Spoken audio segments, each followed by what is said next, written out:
Part 4. 1.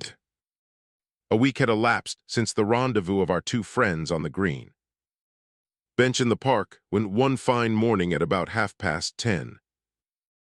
O'clock Varvara Ardalionovna, otherwise Mrs. Titson, who had been out to visit a friend, returned home in a state of considerable mental depression.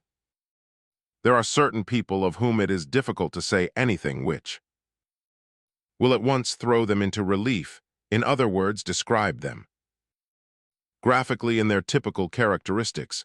These are they who are generally known as commonplace people, and this class comprises of course the immense majority of mankind. Authors as a rule attempt to select and portray types rarely met within their entirety, but these types are nevertheless more real than real life itself. Podkolasin, a character in Gogol's comedy The Wedding, was perhaps an exaggeration, but he was by no means a non-existent character. On the contrary, how many intelligent people, after hearing of this Podkolasin from Gogol, immediately began to find that scores of their friends were exactly like him. They knew, perhaps, before Gogol told them that their friends were like Podkolasin, but they did not know what name to give them. In real life, young fellows seldom jump out of the window just before their weddings, because such a feat, not to speak of its other aspects, must be a decidedly unpleasant mode of escape, and yet there are plenty of bridegrooms, intelligent fellows, too, who would be ready to confess themselves Podkolasins in the depths of their consciousness just before marriage, nor does every husband feel bound to repeat at every step, Tu elas voulou Georges Dandin, like another typical personage, and yet how many millions and billions of Georges Dandins there are in real life who feel inclined to utter this soul-drawn cry after their honeymoon, if not the day after the wedding. Therefore, without entering into any more serious examination of the question, I will content myself with remarking that in real life typical characters are watered down, so to speak, and all these Dandins and Podkolasins actually exist among us every day, but in a diluted form. I will just add, however, that Georges Dandin might have existed exactly as Molière presented him, and probably does exist now and then, though rarely, and so I will end this scientific examination, which is beginning to look like a newspaper criticism. But for all this, the question remains, what are the novelists to do with commonplace people, and how are they to be presented to the reader in such a form as to be in the least degree interesting? They cannot be left out altogether, for commonplace people meet one at every turn of life, and to leave them out would be to destroy the whole reality and probability of the story. To fill a novel with typical characters only, or with merely strange and uncommon people, would render the book unreal and improbable, and would very likely destroy the interest. In my opinion, the duty of the novelist is to seek out points of interest and instruction even in the characters of commonplace people. For instance, when the whole essence of an ordinary person's nature lies in his perpetual and unchangeable commonplaceness, and when, in spite of all his endeavors to do something out of the common, this person ends, eventually, by remaining in his unbroken line of routine. I think such an individual really does become a type of his own, a type of commonplaceness which will not for the world, if it can help it, be contented, but strains and yearns to be something original and independent without the slightest possibility of being so. To this class of commonplace people belong several characters in this novel, characters which, I admit, I have not drawn very vividly up to now.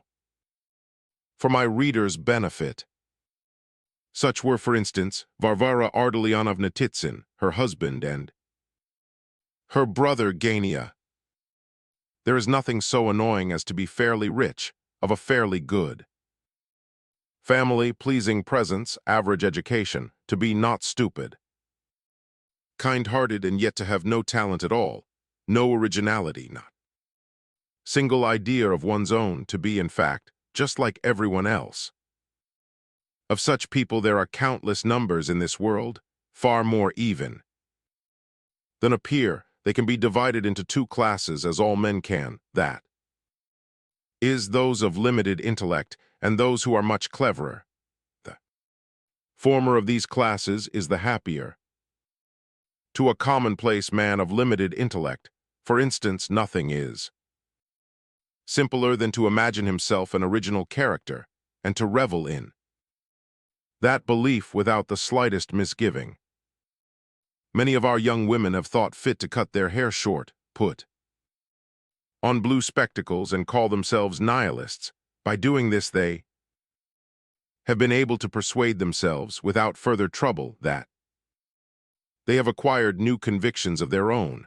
Some men have but felt some little qualm of kindness towards their fellow men, and the fact has been quite enough to persuade them that they stand alone in the van of enlightenment, and that no one has such humanitarian feelings as they. Others have but to read an idea of somebody else's, and they can immediately assimilate it and believe that it was a child of their own brain. The impudence of ignorance, if I may use the expression, is developed to a wonderful extent in such cases, unlikely as it appears. It is met with at every turn. This confidence of a stupid man in his own talents has been wonderfully depicted by Gogol in the amazing character of Pirogov.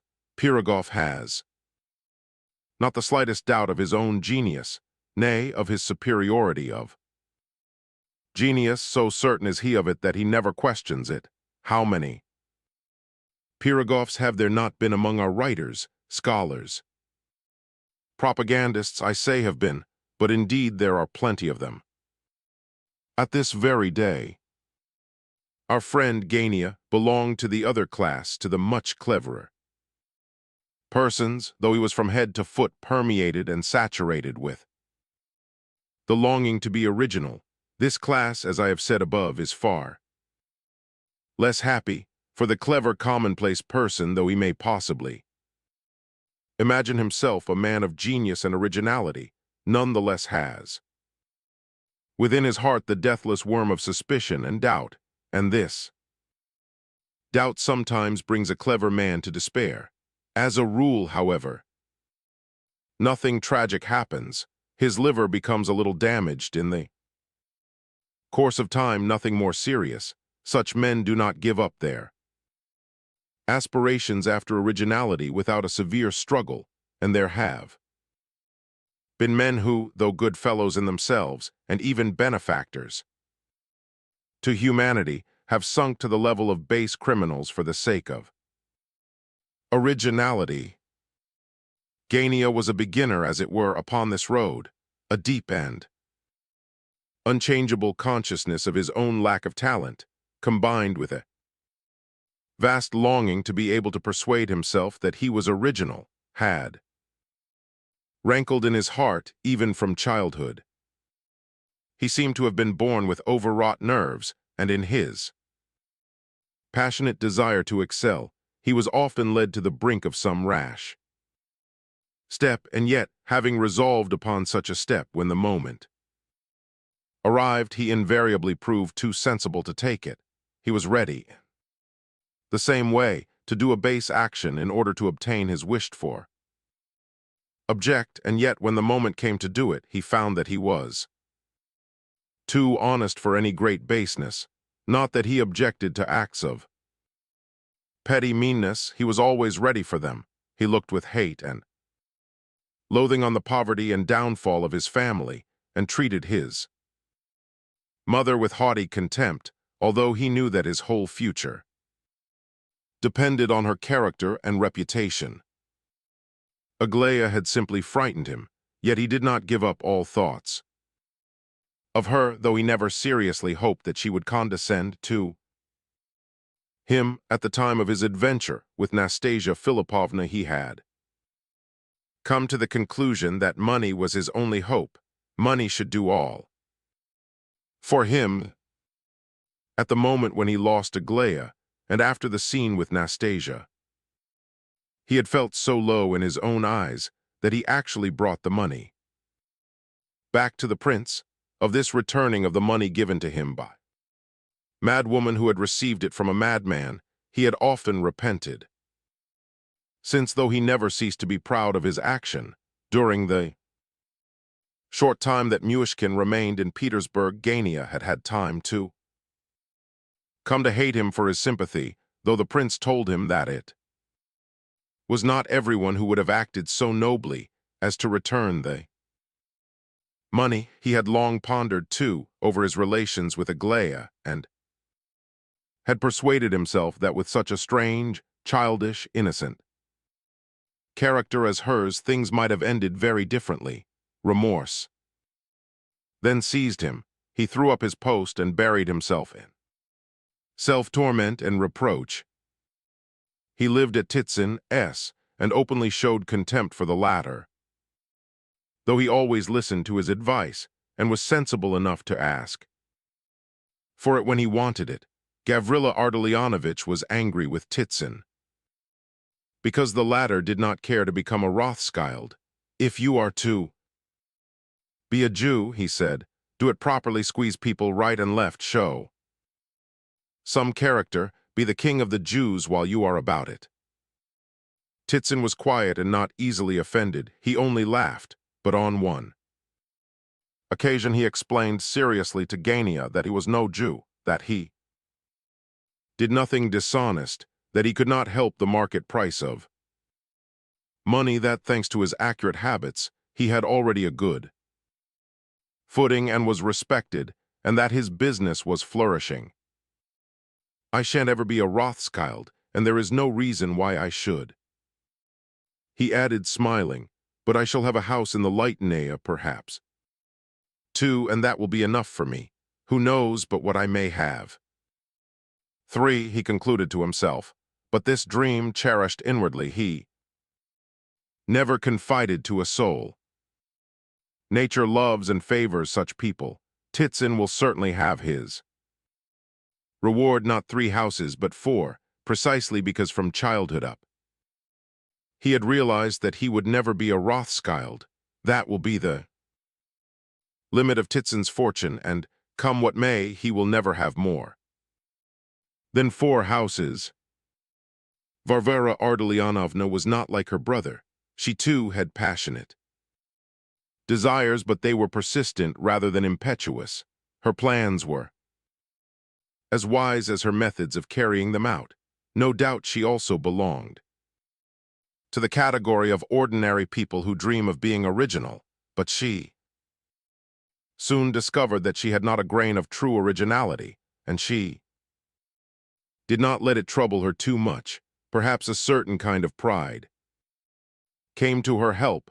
She made her first concession to the demands of practical life with great resolution when she consented to marry Titsin. However, when she married, she did not say to herself, never mind a mean action if it leads to the end in view, as her brother would certainly have said in such a case. It is quite probable that he may have said it when he expressed his elder brotherly satisfaction at her decision. Far from this, Varvara Ardalionovna did not marry until she felt convinced that her future husband was unassuming, agreeable, almost cultured, and that nothing on earth would tempt him to a really dishonorable deed.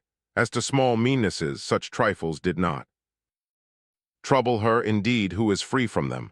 It is absurd to expect the ideal. Besides, she knew that her marriage would provide a refuge for all her family. Seeing Gania unhappy, she was anxious to help him in spite of their former disputes and misunderstandings. Titsin, in a friendly way would press his brother-in-law to enter the army. You. No, he said sometimes, jokingly.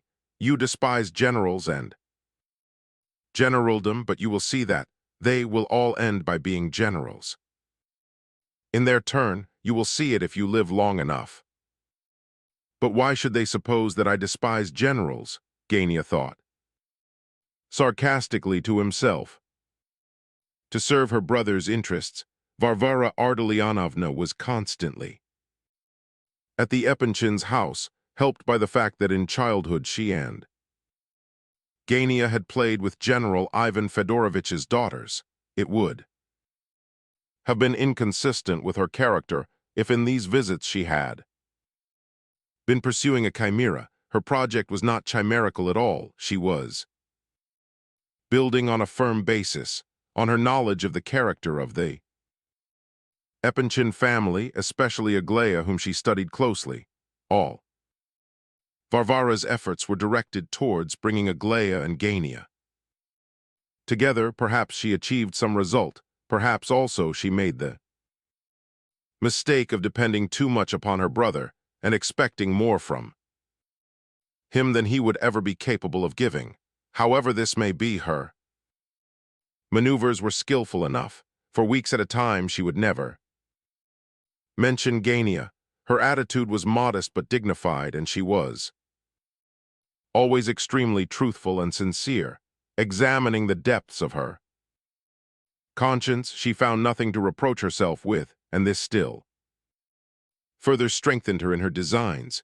But Varvara Ardalionovna sometimes remarked that she felt spiteful, that there was a good deal of vanity in her, perhaps even of wounded vanity. She noticed this at certain times more than at others, and especially after her visits to the Epanchins. Today, as I have said, she returned from their house with a heavy feeling of dejection. There was a sensation of bitterness, a sort of mocking contempt mingled with it. Arrived at her own house, Varia heard a considerable commotion going on in the upper story and distinguished the voices of her father and brother. On entering the salon, she found Gania pacing up and down at frantic speed, pale with rage and almost tearing his hair. She frowned and subsided onto the sofa with a tired air, and without taking the trouble to remove her hat. She very well knew that if she kept quiet and asked her brother nothing about his reason for tearing up and down the room, his wrath would fall upon her head. So she hastened to put the question. The old story, eh? Old story? No, heaven knows what's up now. I do. Father has simply gone mad. Mother s in floods of tears. Upon my word, Varia, I must kick him out of the house, or else go myself, he added, probably remembering that he could not well turn people out of a house which was not his own. You must make allowances, murmured Varia. Make allowances for whom? Him, the old blackguard. No, no, Varia, that won't do. It won't do, I tell you. And look at the swagger of the man. He's all to blame himself, and yet he puts on so much side that you'd think, my word, it's too much trouble to go through the gate. You must break the fence for me. That's the sort of air he puts on. But what's the matter with you, Varia? What a curious expression you have. I'm all right, said Varia in a tone that sounded as though she were all wronged. Gania looked more intently at her. You've been there? He asked suddenly. Yes. Did you find out anything? Nothing unexpected. I discovered that it's all true. My husband was wiser than either of us, just as he suspected from the beginning, so it has fallen out. Where is he? Out. Well, what has happened? Go on. The prince is formally engaged to her. That's settled. The elder sisters told me about it. Aglaya has agreed. They don't attempt to conceal it any longer. You know how mysterious and secret they have all been up to now. Adelaida's wedding is put off again so that both can be married on one day. Isn't that delightfully romantic? Somebody ought to write a poem on it. Sit down and write an ode instead of tearing up and down like that. This evening Princess Bilakonsky is to arrive. She comes just in time. They have a party tonight. He is to be presented to old Bilakonsky, though I believe he knows her already. Probably the engagement will be openly announced. They are only afraid that he may knock something down or trip over something when he comes into the room. It would be just like him. Gania listened attentively, but to his sister's astonishment he was by no means so impressed by this news, which should, she thought, have been so important to him as she had expected. Well, it was clear enough all along, he said after a moment's reflection. So that's the end, he added with a disagreeable smile, continuing to walk up and down the room, but much slower than before, and glancing slyly into his sister's face. It's a good thing that you take it philosophically, at all events, said Varia. I'm really very glad of it. Yes, it's off our hands, off yours, I should say. I think I have served you faithfully. I never even asked you what happiness you expected to find with Aglaia. Did I ever expect to find happiness with Aglaia? Come, don't overdo your philosophy. Of course you did. Now it's all over, and a good thing too. Pair of fools that we have been. I confess I have never been able to look at it seriously. I busied myself in it for your sake, thinking that there was no knowing what might happen with a funny girl like that to deal with. There were 92 1 chances against it. To this moment I can't make out why you wished for it. Now I suppose you and your husband will never weary of egging me on to work again. You'll begin your lectures about perseverance and strength of will and all that. I know it all by heart, said Gania, laughing. He's got some new idea in his head, thought Varia. Are they pleased over there, the parents? Asked Gania suddenly. And no, I don't think they are. You can judge for yourself. I think the general is pleased enough. Her mother is a little uneasy. She always loathed the idea of the prince as a husband. Everybody knows that. Of course, naturally, the bridegroom is an impossible and ridiculous one. I mean, has she given her formal consent? She has not said no up to now, and that's all. It was sure to be so. With her, you know what she is like. You know how absurdly shy she is. You remember how she used to hide in a cupboard as a child, so as to avoid seeing visitors for hours at a time. She is just the same now. But do you know, I think there is something serious in the matter. Even from her side, I feel it somehow. She laughs at the prince, they say, from morn to night in order to hide her real feelings, but you may be sure she finds occasion to say something or other to him on the sly. For he himself is in a state of radiant happiness. He walks in the clouds. They say he is extremely funny just now. I heard it from themselves. They seem to be laughing at me in their sleeves. Those elder girls, I don't know why. Gania had begun to frown, and probably Varia added this last sentence in order to probe his thought. However, at this moment the noise began again upstairs. I'll turn him out, shouted Gania, glad of the opportunity of venting his vexation. I shall just turn him out. We can't have this. Yes, and then he'll go about the place and disgrace us as he did yesterday. How as he did yesterday? What do you mean? What did he do yesterday? Asked Gania in alarm. Why, goodness me, don't you know? Varia stopped short. What, you don't mean to say that he went there yesterday? Cried Gania, flushing red with shame and anger. Good heavens, Varia, speak. You have just been there. Was he there or not? Quick!" And Gania rushed for the door. Varia followed and caught him by both hands. "What are you doing? Where are you going to? You can't let him go now. If you do, he'll go and do something worse." "What did he do there? What did he say?" They couldn't tell me themselves. They couldn't make head or tail of it, but he frightened them all. He came to see the general, who was not at home, so he asked for Lizaveta Prokofievna. First of all, he begged her for some place or situation for work of some kind, and then he began to complain about us, about me and my husband and you. Especially you, he said a lot of things. "Oh, couldn't you find out?" muttered Gania, trembling hysterically. "No, nothing more than that. Why, they couldn't understand him themselves, and very likely didn't tell me all." Gania seized his head with both hands and tottered to the window. Varia sat down at the other window. "Funny girl, Aglaya," she observed after a pause.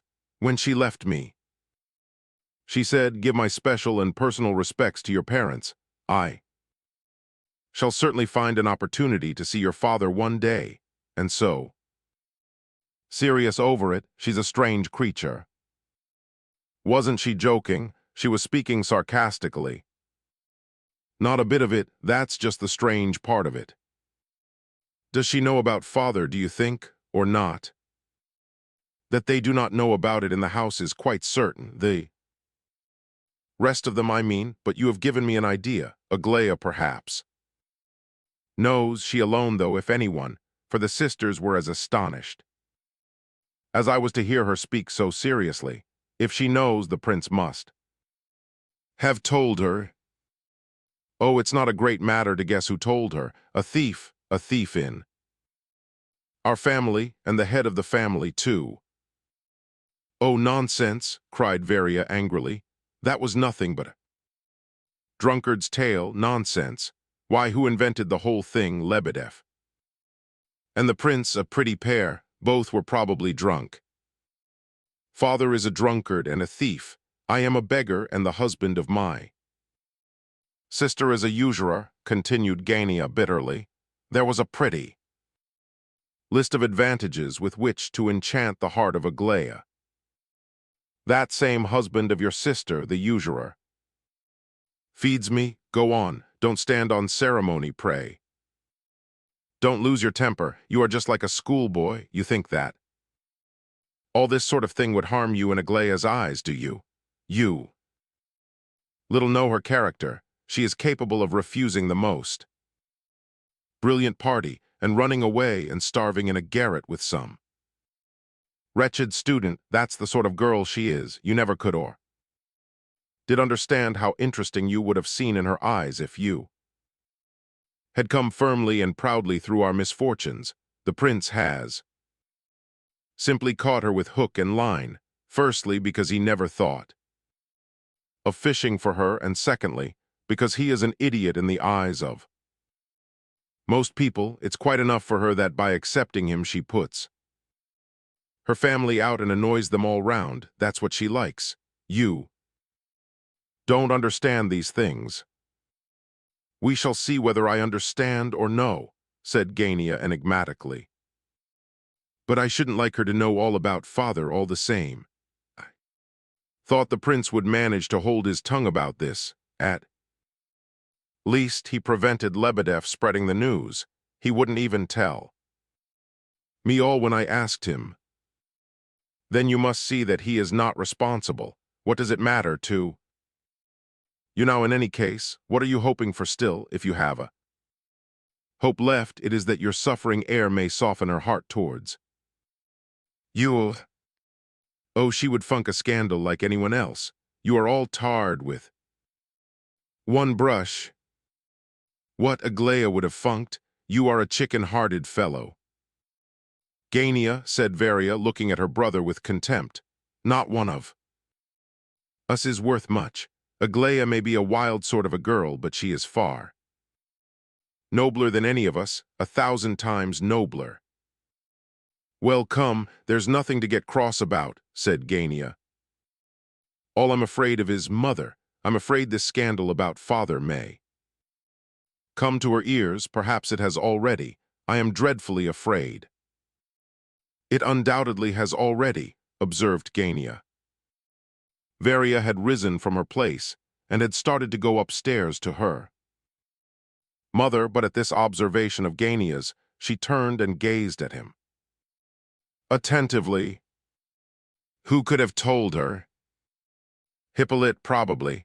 He would think it the most delightful amusement in the world to tell her of it the instant he moved over here. I haven't a doubt of it. But how could he know anything of it? Tell me that. Lebedev and the prince determined to tell no one. Even Kolia knows nothing. What, Hippolyte? He found it out himself, of course. Why, you have no idea what a cunning little animal he is. Dirty little gossip he has. The most extraordinary nose for smelling out other people's secrets, or anything approaching to scandal. Believe it or not, but I'm pretty sure he has got round Aglaya. If he hasn't, he soon will. Rogojin is intimate with him, too. How the prince doesn't notice it, I understand. The little wretch considers me his enemy now and does his best to catch me tripping. What on earth does it matter to him when he's dying? However, you'll see. I shall catch him tripping yet, and not he me. Why did you get him over here if you hate him so? And is it really worth your while to try to score off him? Why, it was yourself who advised me to bring him over. I thought he might be useful. You know, he is in love with Aglaya himself now and has written to her. He has even written to Lizabetha Prokofyevna. Oh, he's not dangerous there, cried Gania, laughing angrily. However, I believe there is something of that sort in the air. He is very likely to be in love, for he is a mere boy, but he won't write anonymous letters to the old lady. That would be too audacious a thing for him to attempt, but I dare swear the very first thing he did was to show me up to Aglaya as a base deceiver and intriguer.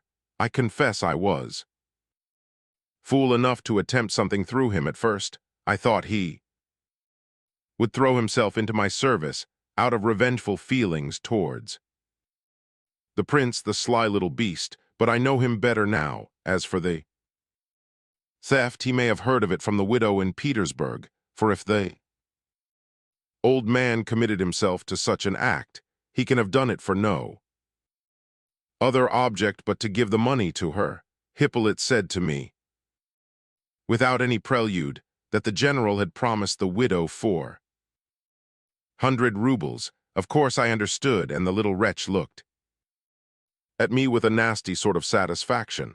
I know him, you may depend upon it. He went and told mother, too, for the pleasure of wounding her. And why doesn't he die, I should like to know? He undertook to die within 3 weeks, and here he is getting fatter. His cough is better, too. It was only yesterday that he said that was the second day he hadn't coughed blood. Well, turn him out. I despise him, said Gania grandly. Well, I do hate him if you like, he added with a sudden access of rage, and I'll tell him so to his face, even when he's dying. If you had but read his confession, good Lord, what refinement of impudence. Oh, but I'd have liked to whip him then and there, like a schoolboy, just to see how surprised he would have been. Now he hates everybody because say, what on earth are they doing there? Listen to that noise. I really can't stand this any longer. Titson, he cried as the latter entered the room. What in the name of goodness are we coming to? Listen to that. But the noise came rapidly nearer. The door burst open, and old General Ivolgin, raging, furious, purple-faced, and trembling with anger, rushed in. He was followed by Nina Alexandrovna, Kolia, and behind the Rest Hippolyte. 2. Hippolyte had now been 5 days at the Titsons, his flitting from the prince to these new quarters had been brought about quite naturally and without many words. He did not quarrel with the prince in fact, they seemed to part as friends. Gania, who had been hostile enough on that eventful evening, had himself come to see him a couple of days later, probably in obedience to some sudden impulse. For some reason or other, Rogojin too had begun to visit the sick boy. The prince thought it might be better for him to move away from the prince's house. Hippolyte informed him as he took his leave that Titson had been kind enough to offer him a corner and did not say a word about Gania, though Gania had procured his invitation and himself came to fetch him away. Gania noticed this at the time and put it to Hippolyte's debit on account. Gania was right when he told his sister that Hippolyte was getting better, that he was better was clear at the first glance. He entered the room now last of all, deliberately, and with a disagreeable smile on his lips. Nina Alexandrovna came in looking frightened. She had changed much since we last saw her half a year ago and had grown thin and pale. Kolya looked worried and perplexed. He could not understand the vagaries of the general and knew nothing of the last achievement of that worthy which had caused so much commotion in the house, but he could see that his father had of late changed very much, and that he had begun to behave in so extraordinary a fashion both at home and abroad that he was not like the same man. What perplexed and disturbed him as much as anything was that his father had entirely given up drinking during the last few days. Kolya knew that he had quarreled with both Lebedev and the prince, and had just bought a small bottle of vodka and brought it home for his father. Really, mother, he had assured Nina Alexandrovna upstairs. Really. You had better let him drink. He has not had a drop for 3 days. He must be suffering agonies. The general now entered the room, threw the door wide open, and stood on the threshold, trembling with indignation. Look here, my dear sir, he began, addressing Titson in a very loud tone of voice. If you have really made up your mind to sacrifice an old man, your father too, or at all events father of your wife, an old man who has served his emperor, to a wretched little atheist like this, all I can say is, sir, my foot shall cease to tread your floors. Make your choice, sir, make your choice quickly, if you please, me or this screw. Yes, screw, sir. I said it accidentally, but let the word stand, this screw, for he screws and drills himself into my soul. Hadn't you better say corkscrew? Said Hippolyte. No, sir, not corkscrew. I am a general, not a bottle, sir. Make your choice, sir, me or him. Here Kolya handed him a chair, and he subsided into it, breathless with rage. Hadn't you better take a nap? Murmured the stupefied Titson. A nap, shrieked the general. I am not drunk, sir, you insult me. I see, he continued, rising. I see that all are against me here. Enough, I go, but no, sirs, know that. He was not allowed to finish his sentence. Somebody pushed him back into his chair and begged him to be calm. Nina Alexandrovna trembled and cried quietly. Gania retired to the window in disgust. But what have I done? What is his grievance? Asked Hippolyte, grinning. What have you done, indeed? Put in Nina Alexandrovna. You ought to be ashamed of yourself, teasing an old man like that, and in your position, too. And pray, what is my position, madame? I have the greatest respect for you personally, but he's a little screw, cried the general.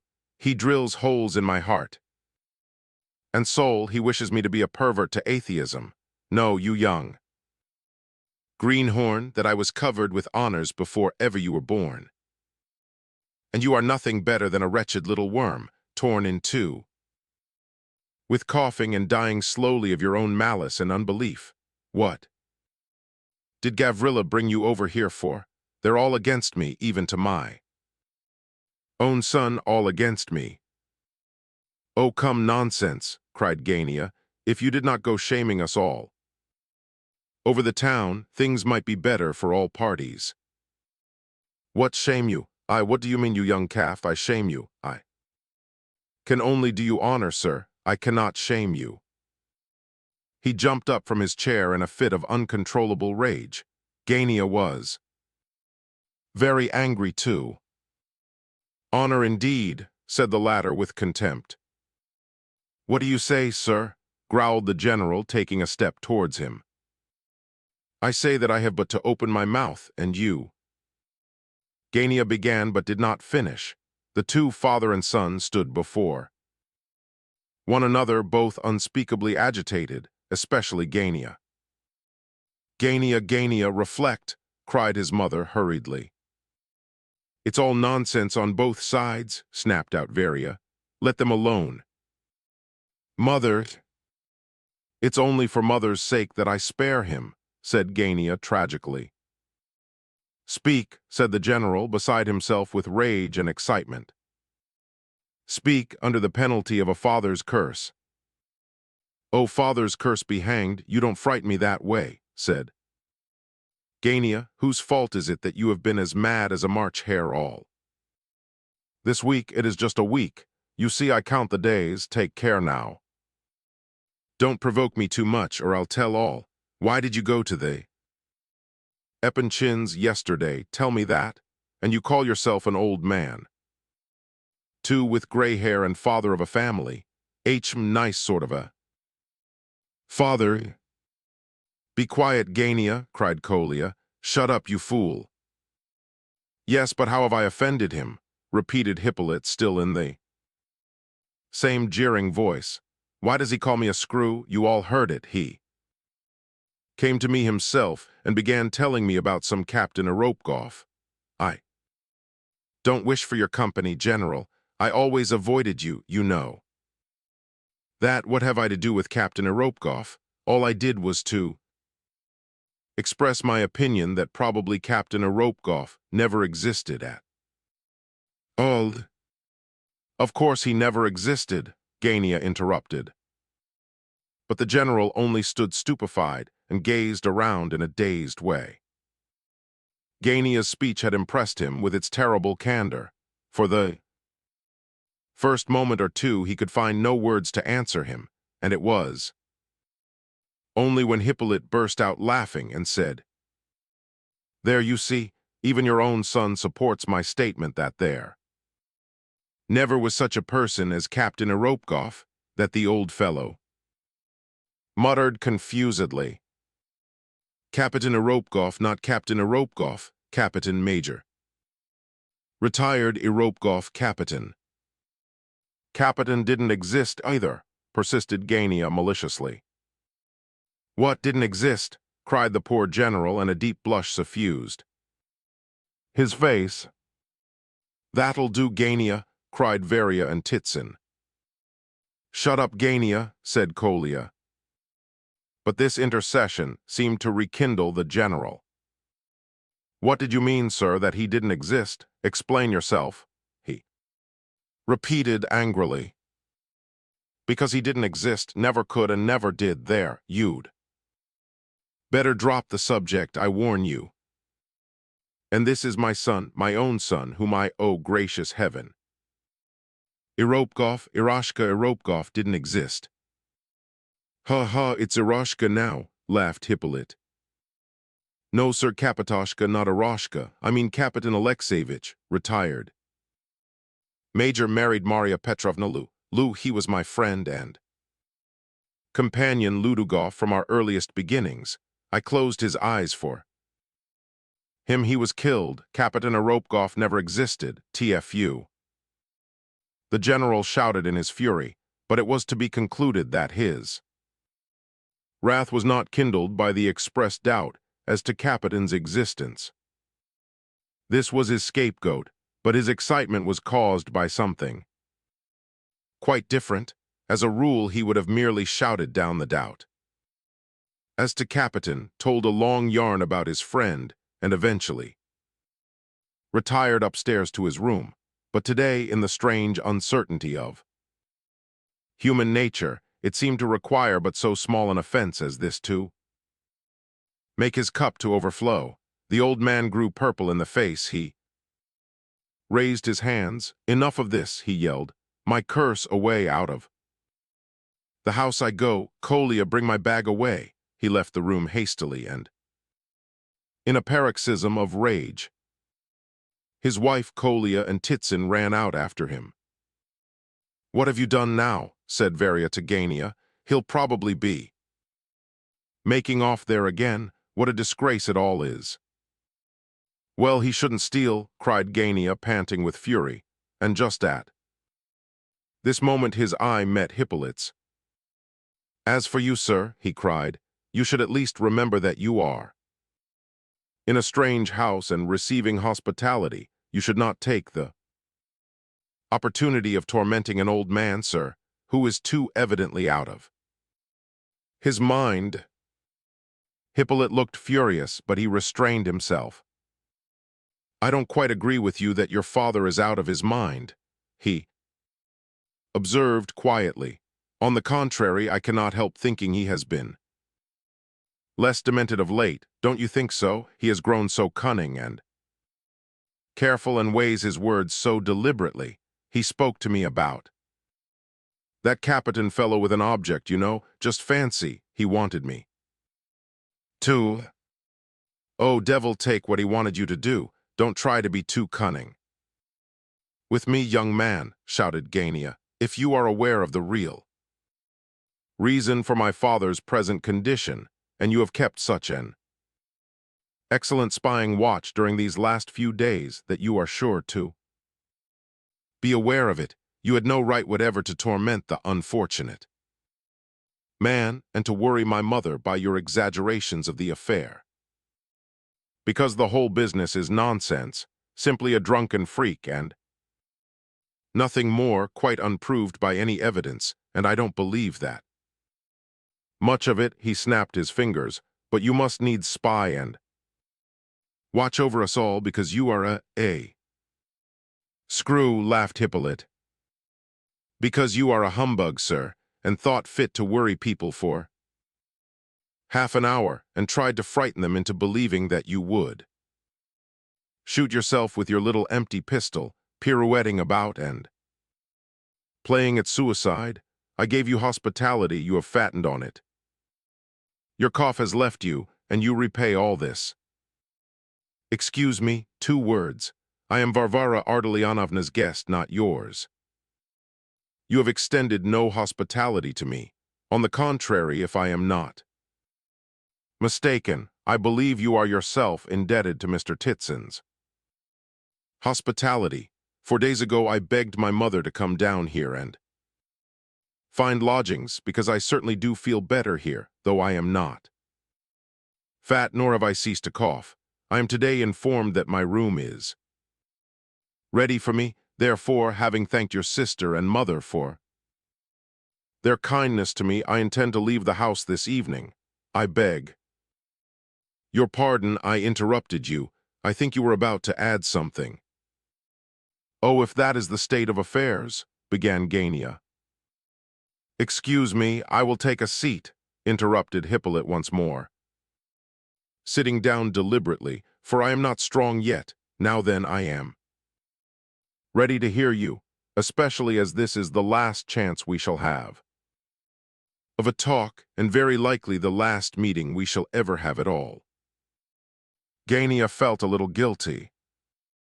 "I assure you I did not mean to reckon up debits and credits," he began, "and if you—" "I don't understand your condescension," said Hippolyte. "As for me, I promised myself on the first day of my arrival in this house that I would have the satisfaction of settling accounts with you in a very thorough manner before I said goodbye to you. I intend to perform this operation now if you like, after you though, of course. May I ask you to be so good as to leave this room? You'd better speak out. You'll be sorry afterwards if you don't. Hippolyte, stop, please. It's so dreadfully undignified, said Varia. Well, only for the sake of a lady, said Hippolyte, laughing. I am ready to put off the reckoning, but only put it off, Varvara Ardalionovna, because an explanation between your brother and myself has become an absolute necessity, and I could not think of leaving the house without clearing up all misunderstandings first. In a word, you are a wretched little scandal-monger, cried Gania. And you cannot go away without a scandal. You see, said Hippolyte coolly, you can't restrain yourself, you'll be dreadfully sorry afterwards if you don't speak out now. Come, you shall have the first say, I'll wait. Gania was silent and merely looked contemptuously at him. You woe, very well. I shall be as short as possible for my part. 2 or 3 times today I have had the word hospitality pushed down my throat. This is not fair. In inviting me here yourself entrap me for your own use.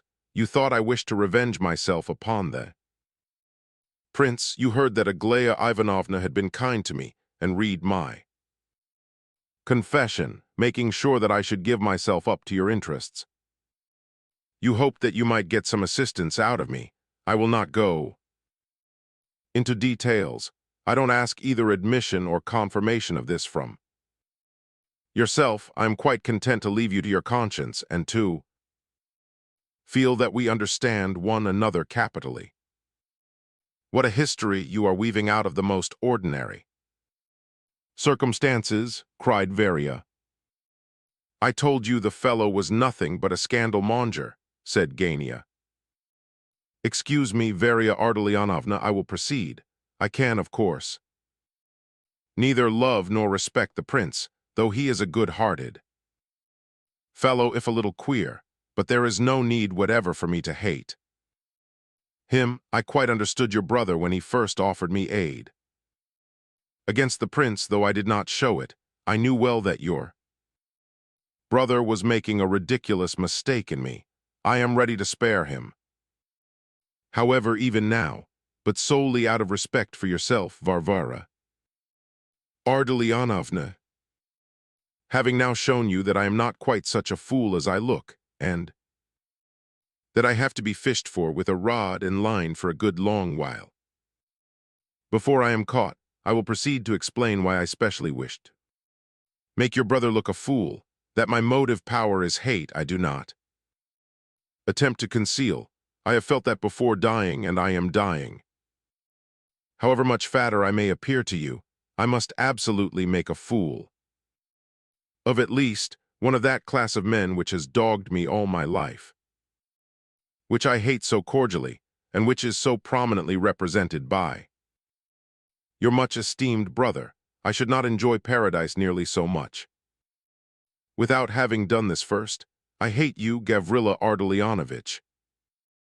Solely this may seem curious to you, but I repeat, solely because you are the type and incarnation and head and crown of the most impudent, the most self-satisfied, the most vulgar and detestable form of commonplaceness. You are ordinary of the ordinary. You have no chance of ever fathering the pettiest idea of your own, and yet you are as jealous and conceited as you can possibly be. You consider yourself a great genius. Of this you are persuaded, although there are dark moments of doubt and rage when even this fact seems uncertain. There are spots of darkness on your horizon, though they will disappear when you become completely stupid.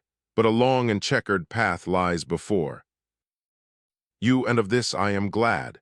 In the first place, you will never gain a certain person. Come, come, this is intolerable. You had better stop, you little mischief-making wretch, cried Varia. Gania had grown very pale. He trembled but said nothing. Hippolyte paused and looked at him intently and with great gratification. He then turned his gaze upon Varia, bowed, and went out, without adding another word. Gania might justly complain of the hardness with which fate treated him. Varia dared not speak to him for a long while as he strode past her, backwards and forwards. At last he went and stood at the window, looking out with his back turned towards her. There was a fearful row going on upstairs again. "Are you off?" said Gania suddenly, remarking that she had risen and was about to leave the room. "Wait a moment, look at this." He approached the table and laid a small sheet of paper before her. It looked like a little note. "Good heavens!" cried Varia, raising her hands. This was the note. "Gavrile Ardolyanovich, persuaded of your kindness of heart I have. Determined to ask your advice on a matter of great importance to myself. I should like to meet you tomorrow morning at 7 o'clock by the green bench in the park. It is not far from our house. Varvara Ardalyanovna, who must accompany you, knows the place well." "A.E. What on earth is one to make of a girl like that?" said Varia. Gania, little as he felt inclined for swagger at this moment, could not avoid showing his triumph, especially just after such humiliating remarks as those of Hippolyte. A smile of self-satisfaction beamed on his face, and Varia too was brimming over with delight. And this is the very day that they were to announce the engagement. What will she do next? "What do you suppose she wants to talk about tomorrow?" asked Gania. "Oh, that's all the same. The chief thing is that she wants to see you after 6 month absence. Look here, Gania, this is a serious business. Don't swagger again and lose the game. Play carefully, but don't funk, do you understand?" As if she could possibly avoid seeing what I have been working for all this last 6 months, and just imagine I was there this morning and not a word of this. I was there, you know, on the sly. The old lady did not know, or she would have kicked me out. I ran some risk for you, you see. I did so want to find out at all hazards." Here there was a frantic noise upstairs once more. Several people seemed to be rushing downstairs at once. "Now, Gania," cried Varia, frightened, "we can't let him go out. We can't afford to have a breath of scandal about the town at this moment. Run after him and beg his pardon, quick." But the father of the family was out in the road already. Kolya was carrying his bag for him. Nina Alexandrovna stood and cried on the doorstep. She wanted to run after the general, but Titsin kept her back. "You will only excite him more," he said. "He has nowhere else to go to. He'll be back here in half an hour. I've talked it all over. Kolya, let him play the fool a bit. It will do him good." "What are you up to? Where are you off to? You've nowhere to go to, you." "No," cried Gania out of the window. "Come back, father, the neighbors will hear," cried Varia. The general stopped, turned round, raised his hands, and remarked, "My curse be upon this house," which observation should always be made in as theatrical a tone as possible, muttered Gania, shutting the window with a bang. The neighbors undoubtedly did hear. Varia rushed out of the room. No sooner had his sister left him alone than Gania took the note out of his pocket, kissed it, and pirouetted around. 3. As a general rule, old General Ivolgin's paroxysms ended in smoke. He had before this experienced fits of sudden fury, but not very often, because he was really a man of peaceful and kindly disposition. He had tried hundreds of times to overcome the dissolute habits which he had contracted of late years. He would suddenly remember that he was a Father would be reconciled with his wife and shed genuine tears. His feeling for Nina Alexandrovna amounted almost to adoration. She had pardoned so much in silence and loved him still in spite of the state of degradation into which he had fallen, but the general's struggles with his own weakness never lasted very long. He was, in his way, an impetuous man, and a quiet life of repentance in the bosom of his family soon became insupportable to him. In the end he rebelled and flew into rages which he regretted, perhaps, even as he gave way to them, but which were beyond his control. He picked quarrels with everyone, began to hold forth eloquently, exacted unlimited respect, and at last disappeared from the house, and sometimes did not return. For a long time, he had given up interfering in the affairs of his family for 2 years now, and knew nothing about them but what he gathered from hearsay. But on this occasion, there was something more serious than usual. Everyone seemed to know something, but to be afraid to talk about it. The general had turned up in the bosom of his family 2 or 3 days before, but not, as usual, with the olive branch of peace in his hand. Not in the garb of penitence, in which he was usually clad on such occasions, but on the contrary in an uncommonly bad temper. He had arrived in a quarrelsome mood, pitching into everyone he came across, and talking about all sorts and kinds of subjects in the most unexpected manner, so that it was impossible to discover what it was that was really putting him out.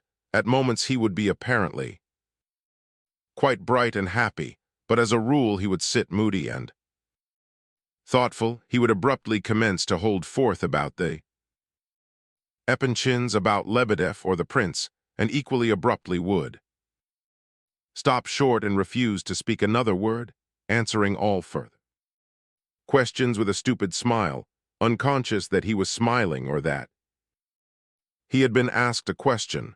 The whole of the previous night he had spent tossing about and groaning, and poor Nina Alexandrovna had been busy making cold compresses and warm fomentations, and so on, without being very clear how to apply them. He had fallen asleep after a while, but not for long, and had awaked in a state of violent hypochondria, which had ended in his quarrel with Hippolyte and the solemn cursing of Titsin's establishment generally. It was also observed during those 2 or 3 days that he was in a state of morbid self-esteem, and was specially touchy on all points of honor. Kolya insisted in discussing the matter with his mother, that all this was but the outcome of abstinence from drink, or perhaps of pining after Lebedev, with whom, up to this time, the general had been upon terms of the greatest friendship, but with whom, for some reason or other, he had quarreled.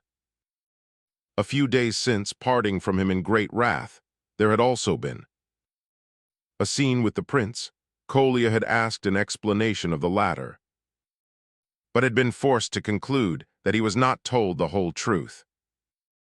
If Hippolyte and Nina Alexandrovna had, as Gania suspected, had some special conversation about the general's actions, it was strange that the malicious youth, whom Gania had called a scandalmonger to his face, had not allowed himself a similar satisfaction with Kolya.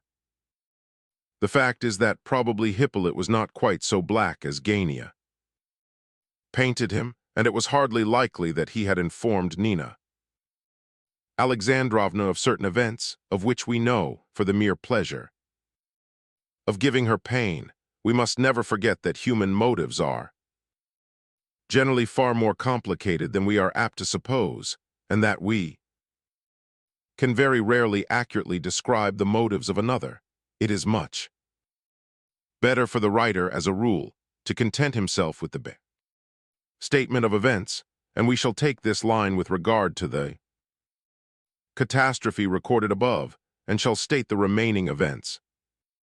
connected with the general's trouble shortly, because we feel that we have already given to this secondary character in our story more attention than we originally intended. The course of events had marched in the following order when Lebedev returned in company with the general after their expedition to town. A few days since, for the purpose of investigation, he brought the prince no information whatever, if the latter had not himself been occupied with other thoughts and impressions at the time. He must have observed that Lebedev not only was very uncommunicative, but even appeared anxious to avoid him. When the prince did give the matter a little attention, he recalled the fact that during these days he had always found Lebedev to be in radiantly good spirits when they happened to meet, and further that the general and Lebedev were always together. The two friends did not seem ever to be parted for a moment. Occasionally the prince heard loud talking and laughing upstairs, and once he detected the sound of a jolly soldier's song going on above, and recognized the unmistakable bass of the general's voice. But the sudden outbreak of song did not last, and for an hour afterwards the animated sound of apparently drunken conversation continued to be heard. From above, at length there was the clearest evidence of a grand mutual embracing, and someone burst into tears. Shortly after this, however, there was a violent but short-lived quarrel, with loud talking on both sides. All these days Kolya had been in a state of great mental preoccupation. Myshkin was usually out all day and only came home late at night. On his return he was invariably informed that Kolya had been looking for him. However, when they did meet, Kolya never had anything particular to tell him, excepting that he was highly dissatisfied with the general and his present condition of mind and behavior. They drag each other about the place, he said, and get drunk together at the pub close by here, and quarrel in the street on the way home, and embrace one another after it, and don't seem to part for a moment. When the prince pointed out that there was nothing new about that, for that they had always behaved in this manner together, Kolya did not know what to say. In fact, he could not explain what it was that specially worried him just now about his father. On the morning following, the bacchanalian songs and quarrels recorded above, as the prince stepped out of the house at about 11 o'clock, the general suddenly appeared before him, much agitated. I have long sought the honor and opportunity of meeting you, much esteemed Lev Nikolaevich, he murmured, pressing the prince's hand very hard, almost painfully so. Long, very long. The prince begged him to step in and sit down. No, I will not sit down. I am keeping you, I see, another time, I think. I may be permitted to congratulate you upon the realization of your heart's best wishes, is it not so? What best wishes? The prince blushed. He thought, as so many in his position do, that nobody had seen, heard, noticed, or understood anything. Oh, be easy, sir, be easy. I shall not wound your tenderest feelings. I've been through it all myself, and I know well how unpleasant it is when an outsider sticks his nose in where he is not wanted. I experience this every morning. I came to speak to you about another matter, though an important matter, a very important matter, Prince. The latter requested him to take a seat once more, and sat down himself. Well, just for 1 second then. The fact is, I came for advice. Of course, I live now without any very practical objects in life, but being full of self-respect, in which quality the ordinary Russian is so deficient as a rule, and of activity, I am desirous, in a word, Prince, of placing myself and my wife and children in a position of, in fact, I want advice. The prince commended his aspirations with warmth. Quite so, but this is all mere nonsense. I came here to speak of something quite different, something very important, Prince, and I have determined to come to you as to a man in whose sincerity and nobility of feeling I can trust are you surprised at my words, Prince? The prince was watching his guest, if not with much surprise at all. Events with great attention and curiosity. The old man was very pale. Every now and then his lips trembled and his hands seemed unable to rest quietly, but continually moved from place to place. He had twice already jumped up from his chair and sat down again without being in the least aware of it.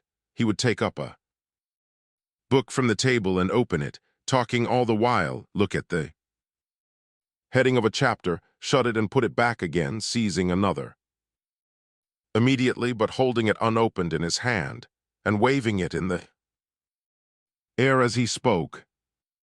But enough, he cried suddenly. I see I have been boring you with my... Not in the least, I assure you. On the contrary, I am listening most attentively and am anxious to guess. Prince, I wish to place myself in a respectable position. I wish to esteem myself and to... My dear sir, a man of such noble aspirations is worthy of all esteem. By virtue of those aspirations alone. The prince brought out his copybook sentence in the firm belief that it would produce a good effect. He felt instinctively that some such well-sounding humbug, brought out at the proper moment, would soothe the old man's feelings and would be specially acceptable to such a man. In such a position, at all hazards, his guest must be dispatched with heart relieved and spirit comforted. That was the problem before the prince at this moment. The phrase flattered the general, touched him, and pleased him mightily. He immediately changed his tone and started off on a long and solemn explanation, but listen as he would, the prince could make neither head nor tail of it. The general spoke hotly and quickly for 10 minutes. He spoke as though his words could not keep pace with his crowding thoughts. Tears stood in his eyes, and yet his speech was nothing but a collection of disconnected sentences without beginning and without end, a string of unexpected words and unexpected sentiments colliding with one another and jumping over one another as they burst from his lips. Enough, he concluded at last. You understand me, and that is the great thing. A heart like yours cannot help understanding the sufferings of another. Prince, you are the ideal of generosity. What are other men beside yourself? But you are young. Accept my blessing. My principal object is to beg you to fix an hour for a most important conversation. That is my great hope, Prince. My heart needs but a little friendship and sympathy, and yet I cannot always find means to satisfy it. But why not now? I am ready to listen and... No, Prince, not now. Now is a dream, and it is too important. It is to be the hour of fate to me, my own hour. Our interview is not to be broken in upon by every chance comer, every impertinent guest, and there are plenty of such stupid, impertinent fellows. He bent over and whispered mysteriously, with a funny, frightened look on his face, who are unworthy to tie your shoe, Prince. I don't say mine, mind, you will understand me, Prince. Only you understand me, Prince, no one else. He doesn't understand me. He is absolutely unable to sympathize. The first qualification for understanding another is heart. The prince was rather alarmed at all this, and was obliged to end by appointing the same hour of the following day for the interview. Desired, the general left him much comforted and far less agitated than when he had arrived. At 7 in the evening, the prince sent to request Lebedev to pay him a visit. Lebedev came at once and esteemed it an honor, as he observed the instant he entered the room. He acted as though there had never been the slightest suspicion of the fact that he had systematically avoided the prince for the last 3 days. He sat down on the edge of his chair, smiling and making faces and rubbing his hands and looking as though he were in delighted expectation of hearing some important communication, which had been long guessed by all. The prince was instantly covered with confusion, for it appeared to be plain that everyone expected something of him, that everyone looked at him as though anxious to congratulate him, and greeted him with hints and smiles and knowing looks. Keller, for instance, had run into the house 3 times of late, just for a moment, and each time with the air of desiring to offer his congratulations.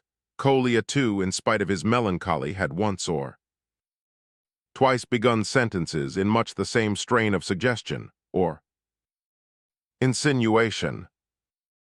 The prince, however, immediately began with some show of annoyance to question Lebedev categorically as to the general's present condition and his opinion thereon. He described the morning's interview in a few words. Everyone has his worries, Prince, especially in these strange and troublous times of ours, Lebedev replied dryly and with the air of a man disappointed of his reasonable expectations. Dear me, what a philosopher you are, laughed the prince. Philosophy is necessary, sir, very necessary in our day. It is too much neglected. As for me, much esteemed prince, I am sensible of having experienced the honor of your confidence in a certain matter up to a certain point, but never beyond that point.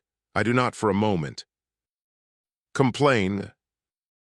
Lebedev, you seem to be angry for some reason, said the prince. Not the least bit in the world, esteemed and revered prince. Not the least bit in the world, cried Lebedev solemnly with his hand upon his heart. On the contrary, I am too painfully aware that neither by my position in the world, nor by my gifts of intellect and heart, nor by my riches, nor by any former conduct of mine, have I in any way deserved your confidence, which is far above my highest aspirations and hopes. Oh no, prince, I may serve you, but only as your humble slave. I am not angry, oh no, not angry, pained perhaps, but nothing more. My dear Lebedev, oh, nothing more, nothing more, I was saying to myself, but now I am quite unworthy of friendly relations with him, say I, but perhaps as landlord of this house I may, at some future date, in his good time, receive information as to certain imminent and much to be desired changes. So saying, Lebedev fixed the prince with his sharp little eyes, still in hope that he would get his curiosity satisfied. The prince looked back at him in amazement. I don't understand what you are driving at, he cried almost angrily. And what an intriguer you are, Lebedev, he added, bursting into a fit of genuine laughter. Lebedev followed suit at once, and it was clear from his radiant face that he considered his prospects of satisfaction immensely improved. And do you know, the prince continued, I am amazed at your naive ways, Lebedev. Don't be angry with me, not only yours, everybody else's. Also, you are waiting to hear something from me at this very moment, with such simplicity that I declare I feel quite ashamed of myself for having nothing whatever to tell you. I swear to you solemnly that there is nothing to tell. There, can you take that in? The prince laughed again. Lebedev assumed an air of dignity, It was true enough that he was sometimes naive to a degree in his curiosity, but he was also an excessively cunning gentleman, and the prince was almost converting him into an enemy by his repeated rebuffs. The prince did not snub Lebedev's curiosity, however, because he felt any contempt for him, but simply because the subject was too delicate to talk about. Only a few days before he had looked upon his own dreams almost as crimes. But Lebedev considered the refusal as caused by personal dislike to himself and was hurt accordingly. Indeed, there was at this moment a piece of news most interesting to the prince, which Lebedev knew and even had wished to tell him, but which he now kept obstinately to himself. "And what can I do for you, esteemed prince, since I am told you sent for me just now?" he said after a few moments' silence. "Oh, it was about the general," began the prince, waking abruptly from the fit of musing which he too had indulged in, and about the theft. "You told me of." "That is about what theft?" "Oh, come, just as if you didn't understand, Lukian Timofeyevich. What are you up to? I can't make you out. The money, sir, the 400 rubles that you lost that day. You came and told me about it one morning and then went off to Petersburg. There, now do you understand?" "Oh, you mean the 400 rubles," said Lebedev, dragging the words out, just as though it had only just dawned upon him what the prince was talking about. "Thanks very much, prince, for your kind interest. You do me too much honor. I found the money long ago." "You found it, thank God for that." "Your exclamation proves the generous sympathy of your nature, prince. For 400 rubles, to a struggling family man like myself, is no small matter." "I didn't mean that. At least, of course, I'm glad for your sake, too," added the prince, correcting himself. "But how did you find it?" "Very simply indeed. I found it under the chair upon which my coat had hung, so that it is clear the purse simply fell out of the pocket, and onto the floor." "Under the chair? Impossible. Why, you told me yourself that you had searched every corner of the room. How could you not have looked in the most likely place of all?" "Of course I looked there. Of course I did. Very much so. I looked and scrambled about and felt for it, and wouldn't believe it was not there, and looked again and again. It is always so in such cases. One longs and expects to find a lost article. One sees it is not there, and the place is as bare as one's palm, and yet one returns and looks again. And again, 15 or 20 times, likely enough." "Oh, quite so, of course. But how was it in your case? I don't quite understand," said the bewildered prince. "You say it wasn't there at first, and that you searched the place thoroughly, and yet it turned up on that very spot?" "Yes, sir, on that very spot." The prince gazed strangely at Lebedev. "And the general?" he asked abruptly. The general? How do you mean the general?" said Lebedev, dubiously, as though he had not taken in the drift of the prince's remark. "Oh, good heavens! I mean, what did the general say when the purse turned up under the chair? You and he had searched for it together. There, hadn't you?" "Quite so, together, but the second time I thought better to say nothing about finding it. I found it alone." "But why in the world, and the money, was it all there?" "I opened the purse and counted it myself, right to a single ruble." "I think you might have come and told me," said the prince, thoughtfully. "Oh, I didn't like to disturb you, prince, in the midst of your private and doubtless most interesting personal reflections. Besides, I wanted to appear myself to have found nothing. I took the purse and opened It and counted the money and shut it and put it down again under the chair. What in the world for?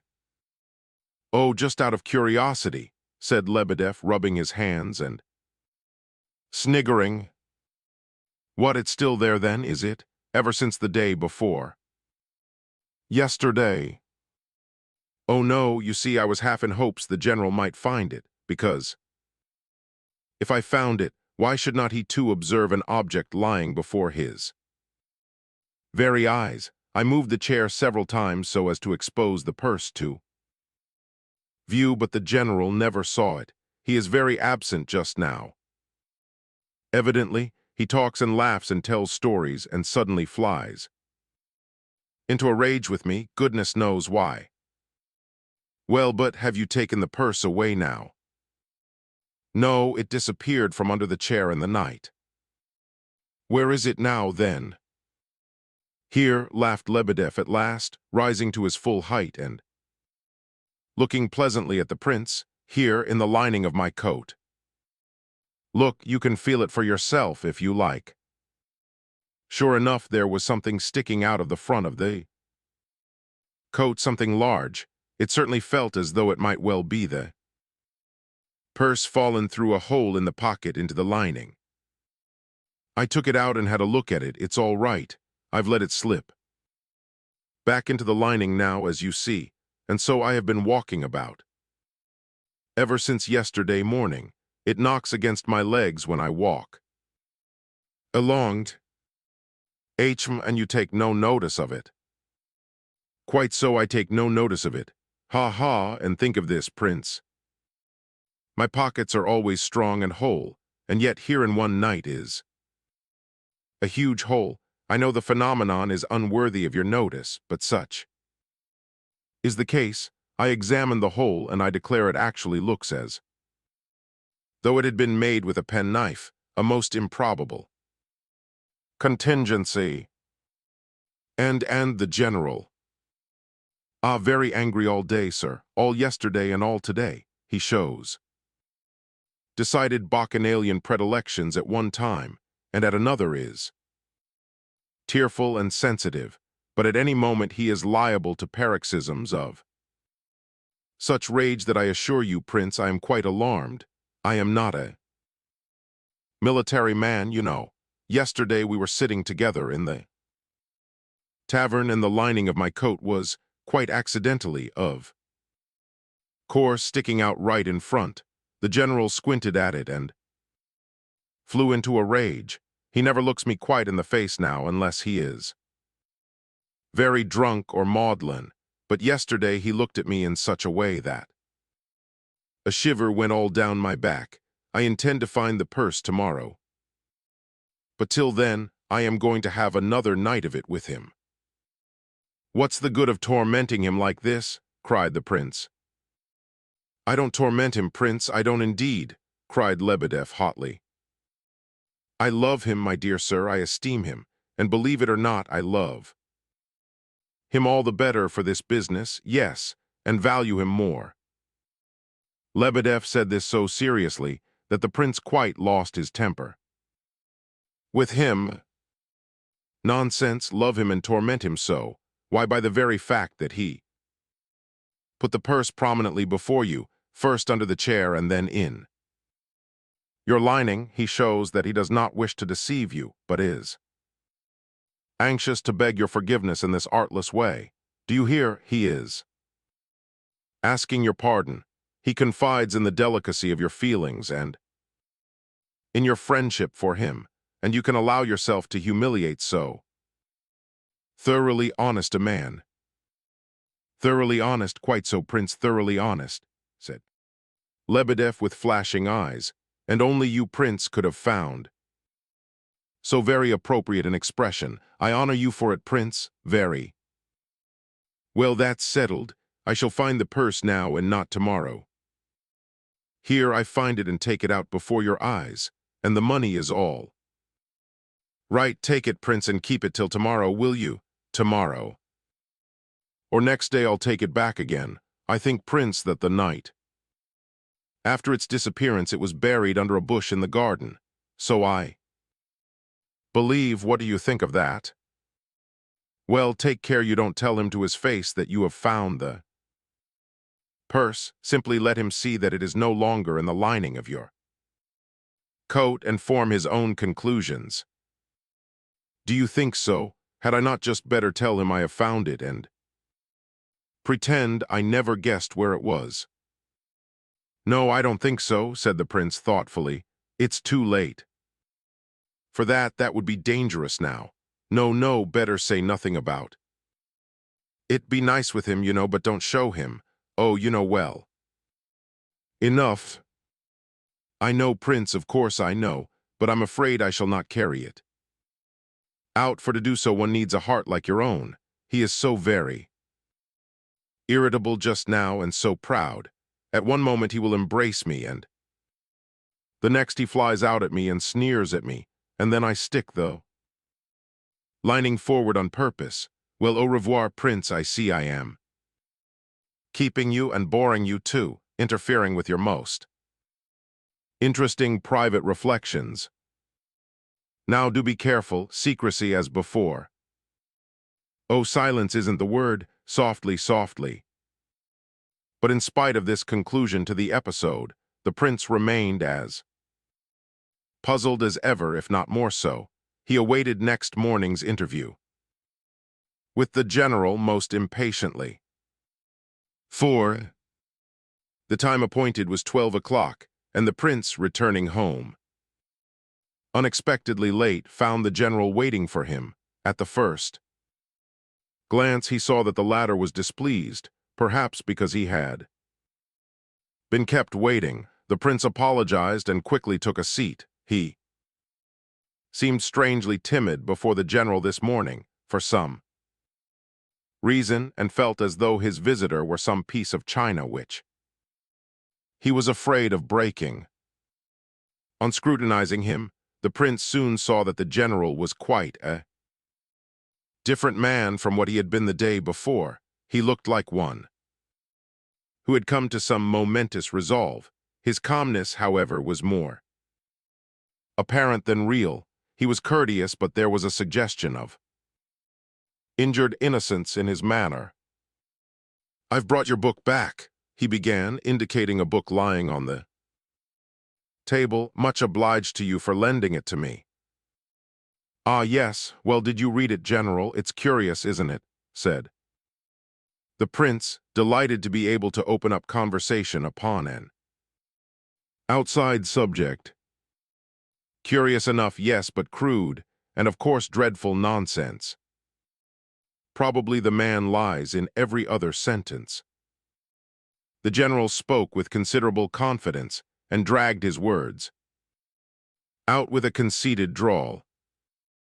Oh, but it's only the simple tale of an old soldier who saw the French enter Moscow. Some of his remarks were wonderfully interesting. Remarks of an eyewitness are always valuable, whoever he be, don't you think? So, had I been the publisher, I should not have printed it. As to the evidence of eyewitnesses, in these days people prefer impudent lies to the stories of men of worth and long service. I know of some notes of the year 1812, which I have determined, Prince, to leave this house. Mr. Lebedev's house. The general looked significantly at his host. Of course you have your own lodging at Pavlovsky, at your daughter's house, began the prince, quite at a loss what to say. He suddenly recollected that the general had come for advice on a most important matter affecting his destiny. At my wife's, in other words, at my own place, my daughter's house. I beg your pardon, I leave Lebedev's house, my dear prince, because I have quarreled with this person. I broke with him last night and am very sorry that I did not do so before. I expect respect, Prince, even from those to whom I give my heart, so to speak. Prince, I have often given away my heart, and am nearly always deceived. This person was quite unworthy of the gift There is much that might be improved in him, said the prince. Moderately, but he has some qualities which, though amid them one cannot but discern a cunning nature, reveal what is often a diverting intellect. The prince's tone was so natural and respectful that the general could not possibly suspect him of any insincerity. Oh, that he possesses good traits, I was the first to show when I very nearly made him a present of my friendship. I am not dependent upon his hospitality and upon his house. I have my own family. I do not attempt to justify my own weakness. I have drunk with this man, and perhaps I deplore the fact now, but I did not take him up for the sake of drink alone. Excuse the crudeness of the expression, Prince. I did not make friends with him for that alone.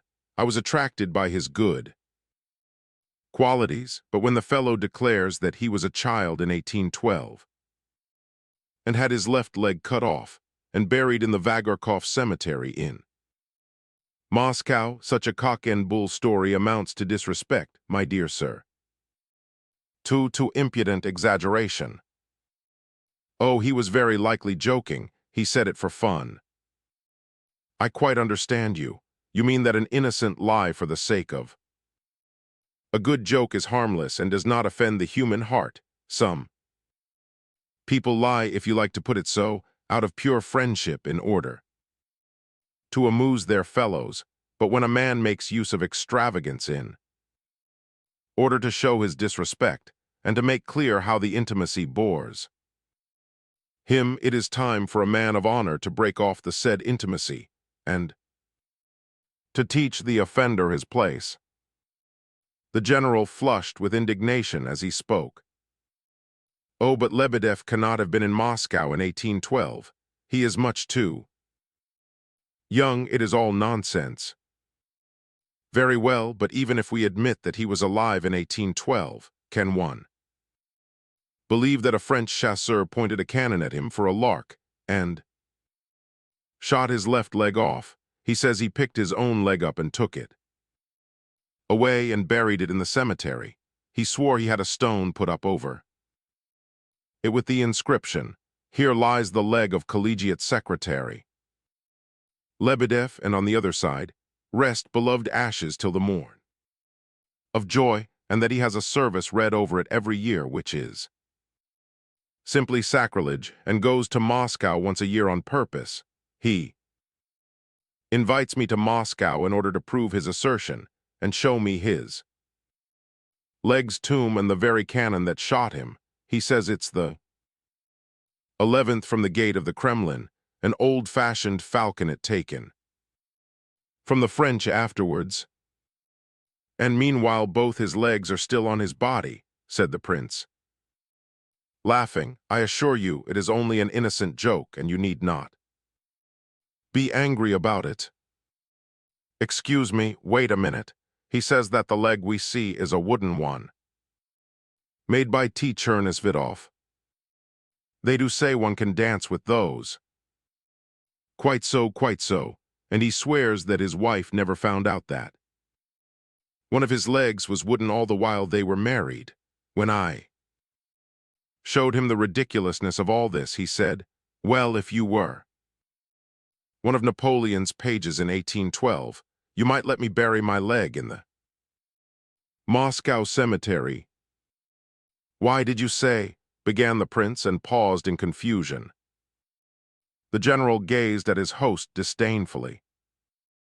Oh, go on, he said. Finish your sentence by all means. Say how odd it appears to you that a man fallen to such a depth of humiliation as I can ever have been the actual eyewitness of great events. Go on. I don't mind. Has he found time to tell you scandal about me?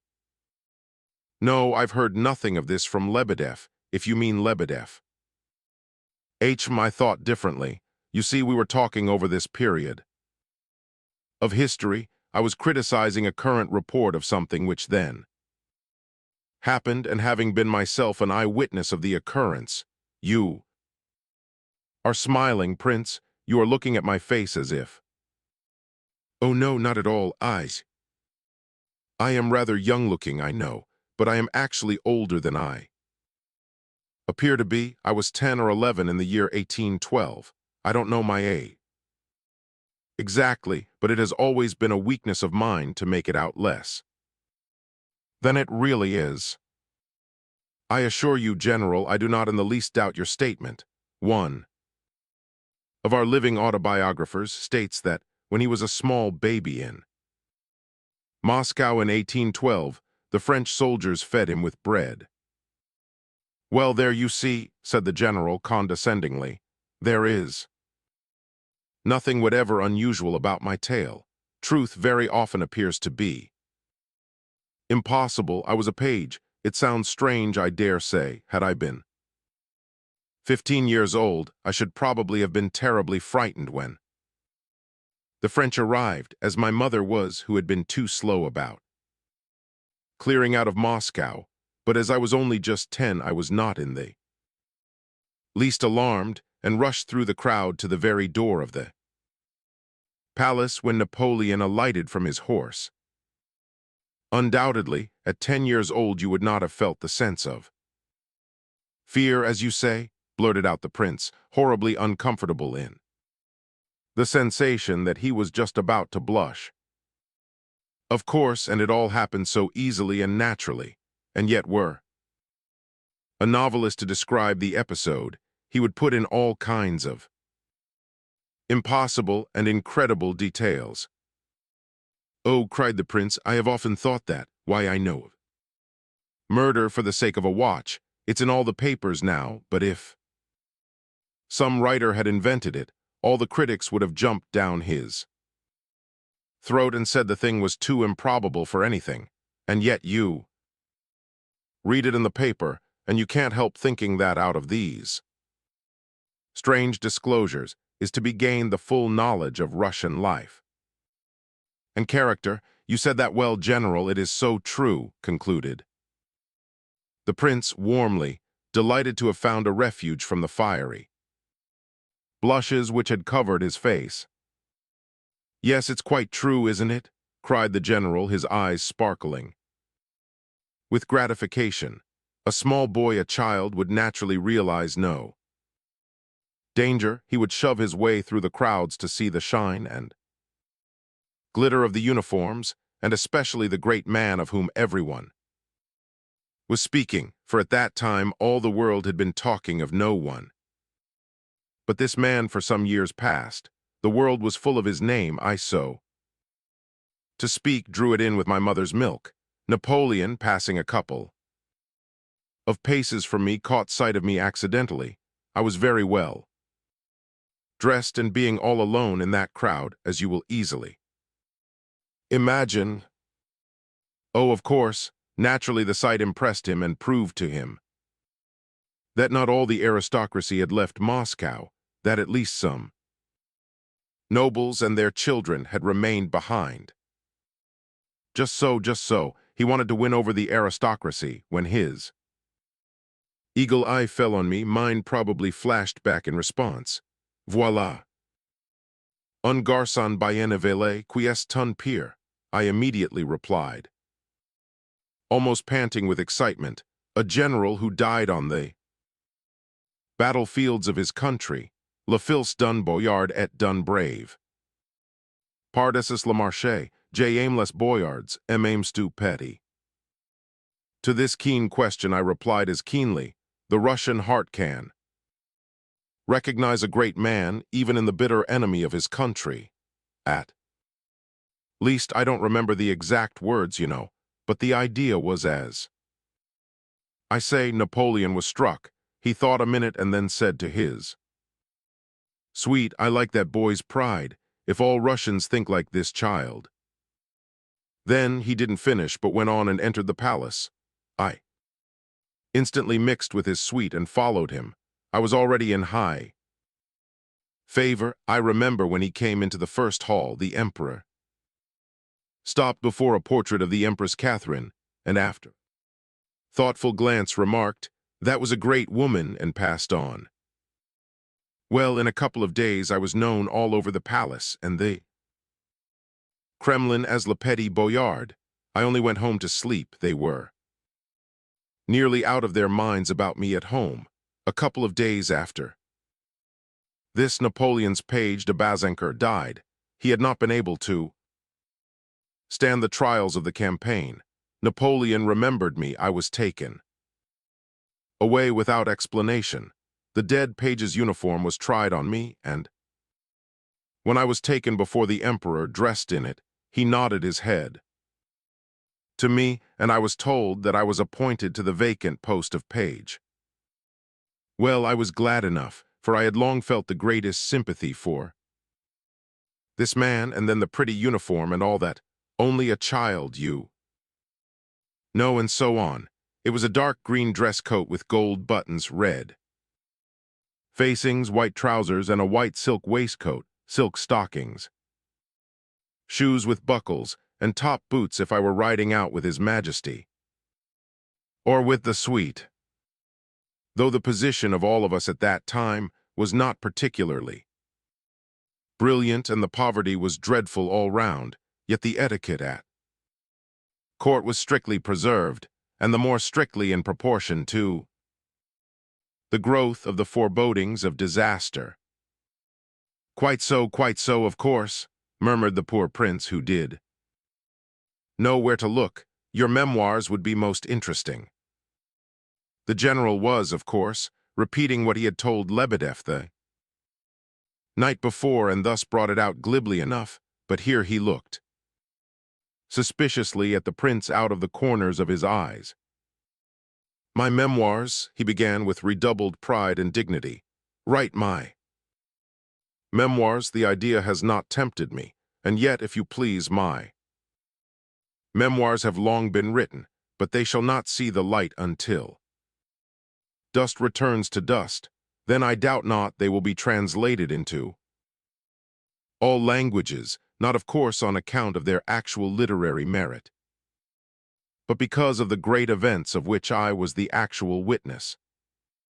Though but a child at the time, as a child I was able to penetrate into the secrecy of the great man's private room. At nights I have heard the groans and wailings of this giant in distress. He could feel no shame in weeping before such a mere child as I was, though understood even then that the reason for his suffering was the silence of the Emperor Alexander. Yes, of course, he had written letters to the latter with proposals of peace, had he not? Put in the prince. We did not know the details of his proposals, but he wrote letter after letter all day and every day. He was dreadfully agitated. Sometimes at night I would throw myself upon his breast with tears. Oh, how I loved that man! Ask forgiveness, oh, ask forgiveness of the Emperor Alexander, I would cry. I should have said, of course, make peace with Alexander, but as a child I expressed my idea in the naive way recorded. "Oh, my child," he would say. He loved to talk to me and seemed to forget my tender years. "Oh, my child, I am ready to kiss Alexander's feet, but I hate and abominate the King of Prussia and the Austrian Emperor but you know nothing of politics, my child."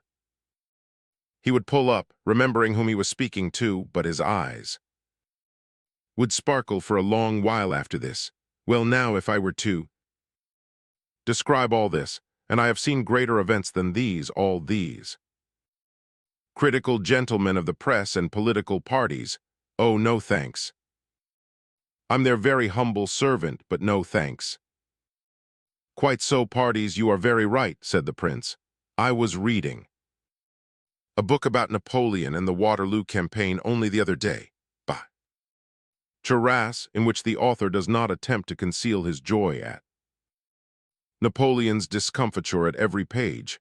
Well, now, I don't like that. It smells of party, you know. You are quite right. And were you much occupied with your service under Napoleon?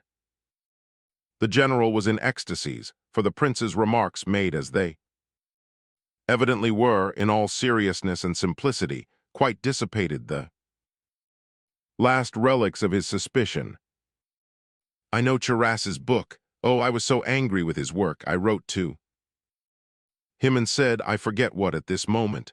You ask whether I was very busy under the emperor? Oh no, I was called page, but hardly took my duty seriously. Besides, Napoleon very soon lost hope of conciliating the Russians, and he would have forgotten all about me had he not loved me for personal reasons. I don't mind saying so now. My heart was greatly drawn to him, too. My duties were light. I merely had to be at the palace occasionally to escort the emperor out riding, and that was about all. I rode very fairly well. He used to have a ride before dinner, and his suite on those occasions were generally devoused. Myself and Rouston. Constant, said the prince suddenly and quite involuntarily. No, Constant was away then, taking a letter to the Empress Josephine. Instead of him, there were always a couple of orderlies, and that was all excepting, of course, the generals and marshals whom Napoleon always took with him for the inspection of various localities, and for the sake of consultation generally. I remember there was one devoused nearly always with him, a big man with spectacles. They used to argue and quarrel sometimes. Once they were in the emperor's study together, just those two and myself. I was unobserved, and they argued. And the emperor seemed to be agreeing to something under protest. Suddenly his eye fell on me, and an idea seemed to flash across him. Child, he said abruptly, if I were to recognize the Russian Orthodox religion and emancipate the serfs, do you think Russia would come over to me? Never, I cried indignantly. The emperor was much struck. In the flashing eyes of this patriotic child I read and accept the fiat of the Russian people. Enough devoused, it is mere fantasy on our part. Come, let's hear your other project. Yes, but that was a great idea, said the prince, clearly interested. You ascribe it to Devoust, do you? Well, at all events, they were consulting together at the time. Of course, it was the idea of an eagle, and must have originated with Napoleon, but the other project was good too. It was the Conseil du Lion, as Napoleon called it. This project consisted in a proposal to occupy the Kremlin with the whole army, to arm and fortify it. Scientifically, to kill as many horses as could be got, and salt their flesh and spend the winter there, and in spring to fight their way out. Napoleon liked the idea, it attracted him. We rode round the Kremlin walls every day, and Napoleon used to give orders where they were to be patched, where built up, where pulled down, and so on. All was decided at last. They were alone together, those two and myself. Napoleon was walking up and down with folded arms. I could not take my eyes off his face. My heart beat loudly and painfully. I'm off, said Devoust. Where to? Asked Napoleon. To salt horse flesh, said Devoust. Napoleon shuddered. His fate was being decided. Child, he addressed me suddenly, what do you think of our plan? Of course, he only applied to me as a sort of toss-up, you know. I turned to Devoust and addressed my reply to him. I said, as though inspired, escape, General, go home. The project was abandoned. Devoust shrugged his shoulders and went out, whispering to himself, Bah, il devient superstitia. Next morning, the order to retreat was given. All this is most interesting, said the prince very softly. If it really was so, that is, I mean, he hastened to correct himself. Oh, my dear prince, cried the general, who was now so intoxicated with his own narrative that he probably could not have pulled up at the Most patent indiscretion. You say if it really was so, there was. More, much more, I assure you. These are merely a few little political acts. I tell you I was the eyewitness of the nightly sorrow and groanings of the great man, and of that no one can speak but myself. Towards the end he wept no more, though he continued to emit an occasional groan, but his face grew more overcast day by day, as though eternity were wrapping its gloomy mantle about him. Occasionally we passed whole hours of silence together at night, Rouston snoring in the next room. That fellow slept like a pig, but he's loyal to me and my dynasty, said Napoleon of him. Sometimes it was very painful to me, and once he caught me with tears. In my eyes he looked at me kindly. You are sorry for me, he said.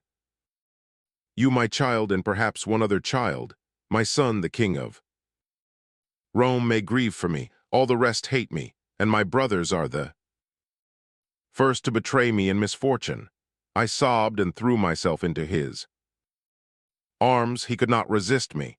He burst into tears, and our tears mingled as we folded each other in a close embrace. Write, oh, write a letter to the Empress Josephine, I cried. Sobbing, Napoleon started, reflected, and said, You remind me of a third heart which loves me. Thank you, my friend. And then and there he sat down and wrote that letter to Josephine, with which Constant was sent off next day. You did a good action, said the prince, for in the midst of his angry feelings, you insinuated a kind thought into his heart. Just so, prince, just so. How well you bring out that fact, because your own heart is good, cried the ecstatic old gentleman, and strangely enough, real tears glistened in his eyes. Yes, prince, it was a wonderful spectacle, and do you know I all but went off to Paris, and should assuredly have shared his solitary exile with him. But alas, our destinies were otherwise ordered. We parted, he to his island, where I am sure he thought of the weeping child who had embraced him so affectionately at parting in Moscow, and I was sent off to the cadet corps, where I found nothing but roughness and harsh discipline. Alas, my happy days were done. I do not wish to deprive your mother of you, and therefore I will not ask you to go with me, he said the morning of his departure, but I should like to do something for you. He was mounting his horse as he spoke. Write something in my sister's album for me, I said rather timidly, for he was in a state of great dejection at the moment. He turned, called for a pen, took the album. How old is your sister? He asked, holding the pen in his hand. 3 years old, I said. Ah. Petite fille alors, and he wrote in the album. Ni mentes jamais, Napoleon votre ami sincere. Such advice, and at such a moment you must allow, Prince, was. Yes, quite so, very remarkable. This page of the album, framed in gold, hung on the wall of my sister's drawing room all her life, in the most conspicuous place till the day of her death. Where it is now I really don't know, heavens. It's 2 o'clock. How I have kept you, Prince. It is really most unpardonable of me. The general rose. Oh, not in the least, said the prince. On the contrary, I have been so much interested. I'm really very much obliged to you. Prince, said the general, pressing his hand and looking at him with flashing eyes and an expression as though he were under the influence of a sudden thought which had come upon him with stunning force. Prince, you are so kind, so simple-minded, that sometimes I really feel sorry for you. I gaze at you with a feeling of real affection. Oh, heaven bless you. May your life blossom and fructify in love. Mine is over. Forgive me, forgive me. He left the room quickly, covering his face with his hands.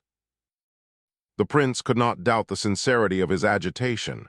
He Understood, too, that the old man had left the room intoxicated with his own success. The general belonged to that class of liars who, spite of their transports of lying, invariably suspect that they are not believed. On this occasion, when he recovered from his exaltation, he would probably suspect Myshkin of pitying him and feel insulted. Have I been acting rightly in allowing him to develop such vast resources of imagination? The prince asked himself, but his answer was a fit of violent laughter which lasted 10 whole minutes. He tried to reproach himself for the laughing fit, but eventually concluded that he needn't do so, since in spite of it he was truly sorry for the old man. The same evening he received a strange letter, short but decided.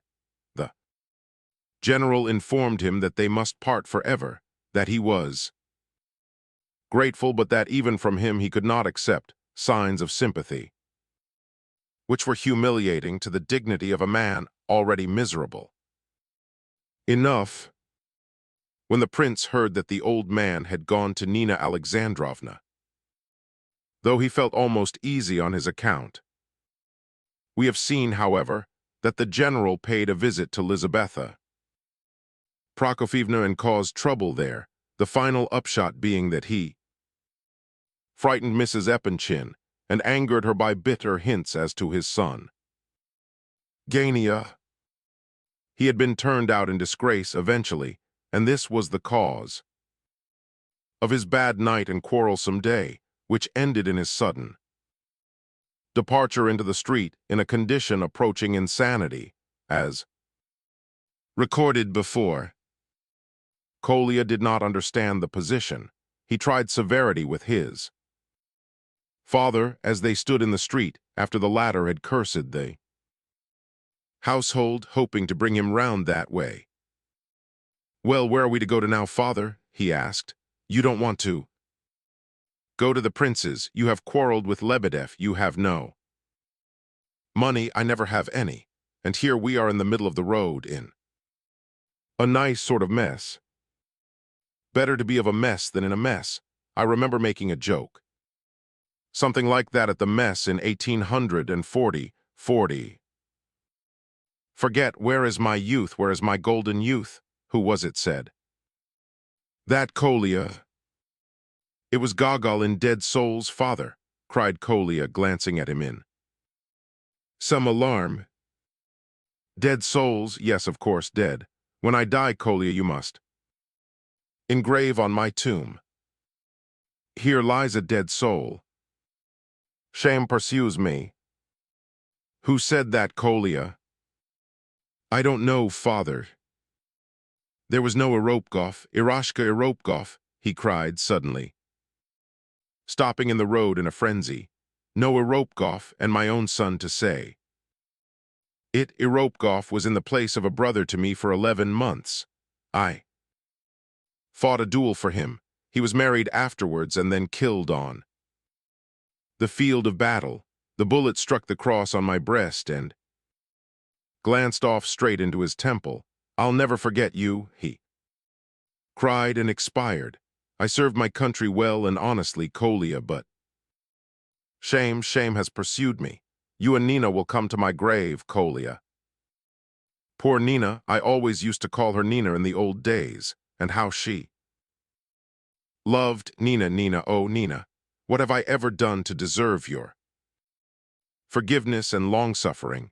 Oh Kolya, your mother has an angelic spirit, an angelic spirit, Kolya. I know that, father. Look here, dear old father, come back home. Let's go back to mother. Look, she ran after us when we came out. What have you stopped her for, just as though you didn't take in what I said? Why are you crying, father? Poor Kolya cried himself and kissed the old man's hands. You kiss my hands, mine. Yes, yours. What is there to surprise anyone in that? Come, you mustn't go on like this, crying in the middle of the road, and you a general too, a military man. Come, let's go back. God bless you, dear boy, for being respectful to a disgraced man. Yes, to a poor disgraced old fellow, your father. You shall have such a son. Yourself, Leroy de Rome. Oh, curses on this house. Come, come, what does all this mean? Cried Colia beside himself at last. What is it? What has happened to you? Why don't you wish to come back home? Why have you gone out of your mind like this? I'll explain it, I'll explain all to you. Don't shout, you shall hear.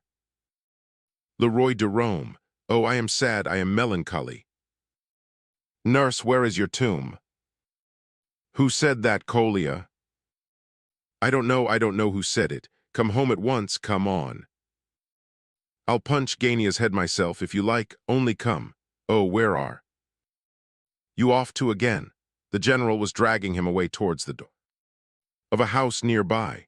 He sat down on the step, still holding Colia by the hand. Bend down your ear. I'll tell you all, disgrace, bend down. I'll tell you in your ear. What are you dreaming of? Said poor frightened Colia, stooping down towards the old man all the same. Leroy de Rome, whispered the general, trembling all over. What do you mean, what Roy de Rome? I, the general continued to whisper, clinging more and more tightly to the boy's shoulder. I wish to tell you all, Maria. Petrovna, Su. Colia broke loose, seized his father by the shoulders and stared into his eyes with frenzied gaze. The old man had grown livid, his lips were shaking, convulsions were passing over his features. Suddenly he over and began to sink slowly into Colia's arms. He's got a stroke, cried Colia loudly, realizing what was the matter. At last. 5. In point of fact, Varia had rather exaggerated the certainty of her news as to the prince's betrothal to Aglaia. Very likely, with the perspicacity of her sex, she gave out as an accomplished fact what she felt was pretty sure to become a fact in a few days. Perhaps she could not resist the satisfaction of pouring one last drop of bitterness into her brother Gania's cup in spite of her love for him. At all events, she had been unable to obtain any definite news from the Epanchin girls, the most she could get out of them being hints and surmises, and so on. Perhaps Aglaia's sisters had merely been pumping Varia for news, while pretending to impart information, or perhaps, again, they had been unable to resist the feminine gratification of teasing a friend, for after all this time they could scarcely have helped divining the aim of her frequent visits. On the other hand, the prince, although he had told Lebedev, as we know, that nothing had happened, and that he had nothing to impart, the prince may have been in error. Something strange seemed to have happened without anything definite having actually happened. Varia had guessed that with her true feminine instinct. How or why it came about that everyone at the Epanchins became imbued with one conviction, that something very important had happened to Aglaia and that her fate was in process of settlement, it would be very difficult to explain. But no sooner had this idea taken root than all at once declared that they had seen and observed it long ago, that they had remarked it at the time of the poor night joke, and even before, though they had been unwilling to believe in such nonsense. So said the sisters. Of course, Lizabetha Prokofyevna had foreseen it long before the rest. Her heart had been sore for a long while, she declared, and it was now so sore that she appeared to be quite overwhelmed, and the very thought of the prince became distasteful to her. There was a question to be decided, most important but most difficult. So much so that Mrs. Epanchin did not even see how to put it into words. Would the prince do or not? Was all this good or bad? If good, Which might be the case, of course, why good, if bad, which was hardly doubtful, wherein especially bad, even the general, the paterfamilias, though astonished at first, suddenly declared that, upon his honor, he really believed he had fancied something of the kind after all. At first it seemed a new idea, and then somehow it looked as familiar as possible. His wife frowned him down there. This was in the morning, but in the evening, alone with his wife, he had given tongue again.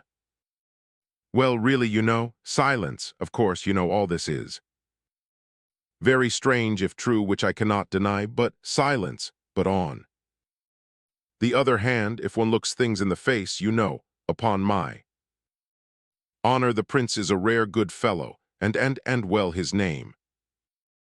Your family name.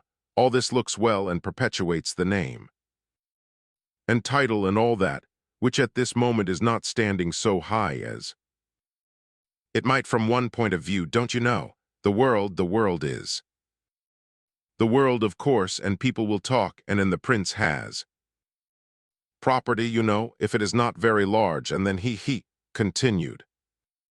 Silence and collapse of the general. Hearing these words from her husband, Lizaveta Prokofyevna was driven beside herself. According to her opinion, the whole thing had been one huge, fantastical, absurd, unpardonable mistake.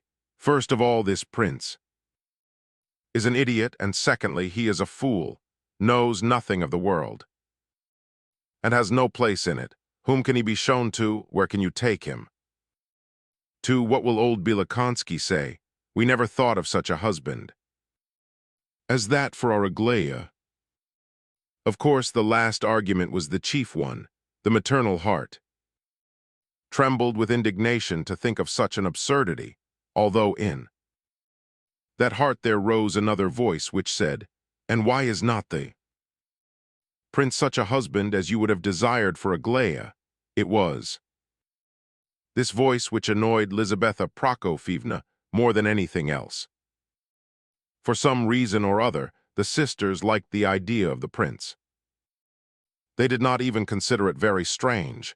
In a word, they might be expected at any moment to range themselves strongly on his side. But both of them decided to say nothing either way. It had always been noticed in the family that the stronger Mrs. Epanchin's opposition was to any project, the nearer she was, in reality, to giving in.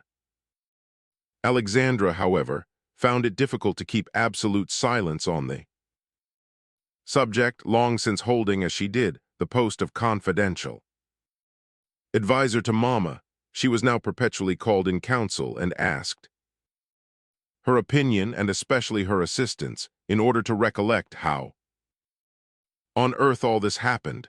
Why did no one see it? Why did no one say anything about it? What did all that wretched, poor night joke mean?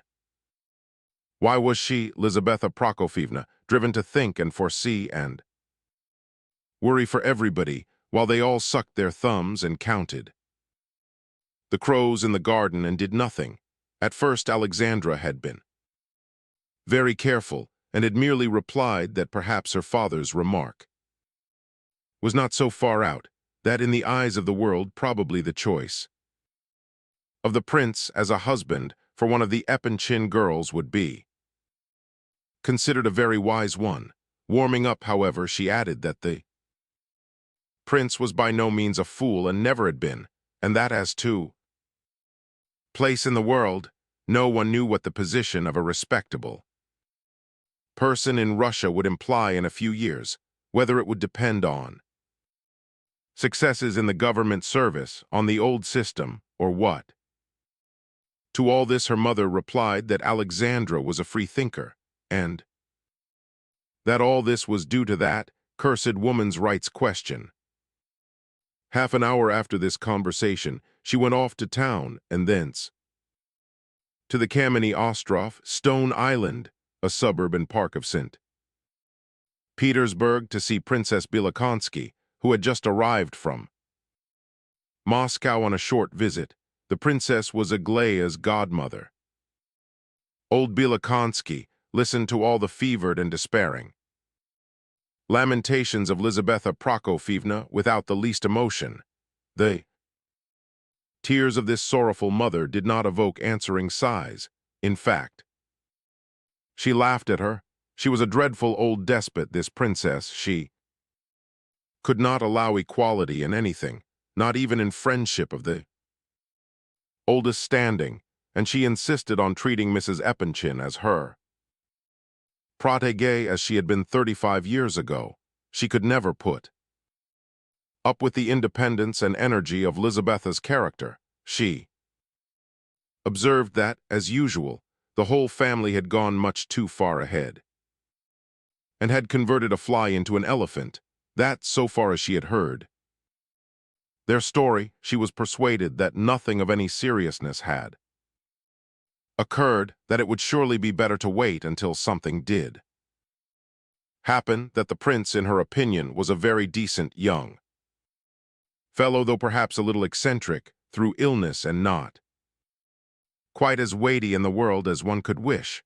The worst feature was, she said, Nastasia Filipovna, Lizaveta Prokofyevna well understood that the old lady was angry at the failure of Evgeny Pavlovitch, her own recommendation. She returned home to Pavlovsk in a worse humor than when she left, and of course, everybody in the house suffered.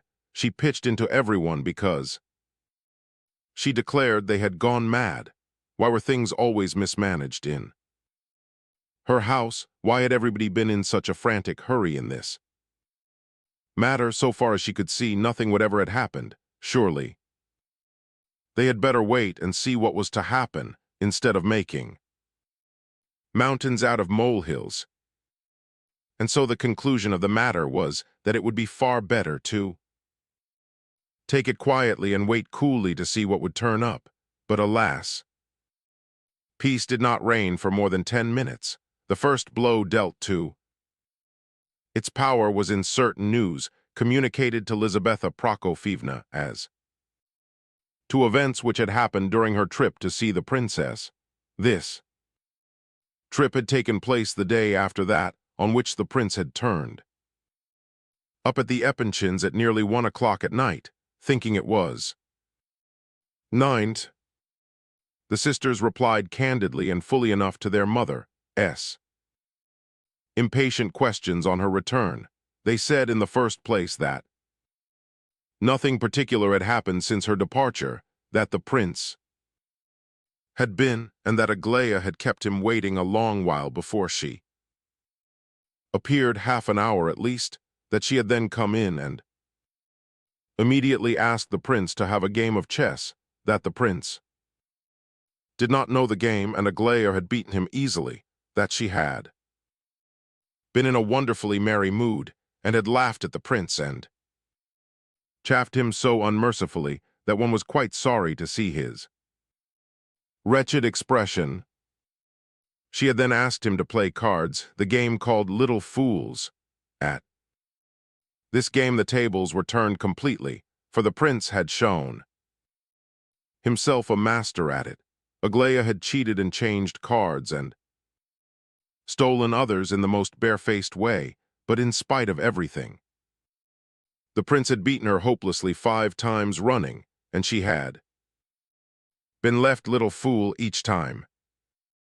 Aglaya then lost her temper and began to say such awful things to the prince that he laughed no more, but grew dreadfully pale, especially when she said that she should not remain in the house with him, and that he ought to be ashamed of coming to their house at all, especially at night after all that had happened. So saying, she had left the room, banging the door after her, and the prince went off, looking as though he were on his way to a funeral, spite of all their attempts at consolation. Suddenly, a quarter of an hour after the prince's departure, Aglaya had rushed out of her room in such a hurry that she had not even wiped her eyes, which were full of tears. She came back because Kolya had brought A hedgehog, everybody came in to see the hedgehog. In answer to their questions, Kolya explained that the hedgehog was not his, and that he had left another boy, Kostya Lebedev, waiting for him outside.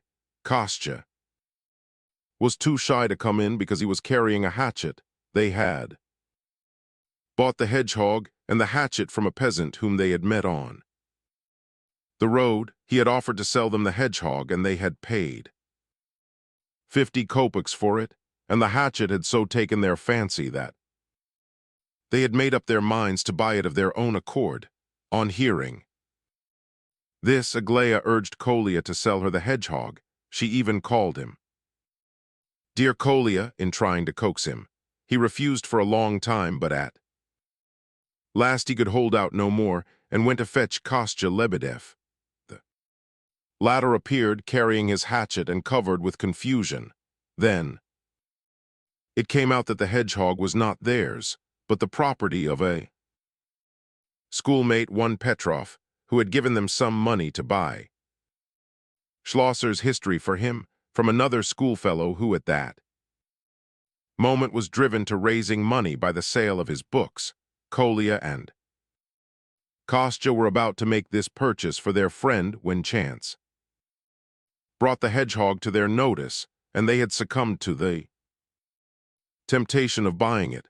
They were now taking Petrov the hedgehog and hatchet which they had bought with his money instead of Schlosser's history, but Aglaya so entreated them that at last they consented to sell her the hedgehog. As soon as she had got possession of it, she put it in a wicker basket with Kolya's help and covered it with a napkin. Then she said to Kolya, "Go and take this hedgehog to the prince from me and ask him to accept it as a token of my profound respect." Kolya joyfully promised to do the errand, but he demanded explanations. What does the hedgehog mean? What is the meaning of such a present? Aglaya replied that it was none of his business.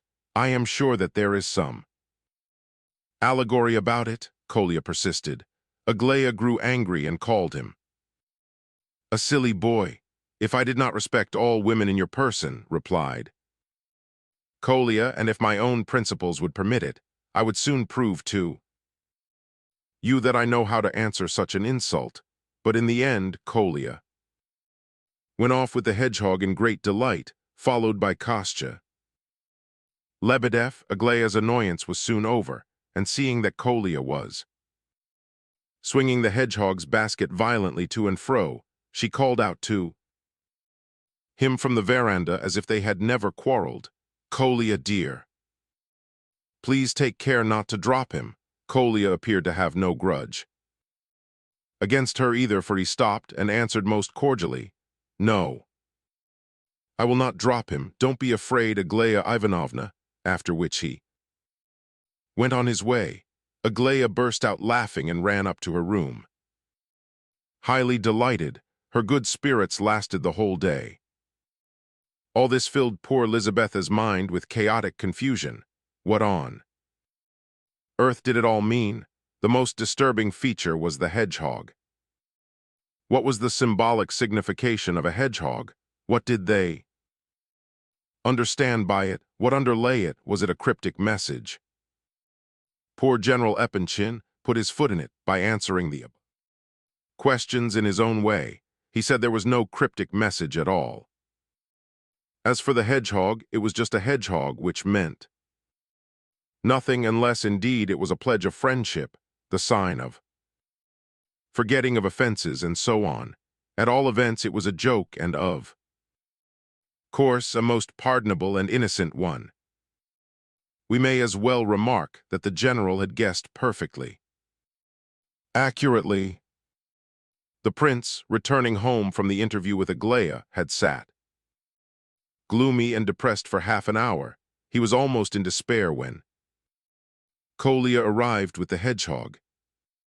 Then the sky cleared in a moment. The prince seemed to arise from the dead. He asked Kolya all about it, made him repeat the story over and over again, and laughed and shook hands with the boys in his delight. It seemed clear to the prince that Aglaia forgave him, and that he might go there again this very evening, and in his eyes that was not only the main thing, but everything in the world.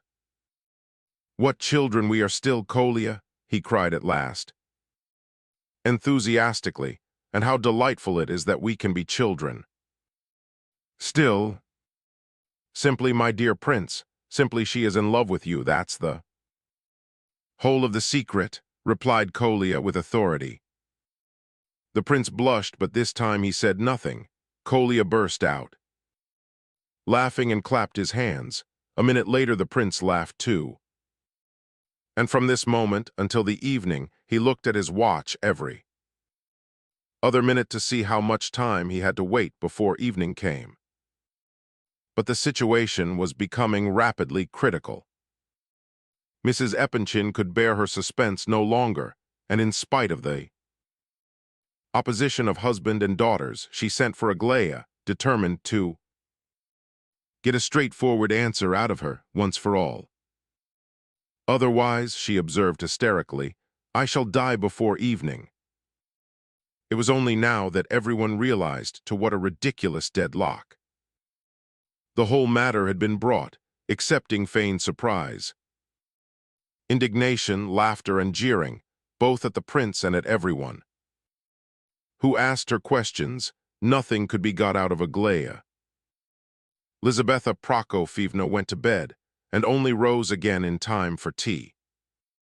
When the prince might be expected, she awaited him in trembling agitation, and when he at last arrived she nearly went off into hysterics.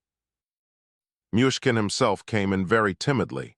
He seemed to feel his way and looked in each person's eyes in a questioning way, for Aglaia was absent, which fact alarmed him at once. This evening there were no strangers present, no one but the immediate members of the family.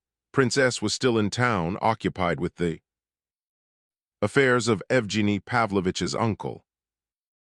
"I wish at least he would come and say something," complained poor Lizaveta Prokofyevna.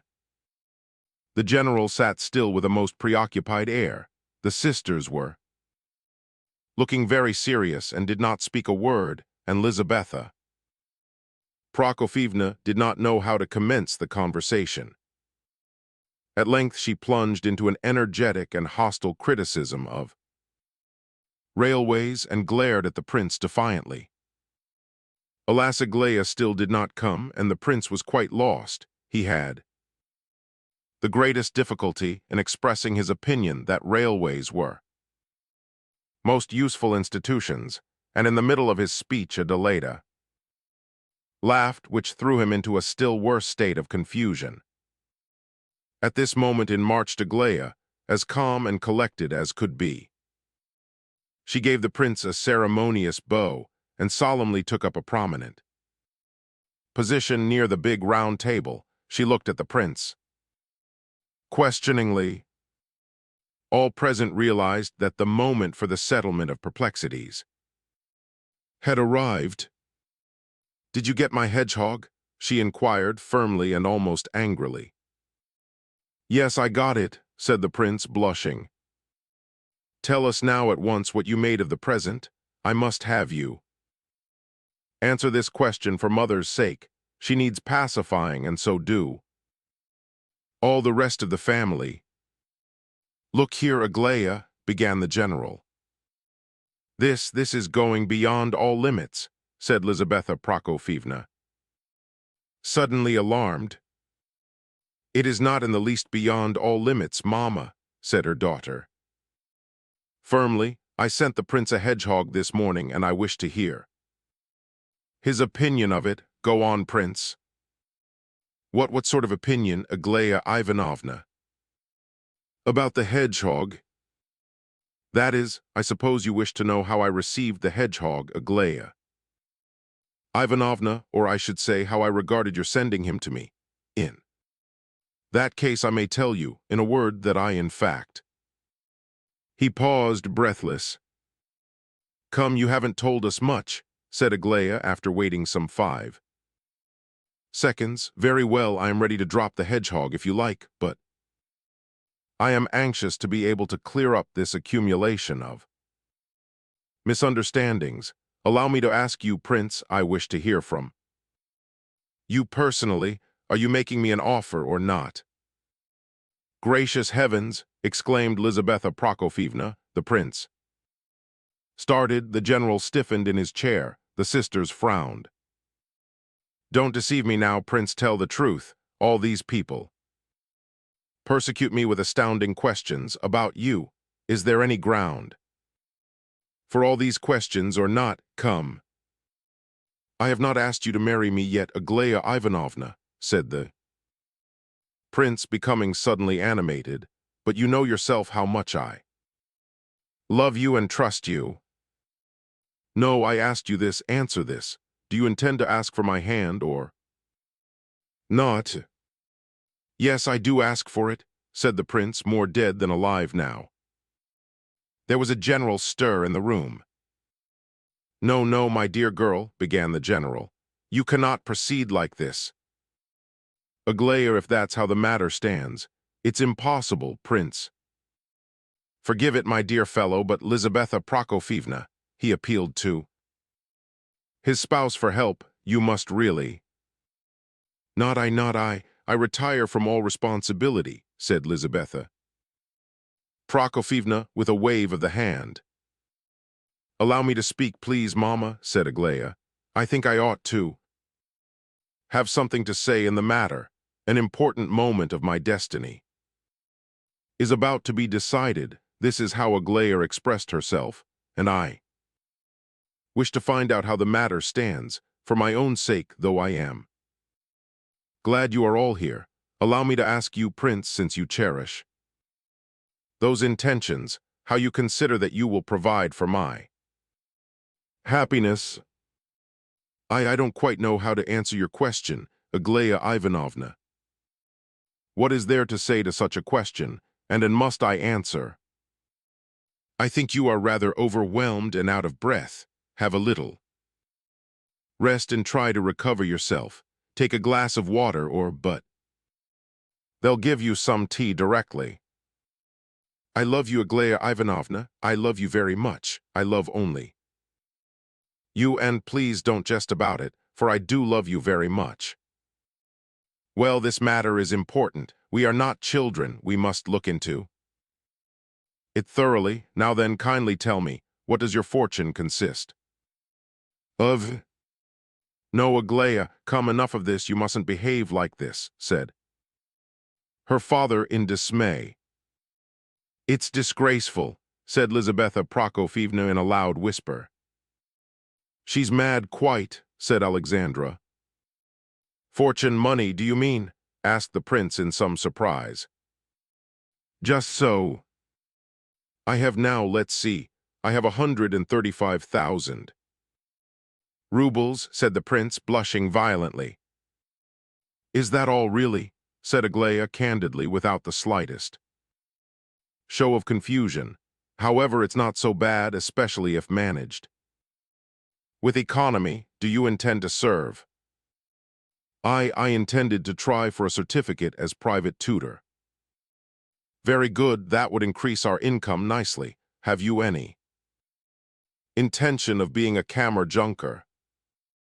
A kammer-junker? I had not thought of it, but here the two sisters could restrain themselves no longer, and both of them burst into irrepressible laughter.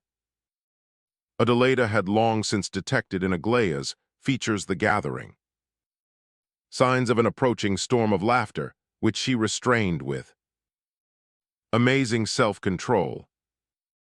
Aglaya looked menacingly at her laughing sisters, but could not contain herself any longer, and the next minute she too had burst into an irrepressible and almost hysterical fit of mirth.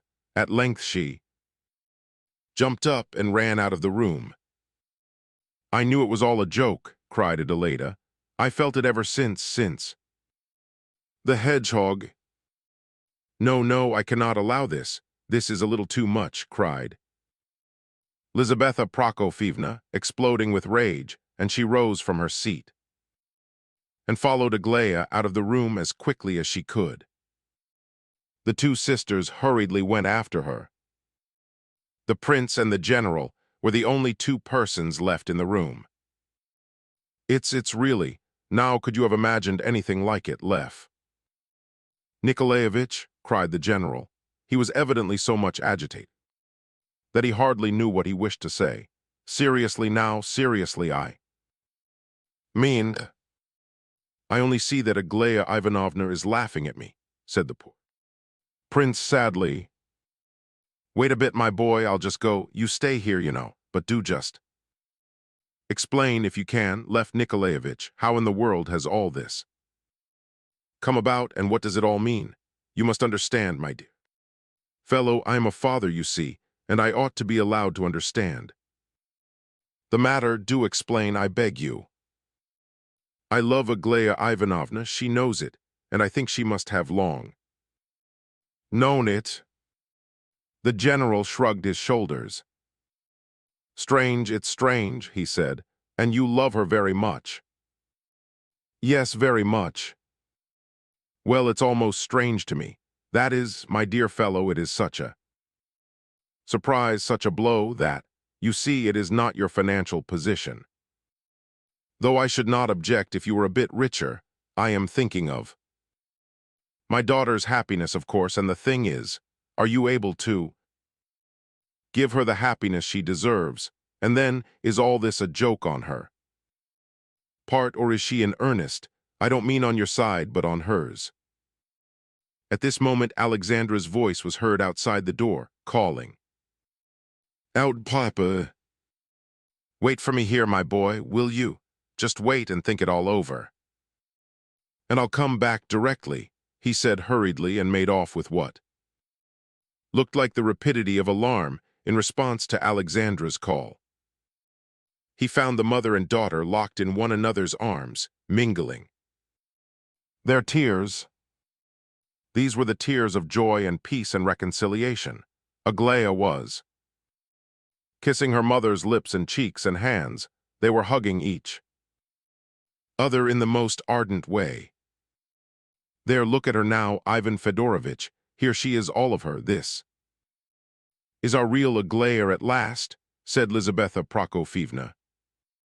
Aglaia raised her happy, tearful face from her mother's breast, glanced at her father, and burst out laughing. She sprang at him and hugged him, too, and kissed him over and over again. She then rushed back to her mother and hid her face in the maternal bosom, and there indulged more tears. Her mother covered her with a corner of her shawl. Oh, you cruel little girl, how will you treat us all next, I wonder? She said, but she spoke with a ring of joy in her voice, and as though she breathed at last without the oppression which she had felt so long. Cruel, sobbed Aglaia. Yes, I am cruel and worthless and spoiled. Tell father so. Oh, here he is, I forgot father, listen. She laughed through her tears. My darling, my little idol, cried the general, kissing and fondling her hands. Aglaia did not draw them away. So you love this young man, do you? No, no, no, can't bear him, I can't bear your young man, cried Aglaia, raising her head. And if you dare say that once more.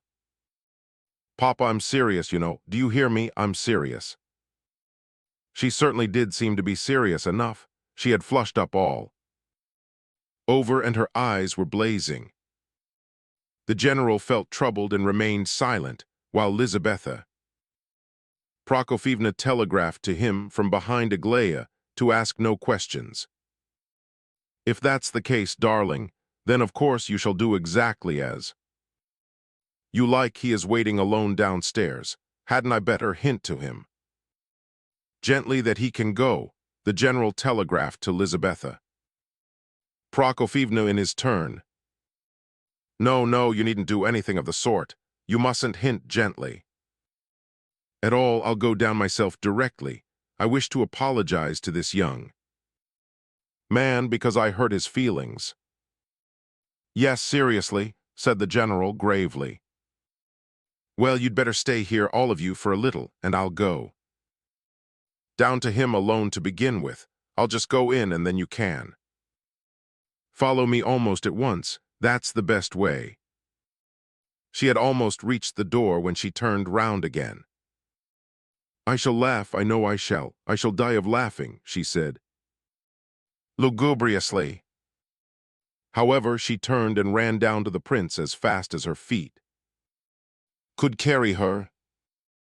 Well, what does it all mean? What do you make of it? Asked the general of his spouse hurriedly. I hardly dare say, said Lizabetha as hurriedly, but I think it's as plain as anything can be. I think so too, as clear as day. She loves him. Loves him, she is head over ears in love, that's what she is, put in Alexandra. Well, God bless her if such is her destiny, said Lizabetha, crossing herself devoutly. Destiny it is, said the general, and there's no getting out of destiny. With these words they all moved off towards the drawing room, where another surprise awaited them. Aglaia had not only not laughed, as she had feared, but had gone to the prince rather timidly, and said to him, Forgive us, silly, horrid, spoilt girl. She took his hand here, and be quite assured that we all of us esteem you beyond all words, and if I dared to turn your beautiful, admirable simplicity to ridicule, forgive me as you would a little child its mischief. Forgive me all my absurdity of just now, which of course meant nothing and could not have the slightest consequence. She spoke these words with great emphasis.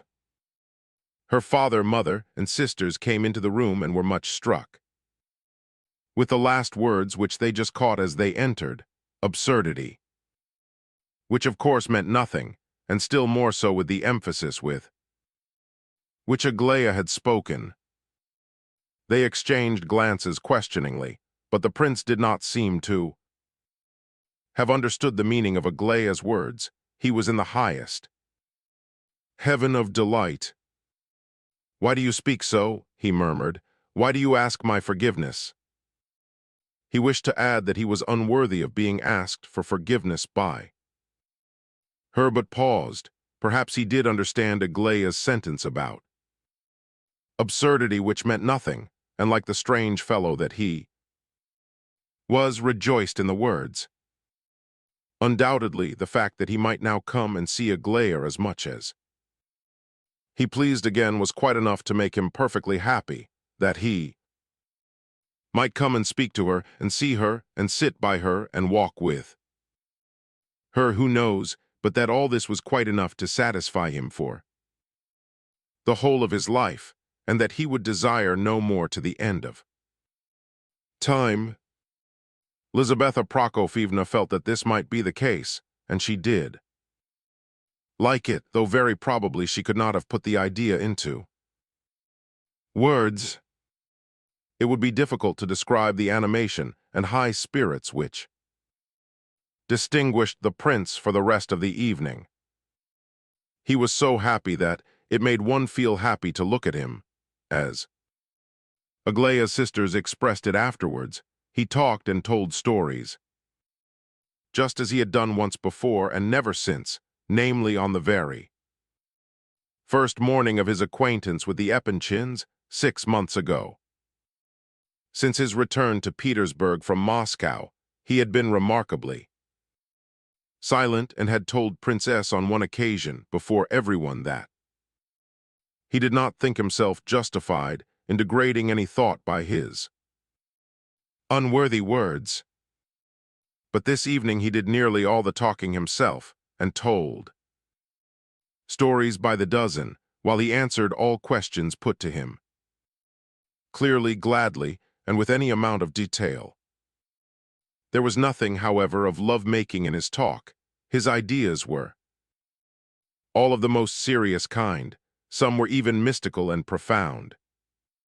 He aired his own views on various matters, some of his most private opinions and observations, many of which would have seemed rather funny, so his hearers agreed afterwards, had they not been so well expressed. The general liked serious subjects of conversation, but both he and Lizaveta Prokofyevna felt that they were having a little too much of a good thing tonight, and as the evening advanced, they both grew more or less melancholy, but towards night the prince fell to telling funny stories and was always the first to burst out laughing himself, which he invariably did so joyously, and simply that the rest laughed just as much at him as at his stories. As for Aglaya, she hardly said a word all the evening, but she listened with all her ears to Lev Nikolaevitch's talk, and scarcely took her eyes off him. She looked at him and stared, and hung on every word he said Lizaveta afterwards to her husband, and yet tell her that she loves him and she is furious. "What's to be done? It's fate," said the general, shrugging his shoulders, and for a long while after he continued to repeat, "It's fate, it's fate." We may add that to a businessman like General Epanchin, the present position of affairs was most unsatisfactory. He hated the uncertainty in which they had been perforce left. However, he decided to say no more about it and merely to look on and take his time and tune from Lizaveta Prokofyevna. The happy state in which the family had spent the evening, as just recorded, was not of very long duration. Next day Aglaya quarreled with the prince again, and so she continued to behave for the next few days. For whole hours at a time she ridiculed and chaffed the wretched man and made him almost a laughing-stock. It is true that they used to sit in the little summer house together for an hour or two at a time, very often, but it was observed that on these occasions the prince would read the paper or some book aloud to Aglaya. "Do you know," Aglaya said to him once, interrupting the reading, "I've remarked that you are dreadfully badly educated. You never know anything thoroughly if one asks you, neither anyone's name nor dates, nor about treaties and so on. It's a great pity, you know." "I told you I had not had much of an education," replied the prince. "How am I to respect you if that's the case? Read on now." "No, don't stop reading." And once more that same evening Aglaya mystified them all. Princess had returned, and Aglaya was particularly amiable to him, and asked a great deal after Evgeny Pavlovitch. Myshkin had not come in as yet. Suddenly Princess hinted something about a new and approaching change in the family. He was led to this remark by a communication inadvertently made to him by Lizaveta Prokofyevna, that a delayed marriage must be postponed a little longer in order that the two weddings might come off together. It is impossible to describe Aglaya's irritation. She flared up and said some indignant words about all these silly insinuations. She added that she had no intentions as yet of replacing anybody's mistress.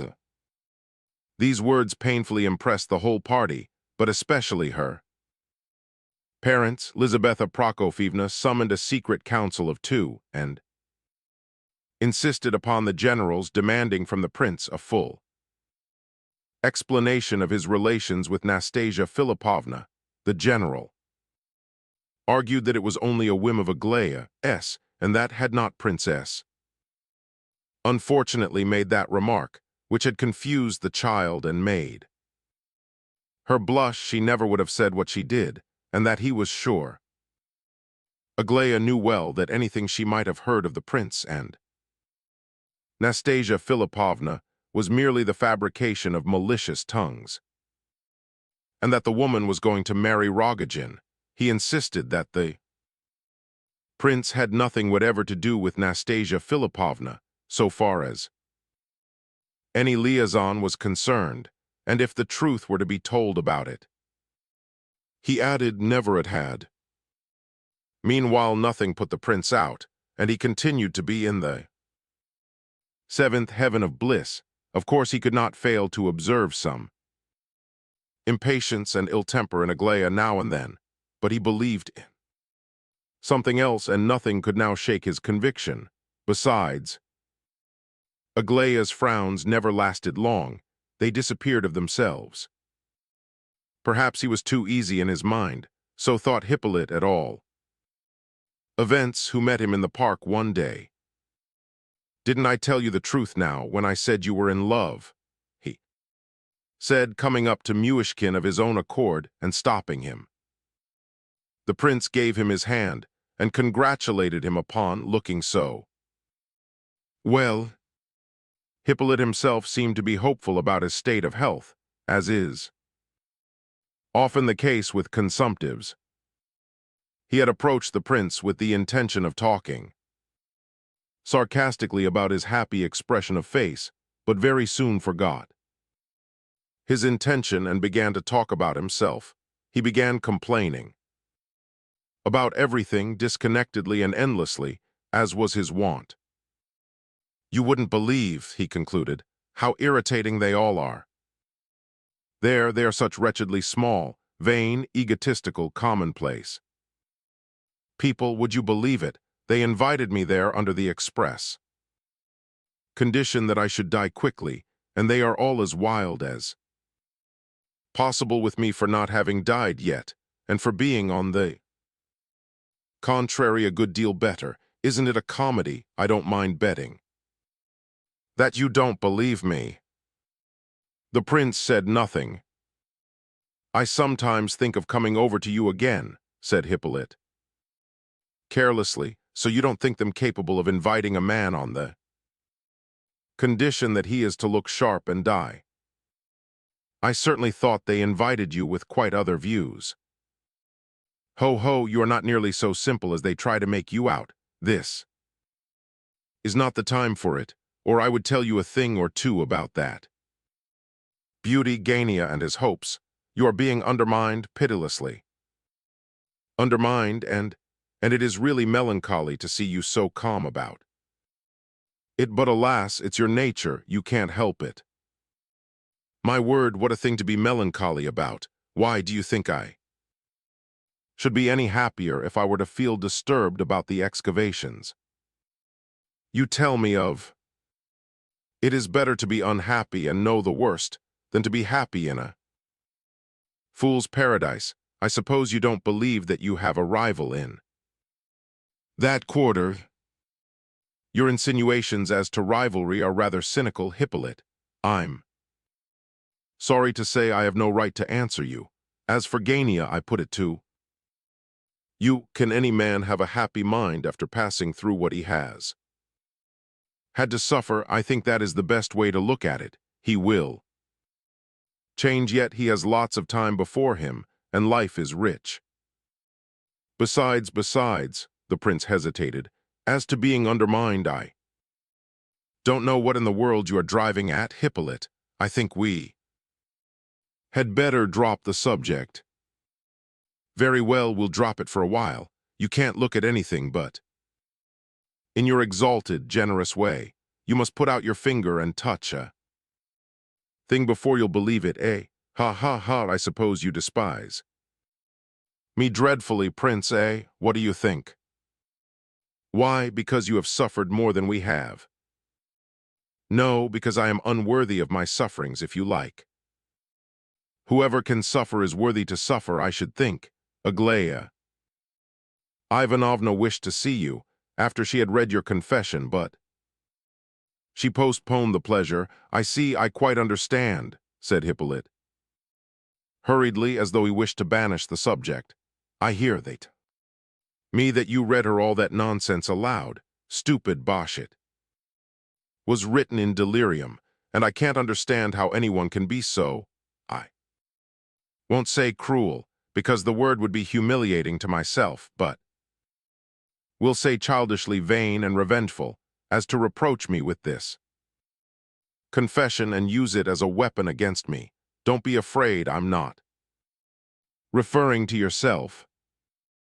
Oh, but I'm sorry you repudiate the confession, Hippolyte. It is sincere, and do you know even the absurd parts of it? And these are.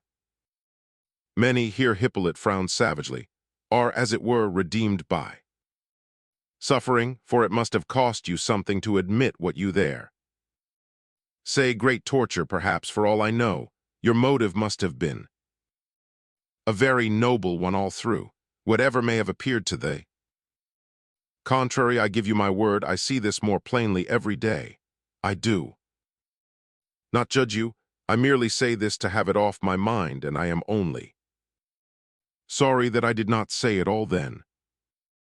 Hippolyte flushed hotly. He had thought at first that the prince was humbugging him, but on looking at his face he saw that he was absolutely serious and had no thought of any deception. Hippolyte beamed with gratification. And yet I must die, he said, and almost added, a man like me. And imagine how that Gania annoys me. He has developed the idea, pretends to believe, that in all probability 3 or 4 others who heard my confession will die before I do. There's an idea for you, and all this by way of consoling me. Ha ha ha, in the first place they haven't died yet, and in the second, if they did die, all of them, what would be the satisfaction to me in that? He judges me by himself, but he goes further. He actually pitches into me because, as he declares, any decent fellow would die quietly, and that all this is mere egotism on my part. He doesn't see what refinement of egotism it is on his own part, and at the same time what ox-like coarseness. Have you ever read of the death of one Stepan Glebov in the 18th century? I read of it yesterday by chance. Who was he? He was impaled on a stake in the time of Peter. I know, I know. He lay there 15 hours in the hard frost and died. With the most extraordinary fortitude. I know, what of him? Only that God gives that sort of dying to some, and not to others. Perhaps you think, though, that I could not die like Glebov. Not at all, said the prince, blushing. I was only going to say that. You not that you could not be like Glebov, but that you would have been more like. I guess what you mean. I should be an Osterman, not a Glebov. Is that what you meant? What Osterman? Asked the prince in some surprise. Why, Osterman the diplomatist. Peter's Osterman, muttered Hippolyte. Confused, there was a moment's pause of mutual confusion.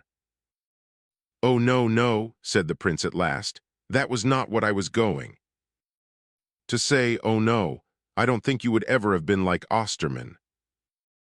Hippolyte frowned gloomily. I'll tell you why I draw the conclusion, explained the prince, evidently desirous of clearing up the matter a little. Because, though I often think over the men of those times, I cannot for the life of me imagine them to be like ourselves. It really appears to me that they were of another race altogether than ourselves of today. At that time, people seemed to stick so to one idea. Now they are more nervous, more sensitive, more enlightened, people of 2 or 3 ideas at once, as it were. The man of today is a broader man, so to speak, and I declare I believe that is what prevents him from being so self-contained and independent a being as his brother of those earlier days. Of course, my remark was only made under this impression, and not in the least. I quite understand. You are trying to comfort me for the naiveness with which you disagreed with me. Ha ha ha, you are a regular child, prince. However, I cannot help seeing that you always treat me like a fragile china cup. Never mind, I'm not a bit angry. At all events, we have had a very funny talk. Do you know, all things considered, I should like to be something better than Osterman. I wouldn't take the trouble to rise from the dead to be an Osterman. However, I see I must make arrangements to die soon, or I myself. Well, leave me now, au revoir. Look here, before you go, just give me your opinion. How do you think I ought to die now? I mean the best. The most virtuous way, tell me. You should pass us by and forgive us our happiness, said the prince, in a low voice. Ha ha ha, I thought so. I thought I should hear something like that. Well, you really are, oh dear me. Eloquence, eloquence. Goodbye. 6. As to the evening party at the Epinchins, at which Princess Bielokonsky was to be present, Varia had reported with accuracy, though she had perhaps expressed herself too strongly. The thing was decided in a hurry, and with a certain amount of quite unnecessary excitement, doubtless because nothing could be done in this house like anywhere else. The impatience of Lizaveta Prokofyevna to get things settled explained a good deal, as well as the anxiety of both parents for the happiness of their beloved daughter. Besides, Princess Bielokonsky was going away soon, and they hoped that she would take an interest in the prince. They were anxious that he should enter society under the auspices of this lady, whose patronage was the best of recommendations for any young man. Even if there seems something strange about the match, the general and his wife said to each other, the world will accept Aglaya's fiancé without any question if he is under the patronage of the princess. In any case, the prince would have to be shown sooner or later, that is, introduced into society, of which he had, so far, not the least idea.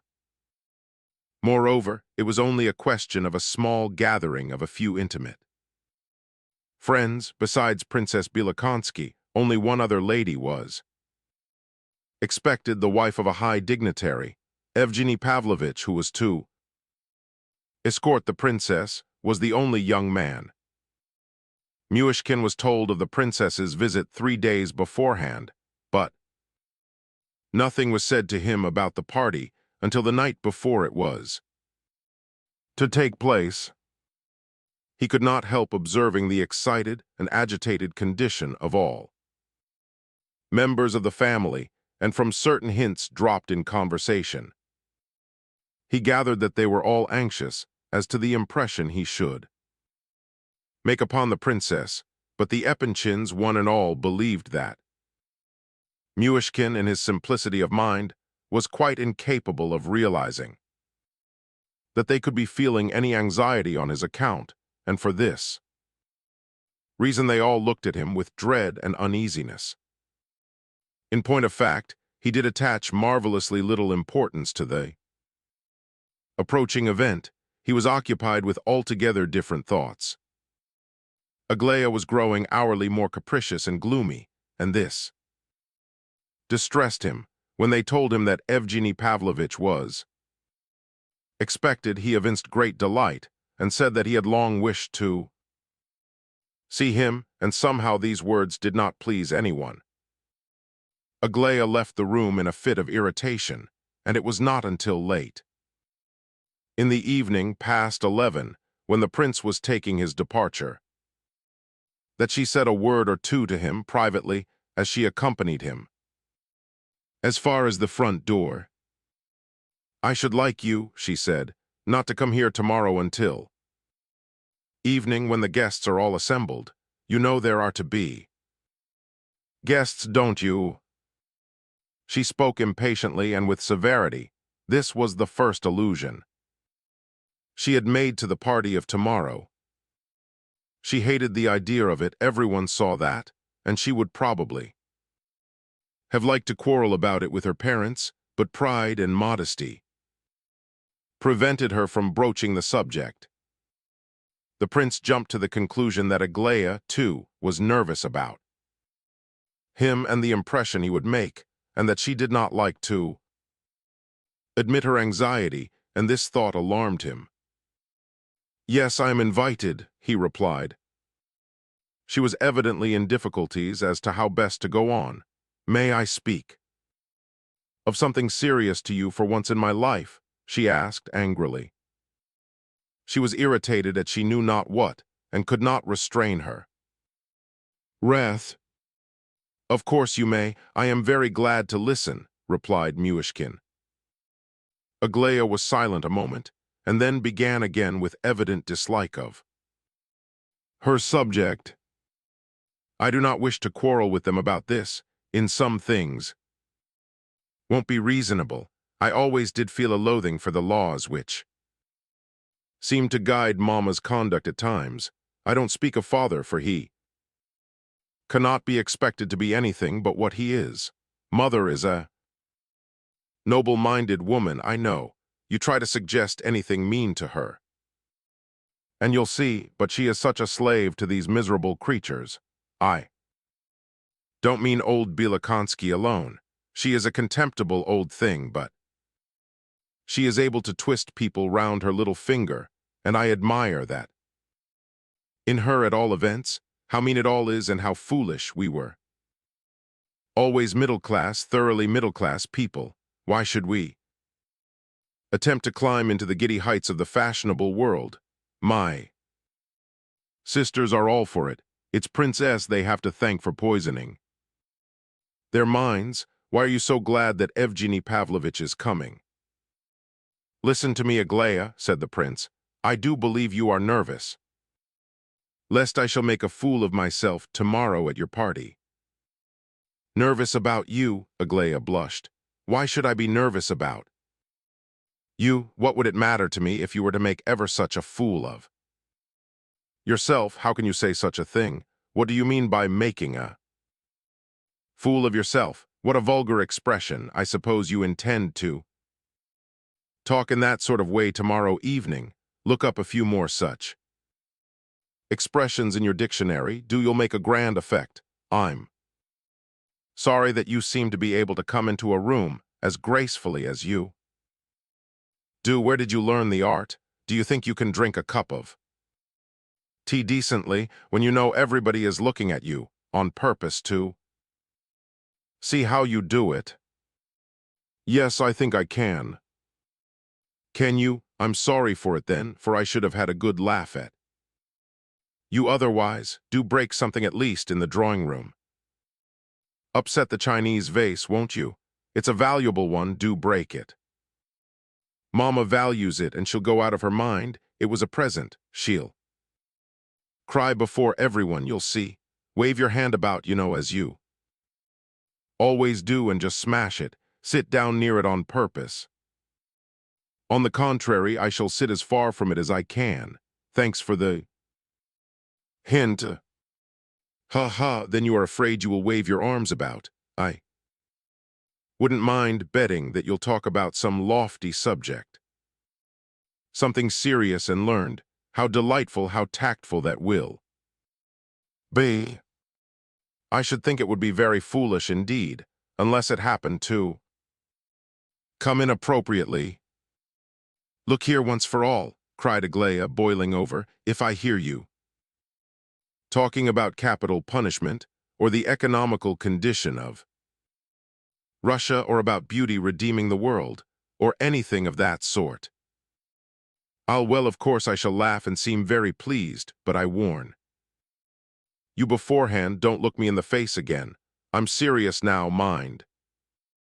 This time I am really serious. She certainly did say this very seriously, so much so that she looked quite different from what she usually was, and the prince could not help noticing the fact. She did not seem to be joking in the slightest degree. Well, you've put me into such a fright that I shall certainly make a fool of myself, and very likely break something too. I wasn't a bit alarmed before, but now I'm as nervous as can be. Then don't speak at all. Sit still and don't talk. Oh, I can't do that, you know. I shall say something foolish out of pure funk and break something for the same excellent reason. I know I shall. Perhaps I shall slip and fall on the slippery floor. I've done That before now, I shall dream of it all night now. Why did you say anything about it? Aglaia looked blackly at him. Do you know what? I had better not come at all tomorrow. I'll plead. Sick list and stay away, said the prince with decision. Aglaia stamped her foot and grew quite pale with anger. Oh my goodness, just listen to that. Better not come when the party is on purpose for him. Good Lord, what a delightful thing it is to have to do with such a stupid as you are. Well, I'll come, interrupted the prince hastily, and I'll give you my word of honor that I will sit the whole evening and not say a word. I believe that's the best thing you can do. You said you plead. Sick list just now. Where in the world do you get hold of such expressions? Why do you talk to me like this? Are you trying to irritate me or what? Forgive me, it's a schoolboy expression. I won't do it again, I know. Quite well I see it, that you are anxious on my account. Now don't be angry, and it makes me very happy to see it. You wouldn't believe how frightened I am of misbehaving somehow, and how glad I am of your instructions, but all this panic is simply nonsense, Aglaia. I give you my word it is. I am so pleased that you are such a child. Such a dear good child. How charming you can be if you like, Aglaia. Aglaia wanted to be angry, of course, but suddenly some quite unexpected feeling seized upon her heart, all in a moment. And you won't reproach me for all these rude words of mine, some day afterwards, she asked of a sudden. What an idea, of course not. And what are you blushing for again, and there comes that frown once more. You've taken to looking too gloomy. Sometimes, Aglaia, much more than you used to. I know why it is. Be quiet, do be quiet. No, no, I had much better speak out. I have long wished to say it and have said it, but that's not enough, for you didn't believe me. Between us two, there stands a being who... Be quiet, be quiet, be quiet, be quiet. Aglaia struck in suddenly, seizing his hand in hers and gazing at him almost in terror. At this moment she was called by someone. She broke loose from him with an air of relief and ran away. The prince was in a fever all night. It was strange, but he had suffered from fever for several nights in succession. On this particular night, while in semi-delirium, he had an idea. What if on the morrow he were to have a fit before everybody? The thought seemed to freeze his blood within him. All night he fancied himself in some extraordinary society of strange persons. The worst of it was that he was talking nonsense. He knew that he ought not to speak at all, and yet he talked the whole time. He seemed to be trying to persuade them all to something. Evgeny and Hippolyte were among the guests and appeared to be great friends. He awoke towards 9 o'clock with a headache, full of confused ideas and strange impressions. For some reason or other he felt most anxious to see Rogojin, to see and talk to him, but what he wished to say he could not tell. Next he determined to go and see Hippolyte. His mind was in a confused state, so much so that the incidents of the morning seemed to be imperfectly realized, though acutely felt. One of these incidents was a visit from Lebedev. Lebedev came rather early, before 10, but he was tipsy already, though the prince was not in an observant condition, yet he could not avoid seeing that for at least 3 days, ever since General Ivolgin had left the house, Lebedev had been behaving very badly. He looked untidy and dirty at all times of the day, and it was said that he had begun to rage about in his own house and that his temper was very bad. As soon as he arrived this morning, he began to hold forth, beating his breast and apparently blaming himself for something. I've had a reward for my meanness. I've had a slap in the face. He concluded tragically. A slap in the face, from whom, and so early in the morning? Early, said Lebedev sarcastically. Time counts for nothing even. In physical chastisement, but my slap in the face was not physical, it was moral. He suddenly took a seat very unceremoniously and began his story. It was very disconnected. The prince frowned and wished he could get away, but suddenly a few words struck him. He sat stiff with wonder. Lebedev said some extraordinary things. In the first place, he began about some letter, the name of Aglaya Ivanovna came in. Then suddenly he broke off and began to accuse the prince of something. He was apparently offended with him.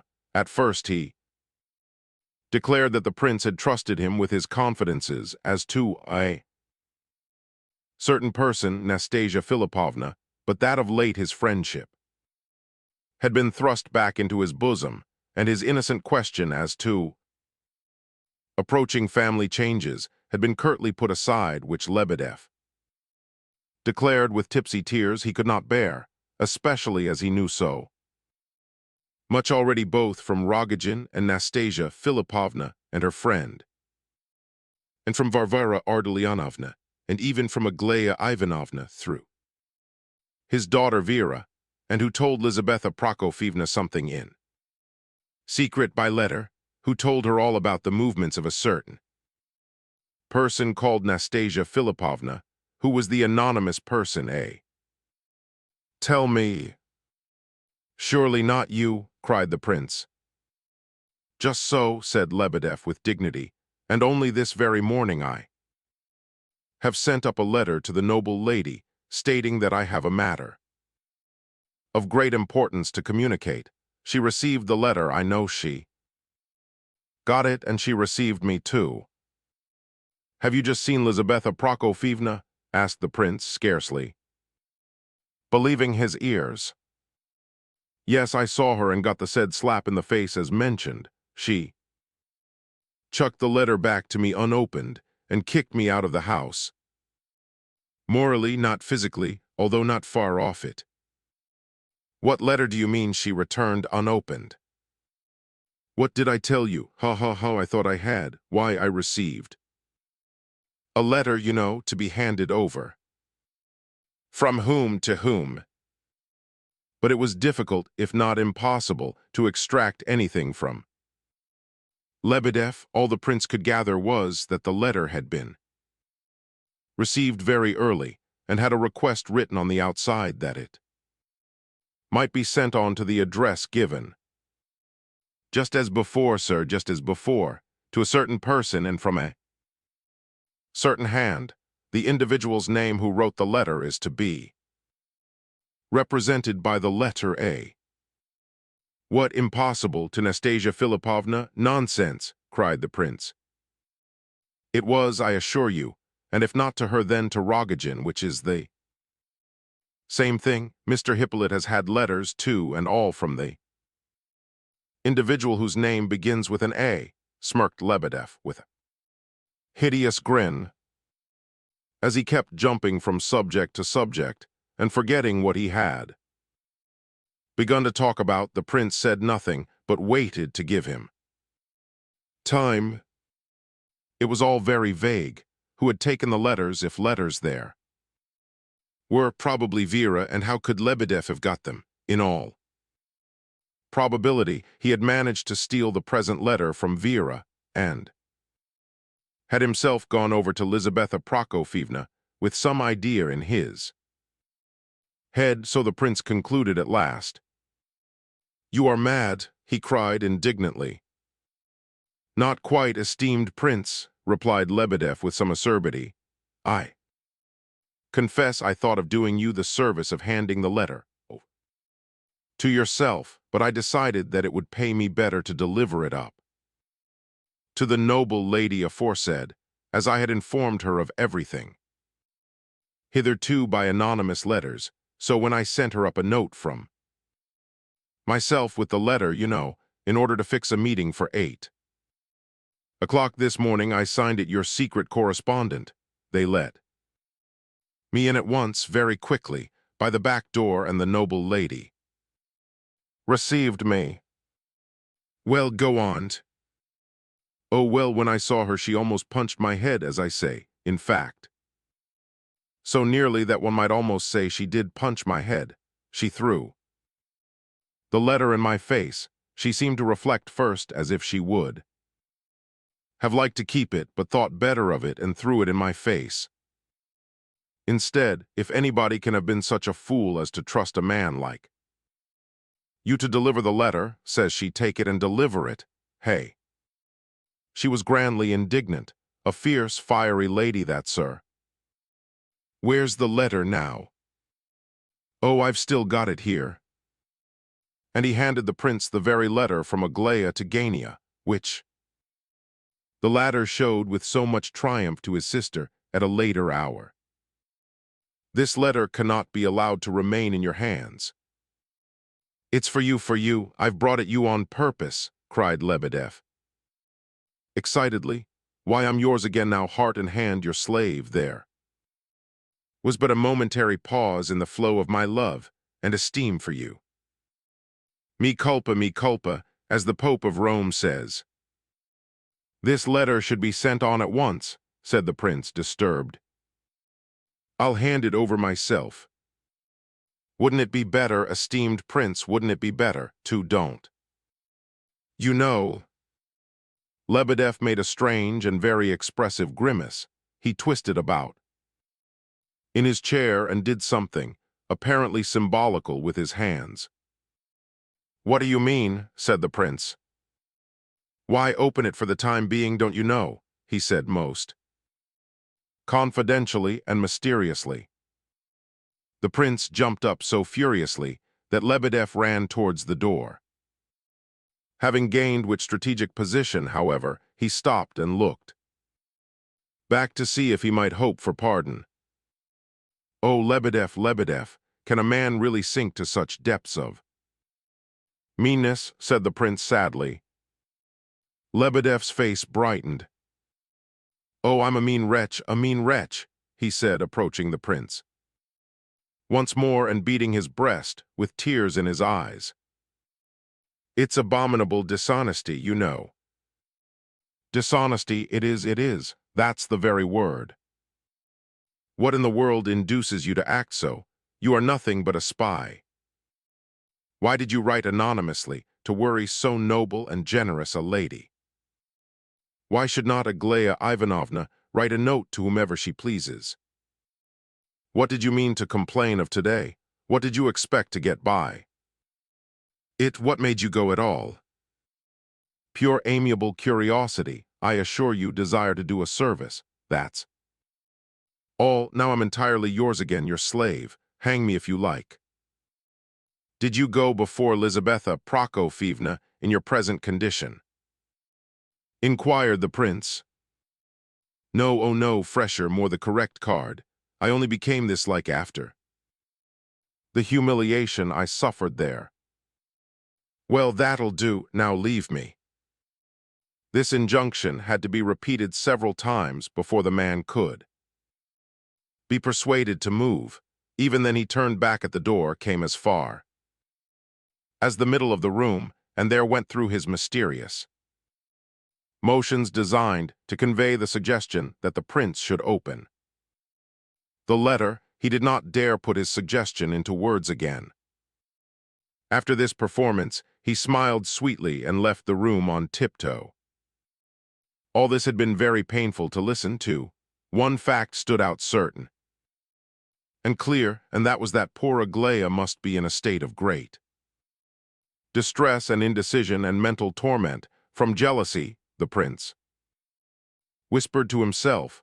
Undoubtedly in this inexperienced but hot and proud little head there were all sorts of plans forming, wild and impossible plans, maybe, and the idea of this so frightened the prince that he could not make up his mind what to do. Something must be done.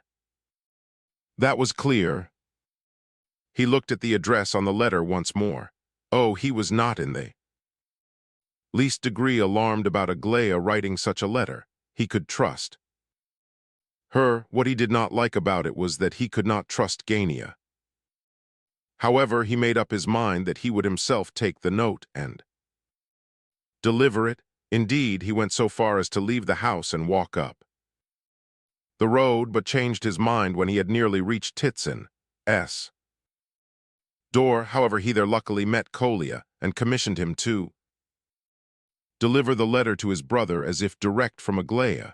Kolya asked no questions but simply delivered it, and Gania consequently had no suspicion that it had passed through so many hands.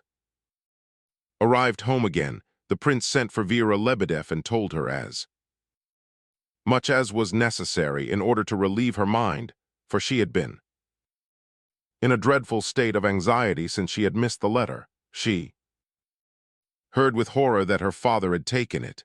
Myshkin learned from her that she had on several occasions performed secret missions both for Aglaia and for Rogojin without, however, having had the slightest idea that in so doing she might injure the prince in any way.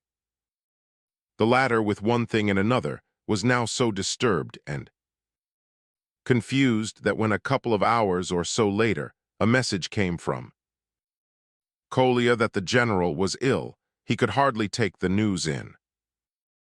However, when he did master the fact, it acted upon him as a tonic by completely distracting his attention. He went at once to Nina Alexandrovna's, whither the general had been carried, and stayed there until the evening. He could do no good, but there are people whom to have near one is a blessing at such times. Kolya was in an almost hysterical state. He cried continuously, but was running about all day. All the same, fetching doctors, of whom he collected 3, going to the chemist S, and so on. The general was brought round to some extent, but the doctors declared that he could not be said to be out of danger.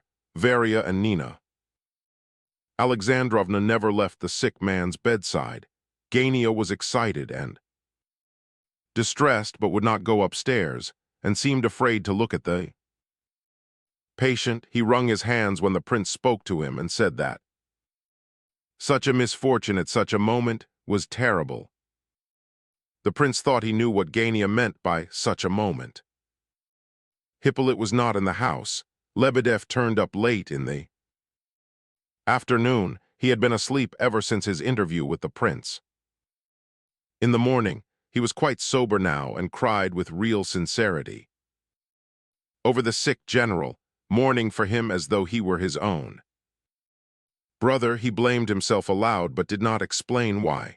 He repeated over and over again to Nina Alexandrovna that he alone was to blame, no one else, but that he had acted out of pure amiable curiosity, and that the deceased, as he insisted upon calling the still living general, had been the greatest of geniuses. He laid much stress on the genius of the sufferer, as if this idea must be one of immense solace in the present crisis. Nina Alexandrovna, seeing his sincerity of feeling, said at last, and without the faintest suspicion of reproach in her voice, "Come, come, don't cry, God will forgive you."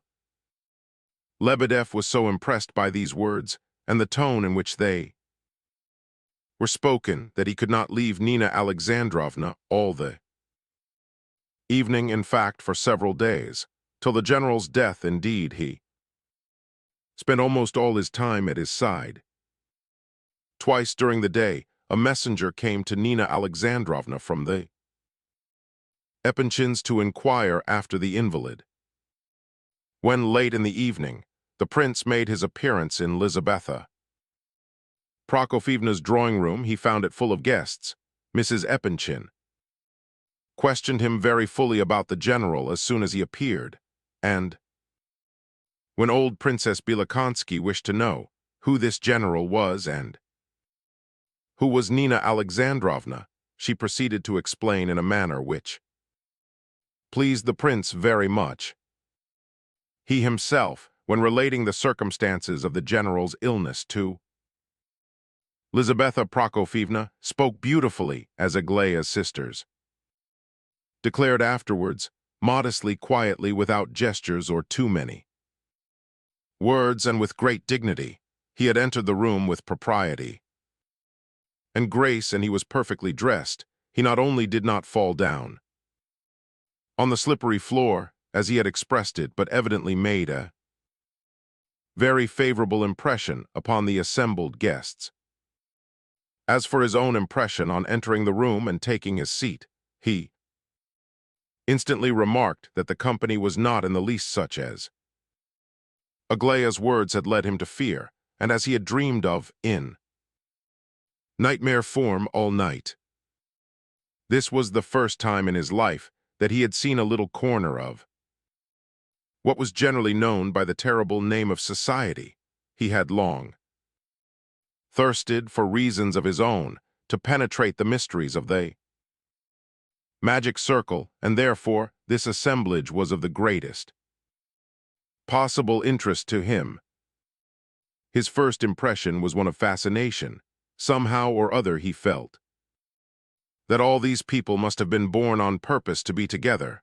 It seemed to him that the Epanchins were not having a party at all, that these people must have been here always, and that he himself was one of them, returned among them after a long absence, but one of them. Naturally and indisputably, it never struck him that all this refined simplicity and nobility, and wit and personal dignity, might possibly be no more than an exquisite artistic polish. The majority of the guests, who were somewhat empty-headed after all, in spite of their aristocratic bearing, never guessed in their self-satisfied composure that much of their superiority was mere veneer, which indeed they had adopted unconsciously and by inheritance. The prince would never so much as suspect such a thing in the delight of his first impression.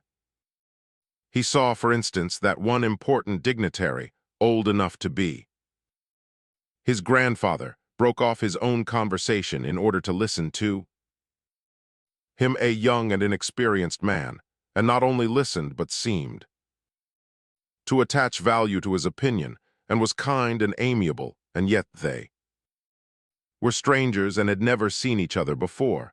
Perhaps what most appealed to the prince's impressionability was the refinement of the old man's courtesy towards him. Perhaps the soil of his susceptible nature was really predisposed to receive a pleasant impression. Meanwhile, all these people, though friends of the family and of each other to a certain extent, were very far from being such intimate friends of the family and of each other as the prince concluded. There were some present who never would think of considering the Epanchins their equals. There were even some who hated one another cordially. For instance, old Princess Bielokonsky had all her life despised the wife of the dignitary, while the latter was very far from loving Lizaveta Prokofievna.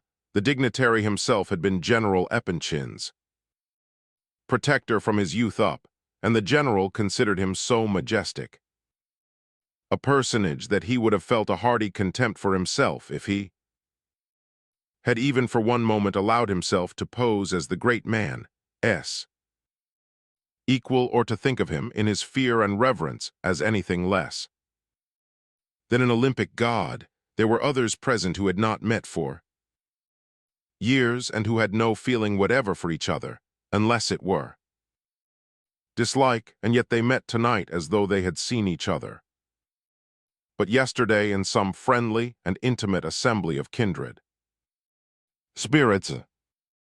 It was not a large party, however.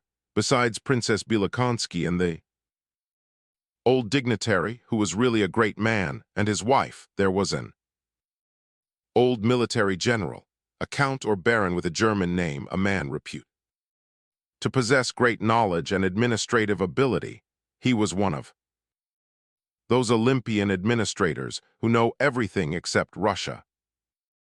Pronounce a word of extraordinary wisdom, admired by all about once in 5 years, and after being an eternity in the service, generally die.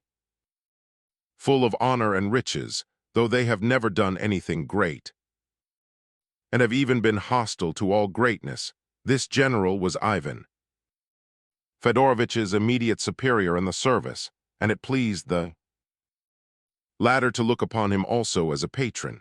On the other hand, the great man did not at all consider himself Epanchin's patron. He was always very cool to him, while taking advantage of his ready services, and would instantly have put another in his place if there had been the slightest reason for the change. Another guest was an elderly, important-looking gentleman, a distant relative of Lizaveta Prokofievna's. This gentleman was rich, held a good position, was a great talker, and had the reputation of being one of the dissatisfied, though not belonging to the dangerous sections of that class. He had the manners, to some extent, of the English aristocracy and some of their tastes, especially in the matter of underdone roast beef, harness, men servants, etc. He was a great friend of the dignitary S. and Lizaveta Prokofievna, for some reason or other, had got hold of the idea that this worthy intended at no distant date to offer the advantages of his hand and heart to Alexandra. Besides the elevated and more solid individuals enumerated, there were present a few younger, though not less elegant guests. Besides Princess and Evgeny Pavlovitch, we must name the eminent and fascinating Prince N, once the vanquisher of female hearts all over Europe. This gentleman was no longer in the first bloom of youth. He was 45, but still very handsome. He was well off and lived as a rule abroad, and was noted as a good teller of stories. Then came a few guests belonging to a lower stratum of society, people who, like the Epanchins themselves, moved only occasionally in this exalted sphere. The Epanchins liked to draft among their more elevated guests a few picked representatives of this lower stratum, and Lizaveta Prokofievna received much praise for this practice, which proved, her friends said, that she was a woman of tact. The Epanchins prided themselves upon the good opinion people held of them. One of the representatives of the middle class present today was a colonel of engineers, a very serious man and a great friend of Prince S., who had introduced him to the Epanchins. He was extremely silent in society, and displayed on the forefinger of his right hand a large ring, probably bestowed upon him for services of some sort. There was also a poet, German by name, but a Russian poet, very presentable and even handsome, the sort of man one could bring into society with impunity. This gentleman belonged to a German family of decidedly bourgeois origin, but he had a knack of acquiring the patronage of bigwigs and of retaining their favor. He had translated some great German poem into Russian verse, and claimed to have been a friend of a famous Russian poet since dead. It is strange how great a multitude of literary people there are who have had the advantages of friendship with some great man of their own profession who is, unfortunately, dead. The dignitary's wife had introduced this worthy to the Epanchins. This lady posed as the patroness of literary people, and she certainly had succeeded in obtaining pensions for a few of them, thanks to her influence with those in authority on such matters. She was a lady of weight in her own way. Her age was about 45, so that she was a very young wife for such an elderly husband as the dignitary. She had been a beauty in her day and still loved, as many ladies of 45 do love to dress a little too smartly. Her intellect was nothing to boast of, and her literary knowledge very doubtful. Literary patronage was, however, with her as much a mania as was the love of gorgeous clothes. Many books and translations were dedicated to her by her protégés, and a few of these talented individuals had published some of their own letters to her upon very weighty subjects. This, then, was the society that the prince accepted at once as true, coin as pure gold without alloy. It so happened, however, that on this particular evening all these good people were in excellent humor and highly pleased with themselves. Every one of them felt that they were doing the Epanchins the greatest possible honor by their presence, but alas, the prince never suspected any such subtleties. For instance, he had no suspicion of the fact that the Epanchins, having in their mind so important a step as the marriage of their daughter, would never think of presuming to take it without having previously shown off the proposed husband to the dignitary, the recognized patron of the family. The latter, too, though he would probably have received news of a great disaster to the Epanchin family, with perfect composure, would nevertheless have considered it a personal offense if they had dared to marry their daughter without his advice, or we might almost say his leave. The amiable and undoubtedly witty Prince N could not but feel that he was as a sun, risen for one night only to shine upon the Epanchin drawing room. He accounted them immeasurably his inferiors, and it was this feeling which caused his special amiability and delightful ease and grace towards them. He knew very well that he must tell some story this evening for the edification of the company, and led up to it with the inspiration of anticipatory triumph. The prince, when he heard the story afterwards, felt that he had never yet come across so wonderful a humorist, or such remarkable brilliancy as was shown by this man. And yet if he had only known it, this story was the oldest, stalest, and most worn-out yarn, and every drawing-room in town was sick to death of it.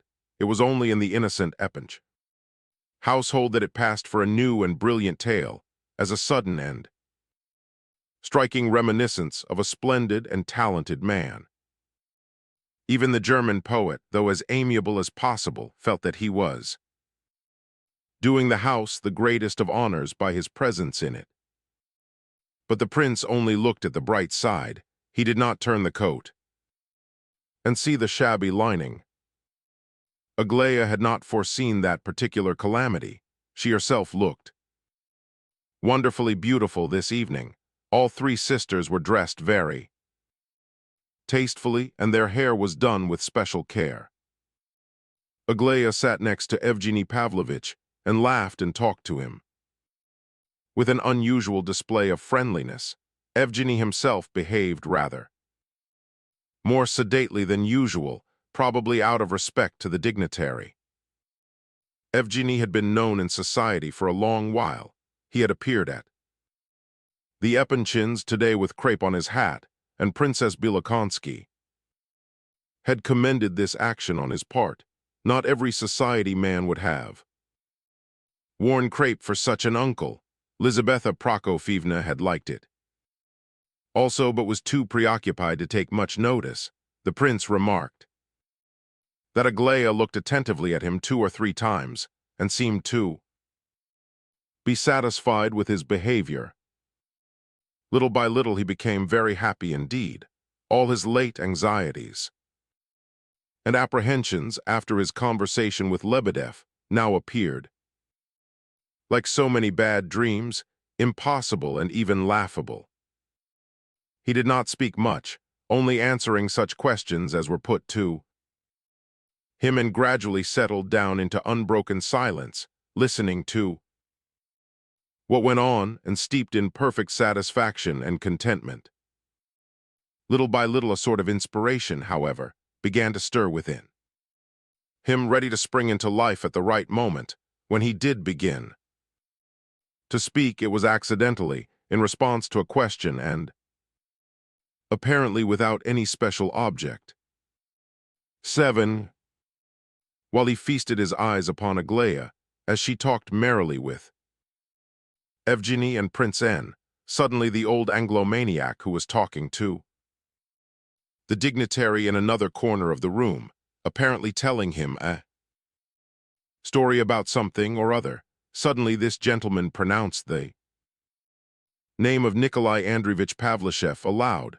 The prince quickly turned towards him and listened. The conversation had been on the subject of land and the present disorders, and there must have been something amusing said, for the old man had begun to laugh at his companion's heated expressions. The latter was describing in eloquent words how, in consequence of recent legislation, he was obliged to sell a beautiful estate in the N province, not because he wanted ready money.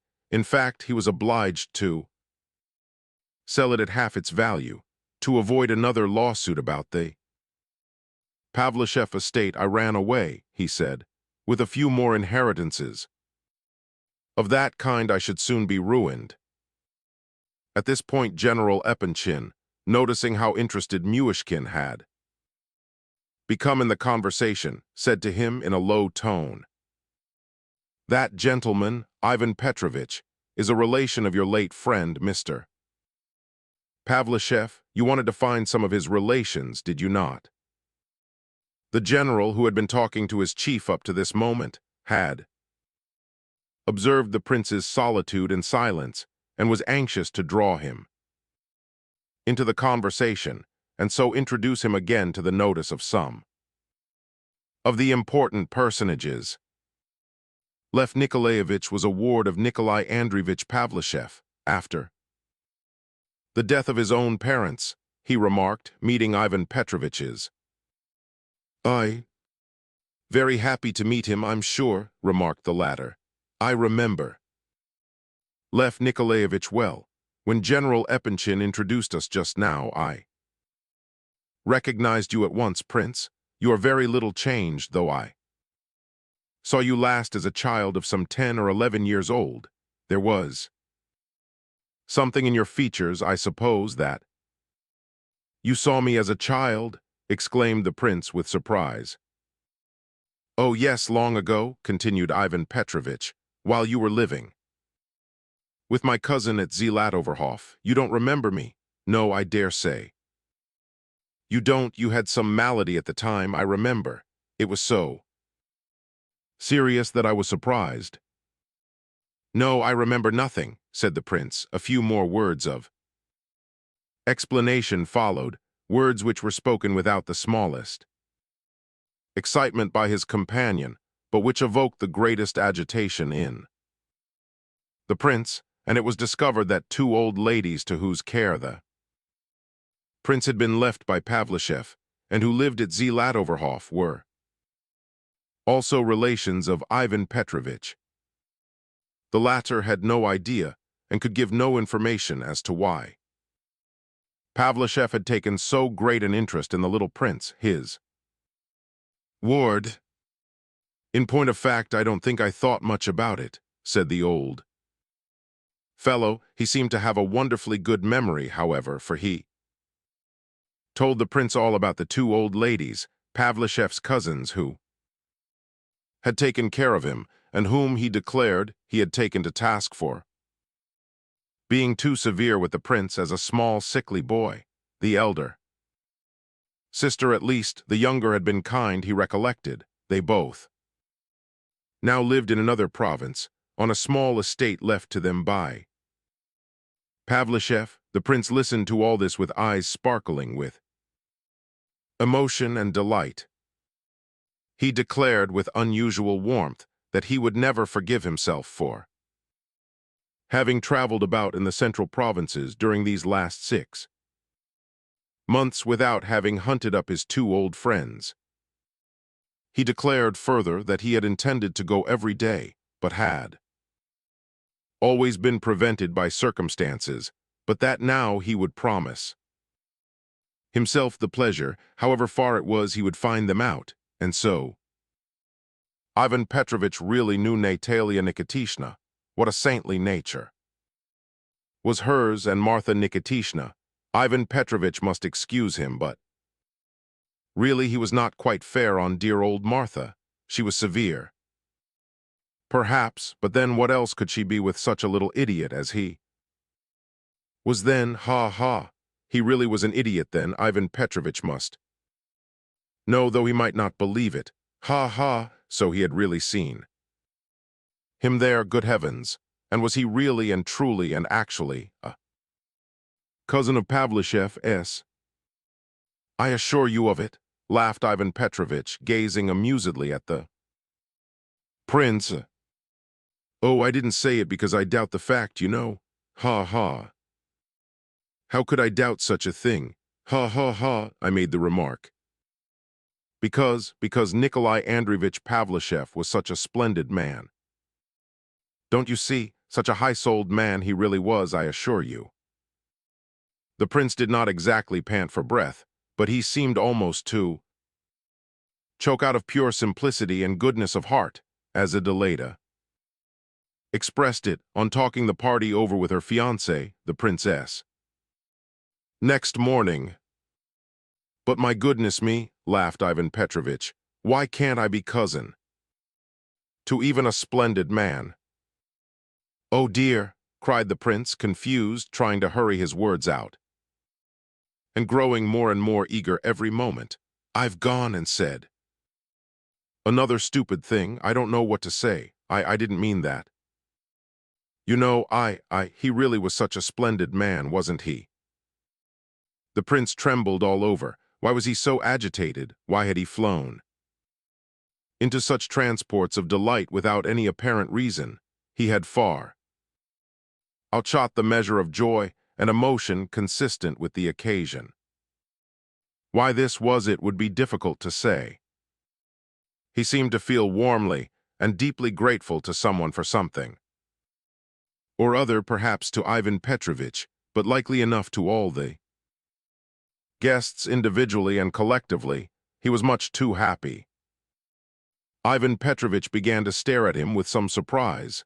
The dignitary, too, looked at him with considerable attention. Princess Bielokonsky glared at him angrily and compressed her lips. Prince N. Evgeny, Princess, and the girls all broke off their own conversations and listened. Aglaya seemed a little startled. As for Lizaveta Prokofyevna, her heart sank within her. This was odd of Lizaveta Prokofyevna and her daughters. They had themselves decided that it would be better if the prince did not talk all the evening, yet seeing him sitting silent and alone but perfectly happy, they had been on the point of exerting themselves to draw him into one of the groups of talkers around the room. Now that he was in the midst of a talk, they became more than ever anxious and perturbed. That he was a splendid man is perfectly true. You are quite right, repeated Ivan Petrovich, but seriously this time. He was a fine and a worthy fellow, worthy, one may say, of the highest respect, he added, more and more seriously at each pause, and it is agreeable to see on your part such. Wasn't it this same Pavlishev about whom there was a strange story in connection with some abbot? I don't remember who the abbot was, but I remember at one time everybody was talking about it, remarked the old dignitary. Yes, Abbot Gurot, a Jesuit, said Ivan Petrovich. Yes, that's the sort of thing our best men are apt to do. A man of rank, too, and rich, a man who, if he had continued to serve, might have done anything. And then to throw up the service and everything else in order to go over to Roman Catholicism and turn Jesuit, openly too, almost triumphantly, by Jove. It was positively a mercy that he died when he did. It was indeed. Everyone said so at the time. The prince was beside himself. Pavlishev turned Roman Catholic. Impossible, he cried. In horrors. Impossible is rather a strong word, said Ivan Petrovitch. You must allow, my dear prince, however, of course you value the memory of the deceased so very highly, and he certainly was the kindest of men, to which fact, by the way, I ascribe, more than to anything else, the success of the abbot in influencing his religious convictions. But you may ask me, if you please, how much trouble and worry I personally had over that business, and especially with this same Gurot, would you believe it? He continued, addressing the dignitary. They actually tried to put in a claim under the deceased's will, and I had to resort to the very strongest measures in order to bring them to their senses. I assure you they knew their cue, did these gentlemen. Wonderful. Thank goodness all this was in Moscow, and I got the court, you know, to help me, and we soon brought them to their senses. You wouldn't believe how you have pained and astonished me, cried the prince. Very sorry, but in point of fact, you know, it was all nonsense and would have ended in smoke as usual, I'm sure of that. Last year. Turned to the old man again. Countess K. joined some Roman convent. Abroad, our people never seem to be able to offer any resistance so soon as they get into the hands of these intriguers, especially abroad. That is all thanks to our lassitude, I think, replied the old man. With authority, and then their way of preaching, they have a skillful manner of doing it, and they know how to startle one too. I got quite a fright myself in '32 in Vienna, I assure you, but I didn't cave in to them. I ran away instead, ha ha. Come, I've always heard that you ran away with the beautiful Countess Levitsky that time, throwing up everything in order to do it, and not from the Jesuits at all, said Princess Bielokonsky. Suddenly, well, yes, but we call it from the Jesuits, you know. It comes to the same thing, laughed the old fellow, delighted with the pleasant recollection. You seem to be very religious, he continued, kindly addressing the prince, which is a thing one meets so seldom nowadays among young people. The prince was listening open-mouthed and still in a condition of excited agitation. The old man was evidently interested in him and anxious to study him more closely. Pavlishev was a man of bright intellect and a good Christian. Sincere Christian, said the prince suddenly. How could he possibly embrace a faith which is unchristian? Roman Catholicism is, so to speak, simply the same thing as unchristianity, he added with flashing eyes which seemed to take in everybody in the room. Come, that's a little too strong, isn't it? Murmured the old man, glancing at General Epanchin in surprise. How do you make out that the Roman Catholic religion is unchristian? What is it then? Asked Ivan Petrovitch, turning to the prince. It is not a Christian religion in the first place, said the latter, in extreme agitation, quite out of proportion to the necessity of the moment, and in the second place, Roman Catholicism is, in my opinion, worse than atheism itself. Yes, that is my opinion. Atheism only preaches a negation, but Romanism goes further. It preaches a disfigured, distorted Christ. It preaches Antichrist, I assure you. Swear it, this is my own personal conviction, and it has long distressed me. The Roman Catholic believes that the Church on earth cannot stand without universal temporal power. He cries non possumus. In my opinion, the Roman Catholic religion is not a faith at all, but simply a continuation of the Roman Empire, and everything is subordinated to this idea, beginning with faith. the Pope has seized territories and an earthly throne, and has held them with the sword.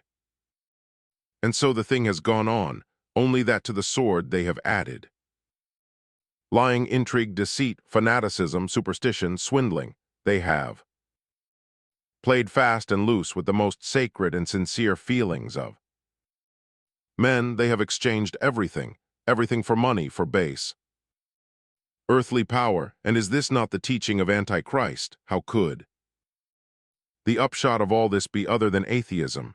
Atheism is the child of Roman Catholicism. It proceeded from these Romans themselves, though perhaps they would not believe it. It grew and fattened on hatred of its parents. It is the progeny of their lies and spiritual feebleness. Atheism. In our country, it is only among the upper classes that you find unbelievers, men who have lost the root or spirit of their faith.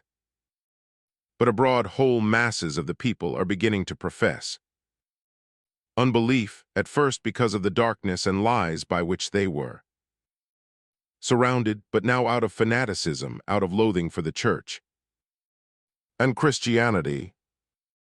The prince paused to get breath. He had spoken with extraordinary rapidity and was very pale.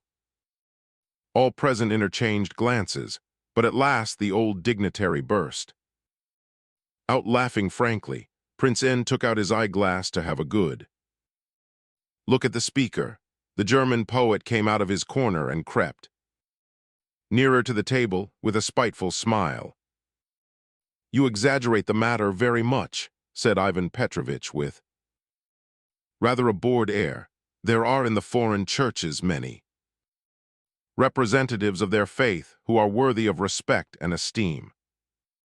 "Oh, but I did not speak of individual representatives. I was merely talking about Roman Catholicism and its essence of Rome itself. Church can never entirely disappear. I never hinted at that. Agreed that all this may be true, but we need not discuss a subject which belongs to the domain of theology." Oh no, not to theology alone, I assure you. Why, socialism is the progeny of Romanism and of the Romanistic spirit. It and its brother atheism proceed from despair and opposition to Catholicism. It seeks to replace in itself the moral power of religion in order to appease the spiritual thirst of parched humanity and save it, not by Christ but by force.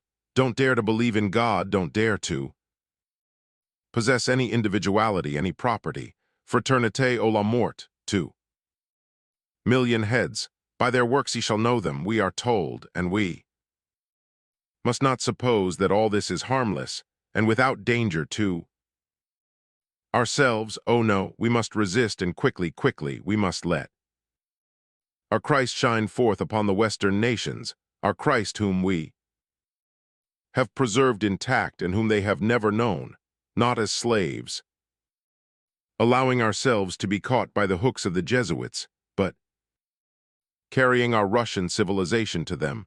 We must stand before them, not letting it be said among us that their preaching is skillful, as someone expressed it just now. But excuse me, cried Ivan Petrovitch considerably disturbed and looking around uneasily. Your ideas are, of course, most praiseworthy and in the highest degree patriotic, but you exaggerate the matter terribly. It would be better if we dropped the subject." "No, sir, I do not exaggerate. I understate the matter, if anything. Undoubtedly understate it, simply because I cannot express myself as I should like, but allow me." The prince was silent. He sat straight up in his chair and gazed fervently at Ivan Petrovitch. "It seems to me that you have been too painfully impressed by the news of what happened to your good benefactor," said the old dignitary, kindly and with the utmost calmness of demeanor. "You are excitable, perhaps as the result of your solitary life. If you would make up your mind to live more among your fellows in society, I am sure, that the world would be glad to welcome you as a remarkable young man, and you would soon find yourself able to look at things more calmly. You would see that all these things are much simpler than you think. And besides, these rare cases come about, in my opinion, from ennui. And from satiety. Exactly, that is a true thought, cried the prince. From from our ennui, but not from satiety. Oh no, you are wrong. There, say from thirst if you like, the thirst of fever, and please, do not suppose that this is so small a matter that we may have a laugh at it and dismiss it. We must be able to foresee our disasters and arm against them. We Russians no sooner arrive at the brink of the water and realize that we are really at the brink than we are so delighted with the outlook that in we plunge and swim to the farthest point we can see. Why is this? You say you are surprised at Pavlishev's action. You ascribe it to madness, to kindness of heart and what not, but it is not so. Our Russian intensity not only astonishes ourselves, all Europe wonders at our conduct in such cases, for if one of us goes over to Roman Catholicism, he is sure to become a Jesuit at once, and a rabid one into the bargain. If one of us becomes an atheist, he must needs begin to insist on the prohibition of faith in God by force, that is, by the sword. Why is this? Why does he then exceed all bounds at once? Because he has found land at last, the fatherland that he sought in vain before, and because his soul is rejoiced to find it, he throws himself upon it and kisses it. Oh, it is not from vanity alone, it is not from feelings of vanity that Russians become atheists and Jesuits, but from spiritual thirst, from anguish of longing for higher things, for dry, firm land, for foothold on a fatherland which they never believed in because they never knew it. It is easier for a Russian to become an atheist than for any other nationality in the world, and not only does a Russian become an atheist, but he actually believes in atheism just as though he had found a new faith, not perceiving that he has pinned his faith to a negation. Such is our anguish of thirst. Whoso has no country has no God. That is not my own expression, it is the expression of a merchant, one of the old believers whom I once met.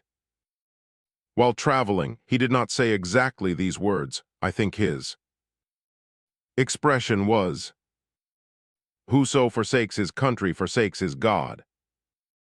But let these thirsty Russian souls find, like Columbus discoverers, a new world. Let them find the Russian world. Let them search and discover all the gold and treasure that lies hid in the bosom of their own land. Show them the restitution of lost humanity in the future by Russian thought alone, and by means of the God and of the Christ of our Russian faith, and you will see how mighty and just and wise and good a giant will rise up before the eyes of the astonished and frightened world, astonished because they expect nothing but the sword from us, because they think they will get nothing out of us but barbarism.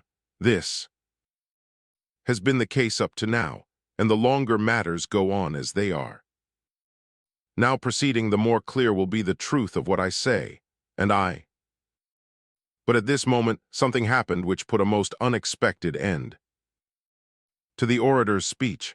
All this heated tirade, this outflow of passionate words and ecstatic ideas, which seemed to hustle and tumble over each other as they fell from his lips, bore evidence of some unusually disturbed mental condition in the young fellow who had boiled over in such a remarkable manner, without any apparent reason. Of those who were present, such as knew the prince listened to his outburst in a state of alarm, some with a feeling of mortification. It was so unlike his usual timid self-constraint, so inconsistent with his usual taste and tact, and with his instinctive feeling for the higher proprieties. They could not understand the origin of the outburst. It could not be simply the news of Pavlishev's perversion by the ladies. The prince was regarded as little better than a lunatic, and Princess Bielokonsky admitted afterwards that in another minute she would have bolted. The two old gentlemen looked quite alarmed. The old General Epanchin's chief sat and glared at the prince in severe displeasure. The colonel sat immovable. Even the German poet grew a little pale, though he wore his usual artificial smile as he looked around to see what the others would do. In point of fact, it is quite possible that the matter would have ended in a very commonplace and natural way in a few minutes.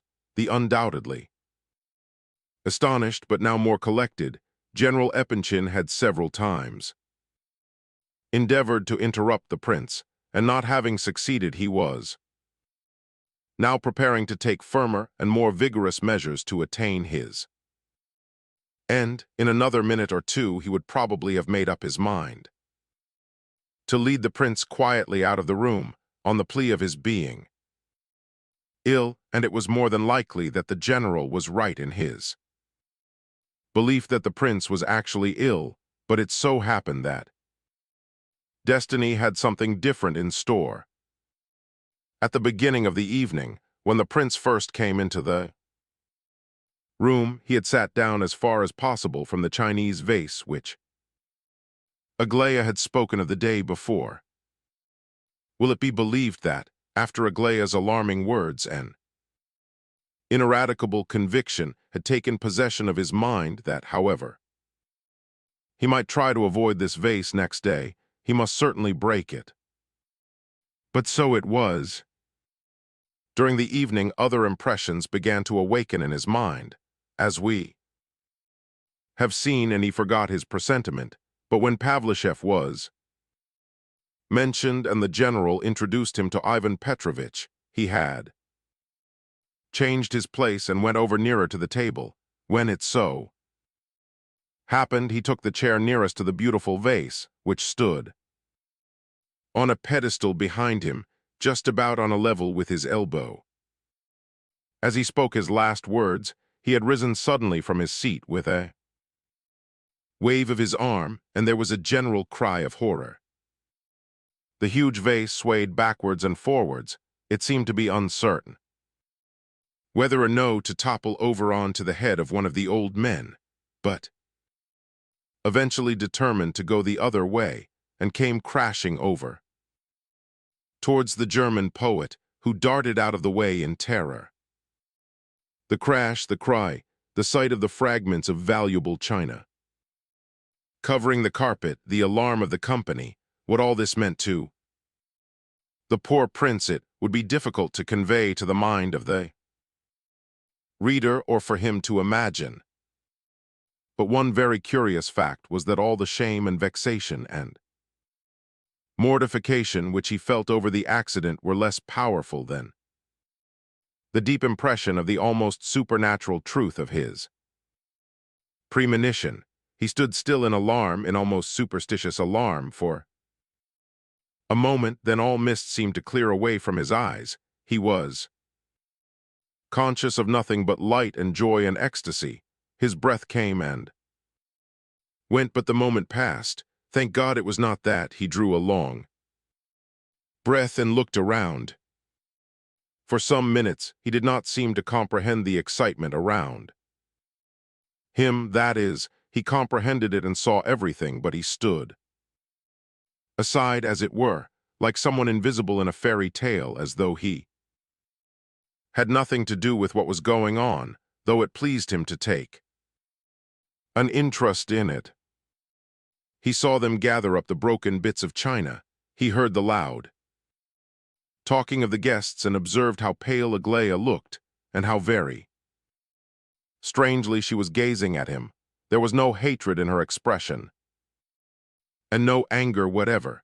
It was full of alarm for him and sympathy and affection, while she looked around at the others with flashing, angry eyes, his heart filled with a sweet pain as he gazed at her. At length he observed, to his amazement, that all had taken their seats again and were laughing and talking as though nothing had happened. Another minute and the laughter grew louder. They were laughing at him. At his dumb stupor, laughing kindly and merrily, several of them spoke to him, and spoke so kindly and cordially, especially Lizabetha Prokofievna. She was saying the kindest possible things to him. Suddenly he became aware that General Epanchin was tapping him on the shoulder. Ivan Petrovitch was laughing too, but still more kind and sympathizing was the old dignitary. He took the prince by the hand and pressed it warmly. Then he patted it and quietly urged him to recollect himself, speaking to him exactly as he would have spoken to a little frightened child, which pleased the prince wonderfully, and next seated him beside himself. The prince gazed into his face with pleasure, but still seemed to have no power to speak. His breath failed him. The old man's face pleased him greatly. "Do you really forgive me?" he said at last, and Lizabetha Prokofievna too. The laugh increased, tears came into the prince's eyes. He could not believe in all this kindness. He was enchanted. "The vase certainly was a very beautiful one. I remember it here for 15 years, yes, quite that," remarked Ivan Petrovitch. "Oh, what a dreadful calamity! A wretched vase smashed and a man half dead with remorse about it," said Lizabetha Prokofievna loudly. "What made you so dreadfully startled, Lev Nikolaevich?" she added, little timidly. "Come, my dear boy, cheer up, you really alarm me. Taking the accident so to heart. Do you forgive me all besides the vase, I mean?" said the prince, rising from his seat once more, but the old gentleman caught his hand and drew him down again. He seemed unwilling to let him go. "C'est très curieux et c'est très sérieux," he whispered across the table to Ivan Petrovitch rather loudly. Probably the prince heard him. "So that I have not offended any of you.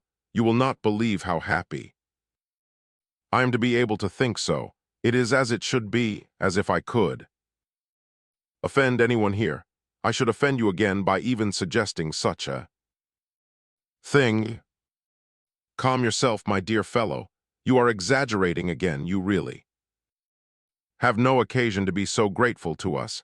It is a feeling which does you great credit, but an exaggeration for all that.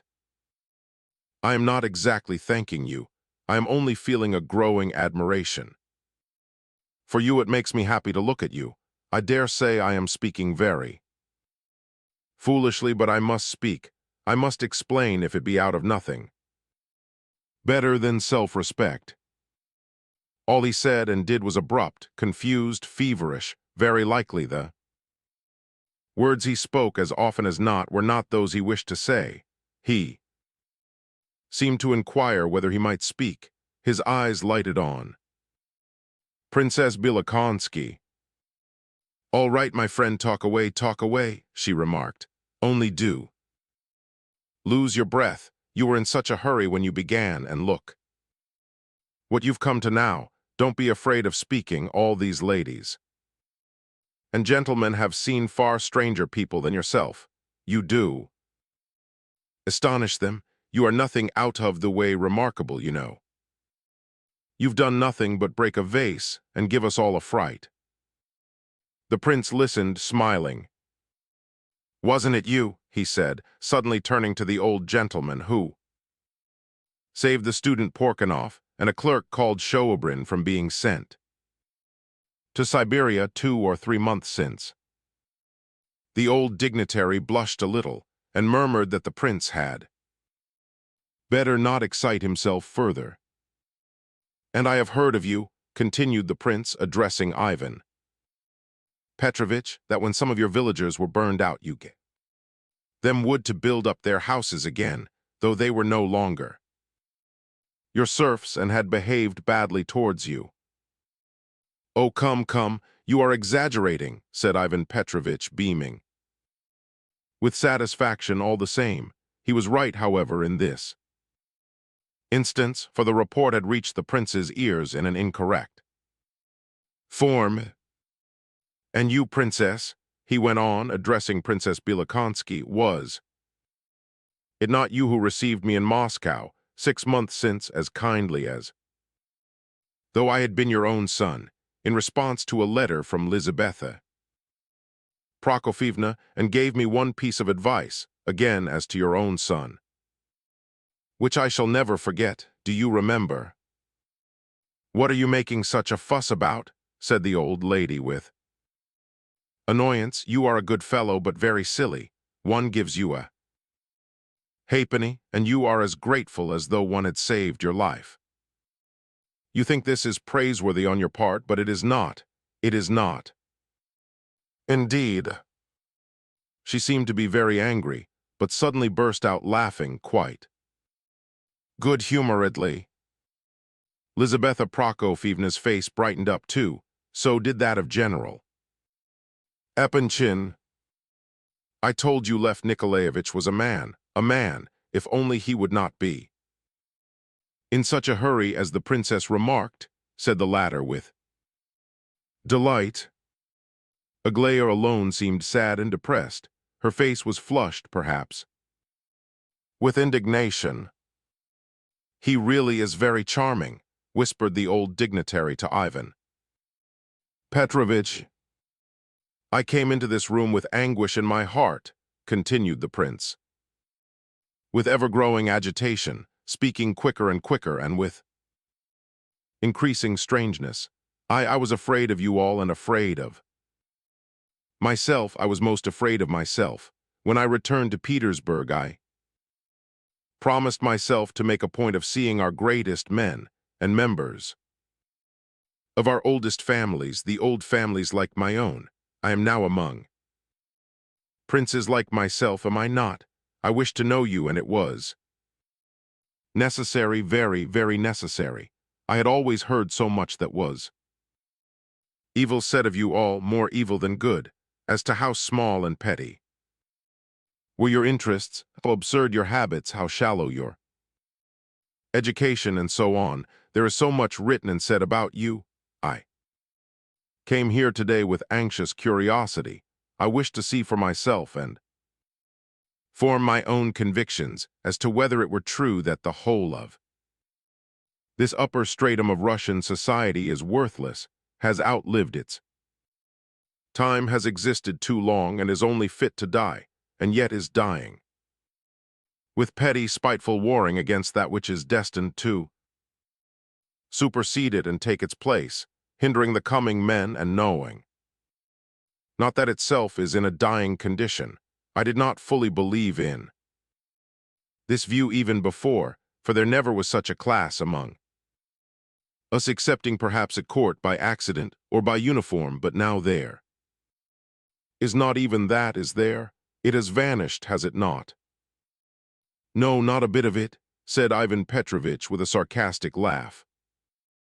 Good Lord, he's off again, said Princess Bielokonsky impatiently.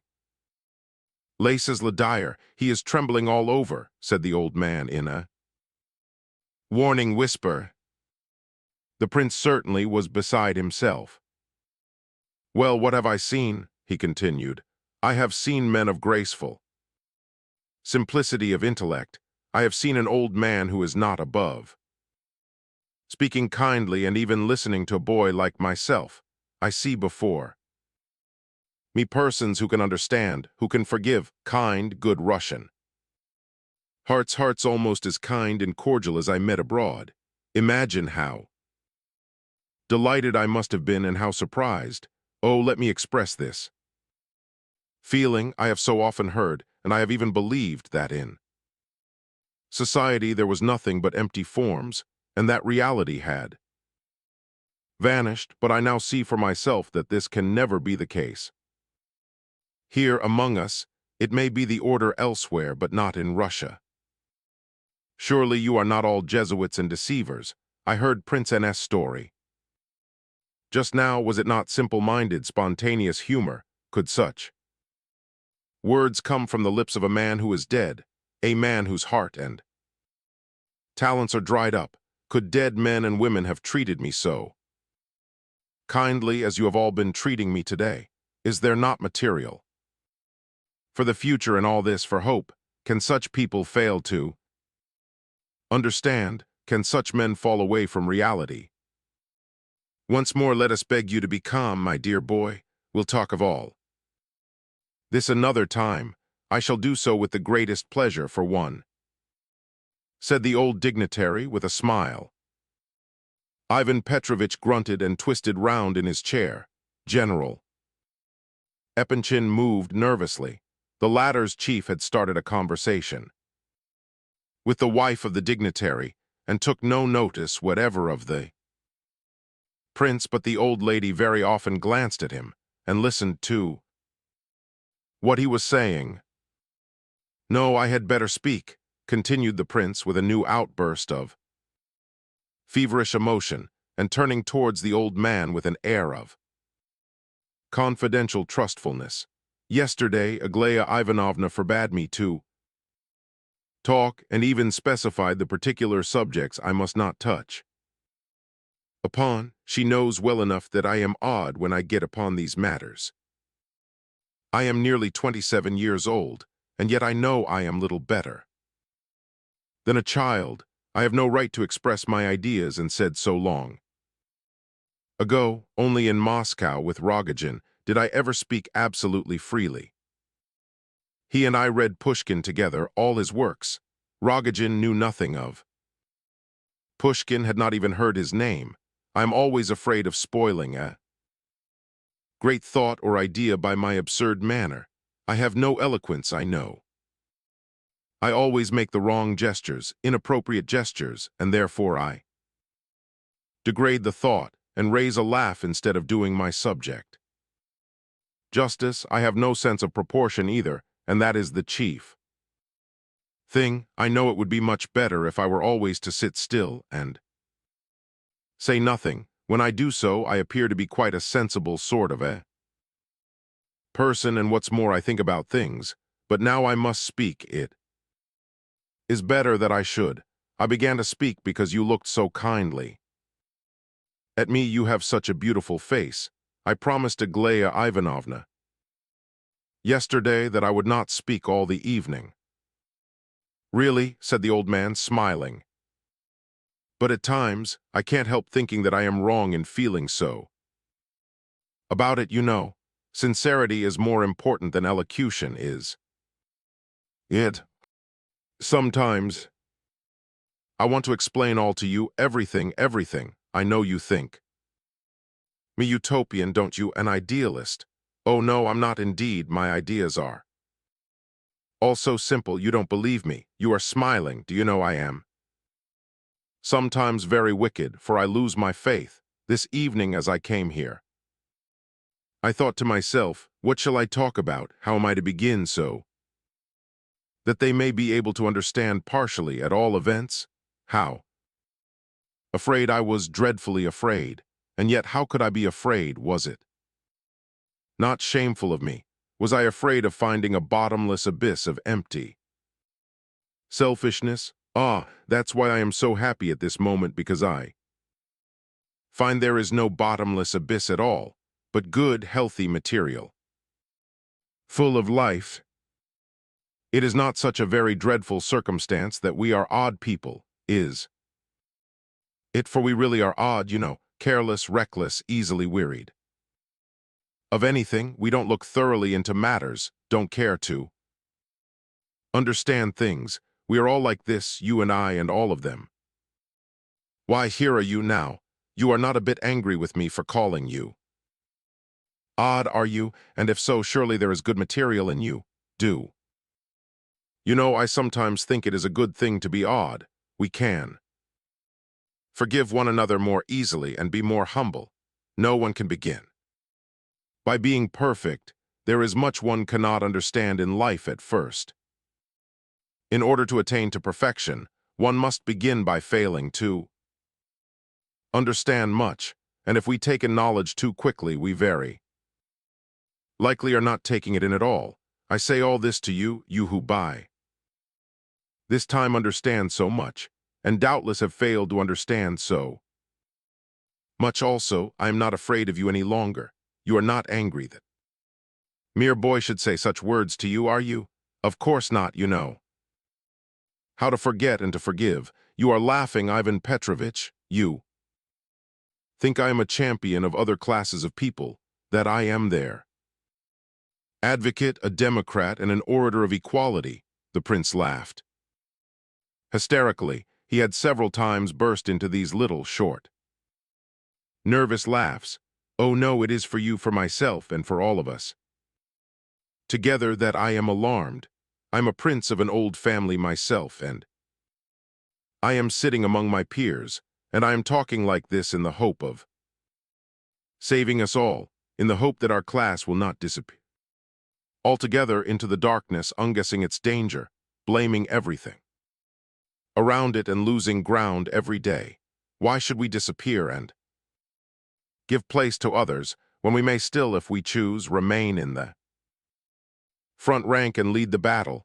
Let us be servants that we may become lords in due season.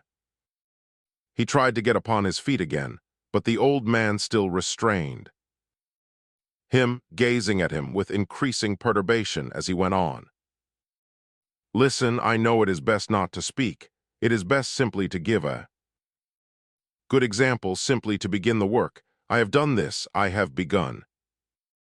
And oh, can anyone be unhappy, really? Oh, what does grief matter? What does misfortune matter if one knows how to be happy?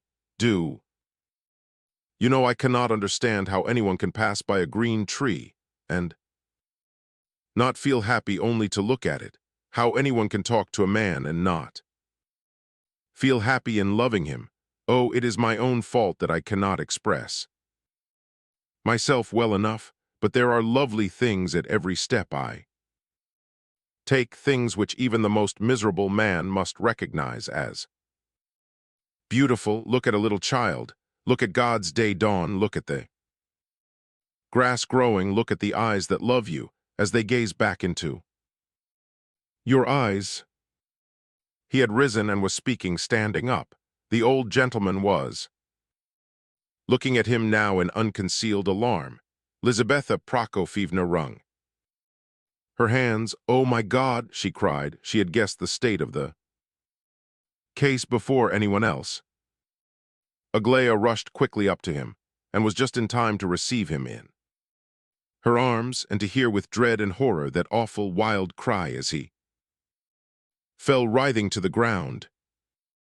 There he lay on the carpet, and someone quickly placed a cushion under his head. No one had expected this. In a quarter of an hour or so, Prince N. and Evgeny Pavlovitch and the old dignitary were hard at work, endeavoring to restore the harmony of the evening, but it was of no avail, and very soon after the guests separated and went their ways. A great deal of sympathy was expressed, a considerable amount of advice was volunteered.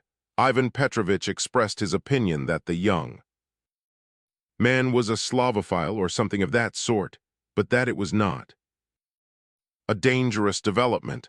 The old dignitary said nothing. True enough, most of the guests next day and the day after were not in very good humor. Ivan Petrovitch was a little offended, but not seriously so. General Epanchin's chief was rather cool towards him for some while after the occurrence. The old dignitary, as patron of the family, took the opportunity of murmuring some kind of admonition to the general and added in flattering terms that he was most interested in Aglaya's future. He was a man who really did possess a kind heart, although his interest in the prince, in the earlier part of the evening, was due, among other reasons, to the latter's connection With Nastasia Filipovna, according to popular report, he had heard a good deal of this story here and there, and was greatly interested in it, so much so that he longed to ask further questions about it. Princess Bilakonski, as she drove away on this eventful evening, took occasion to say to Lizaveta Prokofievna, "Well, he's a good match and a bad one, and if you want my opinion, more bad than good, you can see for yourself the man is an invalid." Lizaveta therefore decided that the prince was impossible as a husband for Aglaya, and during the ensuing night she made a vow that never, while she lived, should he marry Aglaya. With this resolve firmly impressed upon her mind, she awoke next day, but during the morning, after her early lunch, she fell into a condition of remarkable inconsistency. In reply to a very guarded question of her sister's, Aglaya had answered coldly but exceedingly haughtily, "I have never given him my word at all, nor have I ever counted him as my future husband, never in my life. He is just as little to me as all the rest." Lizaveta Prokofievna suddenly flared up. "I did not expect that of you, Aglaya," she said. "He is an impossible husband for you, I know it, and thank God that we agree upon that point, but I did not expect to hear such words from you. I thought I should hear a very different tone from you. I would have turned out everyone who was in the room last night and kept him. That's the sort of man he is, in my opinion." Here she suddenly paused, afraid of what she had just said, but she little knew how unfair she was to her daughter at that moment. It was all settled in Aglaya's mind. She was only waiting for the hour that would bring the matter to a final climax, and every hint, every careless probing of her wound, did but further lacerate her heart. 8. This same morning dawned for the prince pregnant with no less painful presentiments, which fact his physical state was, of course, quite enough to account for, but he was so indefinably melancholy, his sadness could not attach itself to anything in particular, and this tormented him more than anything else.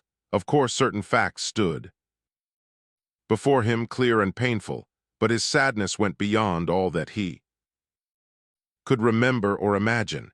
He realized that he was powerless to console himself unaided. Little by little he began to develop the expectation that this day something important, something decisive was to happen to him. His attack of yesterday had been a slight one, excepting some little heaviness in the head and pain in the limbs. He did not feel any particular effects. His brain worked all right, though his soul was heavy within him. He rose late, and immediately upon waking remembered all about the previous evening. He also remembered, though not quite so clearly, how half an hour after his fit he had been carried home. He soon heard that a messenger from the Epinchins had already been to inquire after him. At 11:30 another arrived, and this pleased him. Vera Lebedev was one of the first to come to see him and offer her services. No sooner did she catch sight of him than she burst into tears, but when he tried to soothe her, she began to laugh. He was quite struck by the girl's deep sympathy for him. He seized her hand and kissed it. Vera flushed crimson. "Oh, don't," she exclaimed in alarm, snatching her hand away. She went hastily out of the room in a state of strange confusion. Lebedev also came to see the prince, in a great hurry to get away to the deceased, as he called General Ivolgin, who was alive still, but very ill. Kolya also turned up and begged the prince, for pity's sake, to tell him all he knew about his father, which had been concealed from him till now. He said he had found out nearly everything since Yesterday, the poor boy was in a state of deep affliction. With all the sympathy which he could bring into play, the prince told Kolya the whole story without reserve, detailing the facts as clearly as he could. The tale struck Kolya like a thunderbolt. He could not speak. He listened silently and cried softly to himself the while. The prince perceived that this was an impression which would last for the whole of the boy's life. He made haste to explain his view of the matter and pointed out that the old man's approaching death was probably brought on by horror at the thought of his action, and that it was not everyone who was capable of such a feeling. Kolya's eyes flashed as he listened. Gania and Varia and Titsin are a worthless lot. I shall not quarrel with them, but from this moment our feet shall not travel the same road. O Prince, I have felt much that is quite new to me since yesterday. It is a lesson for me. I shall now consider my mother as entirely my responsibility, though she may be safe enough with Varia. Still, meat and drink is not everything. He jumped up and hurried off, remembering suddenly that he was wanted at his father's bedside, but before he went out of the room he inquired hastily after the prince's health, and receiving the latter's reply, added, "Isn't there something else, Prince? I heard yesterday, but I have no right to talk about this. If you ever want a true friend and servant, neither you nor I are so very happy, are we? Come to me. I won't ask you questions, though." He ran off and left the prince more dejected than ever. Everyone seemed to be speaking prophetically, hinting at some misfortune or sorrow to come. They had all looked at him as though they knew something which he did not know. Lebedev had asked questions. Kolya had hinted and Vera had shed tears. What was it? At last, with a sigh of annoyance, he said to himself that it was nothing but his own cursed sickly suspicion. His face lighted up with joy when, at about 2 o'clock, he espied the Epinchins coming along to pay him a short visit, just for a minute. They really had only come for a minute. Lizaveta Prokofyevna had announced, directly after lunch, that they would all take a walk together. The information was given in the form of a command without explanation. Dryly and abruptly, all had issued forth in obedience to the mandate. That is, the girls, Mama and Princess Lizaveta Prokofyevna, went off in a direction exactly contrary to the usual one, and all understood very well what she was driving at, but held their peace, fearing to irritate the good lady. She, as though anxious to avoid any conversation, walked ahead, silent and alone. At last Adelaida remarked that it was no use racing along at such a pace, and that she could not keep up with her mother. "Look here," said Lizaveta Prokofyevna, turning round suddenly. "We are passing his house. Whatever Aglaya may think, and in spite of anything that may happen, he is not a stranger to us. Besides which, he is ill and in misfortune. I, for one, shall call in and see him. Let anyone follow me who cares to." Of course, every one of them followed her. The prince hastened to apologize, very properly, for yesterday's mishap with the vase and for the scene generally. "Oh, that's nothing," replied Lizaveta. "I'm not sorry for the vase. I'm sorry for you, so you can see that there was a scene, can you? Well, it doesn't matter much, for everyone must realize now that it is impossible to be hard on you. Well, au revoir. I advise you to have a walk and then go to sleep again if you can.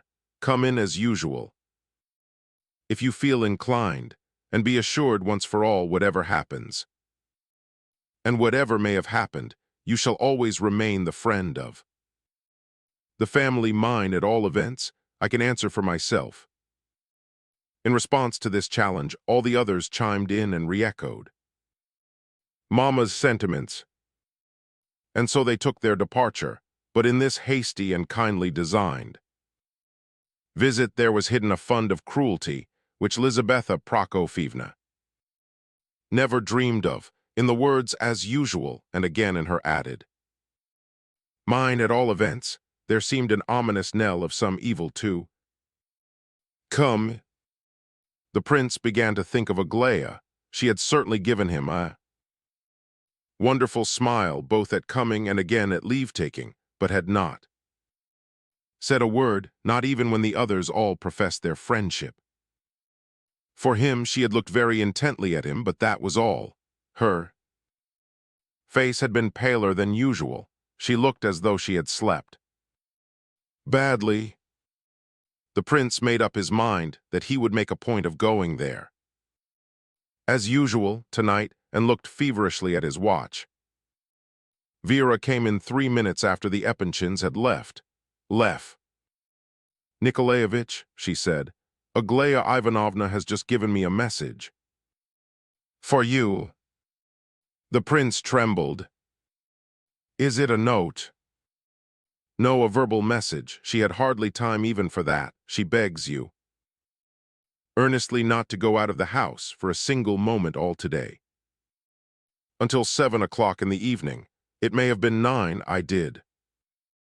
Quite here. But why is this? What does it mean? I don't know at all, but she said I was to tell you particularly.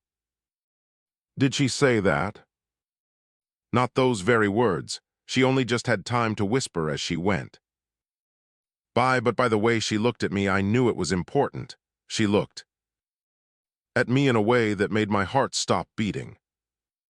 The prince asked a few more questions, and though he learned nothing else, he became more and more agitated.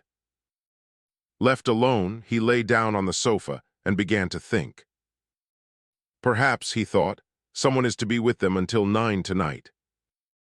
And she is afraid that I may come and make a fool of myself again, in public, so he spent his time longing for the evening and looking at his watch, but the clearing up of the mystery came long before the evening and came in the form of a new and agonizing riddle.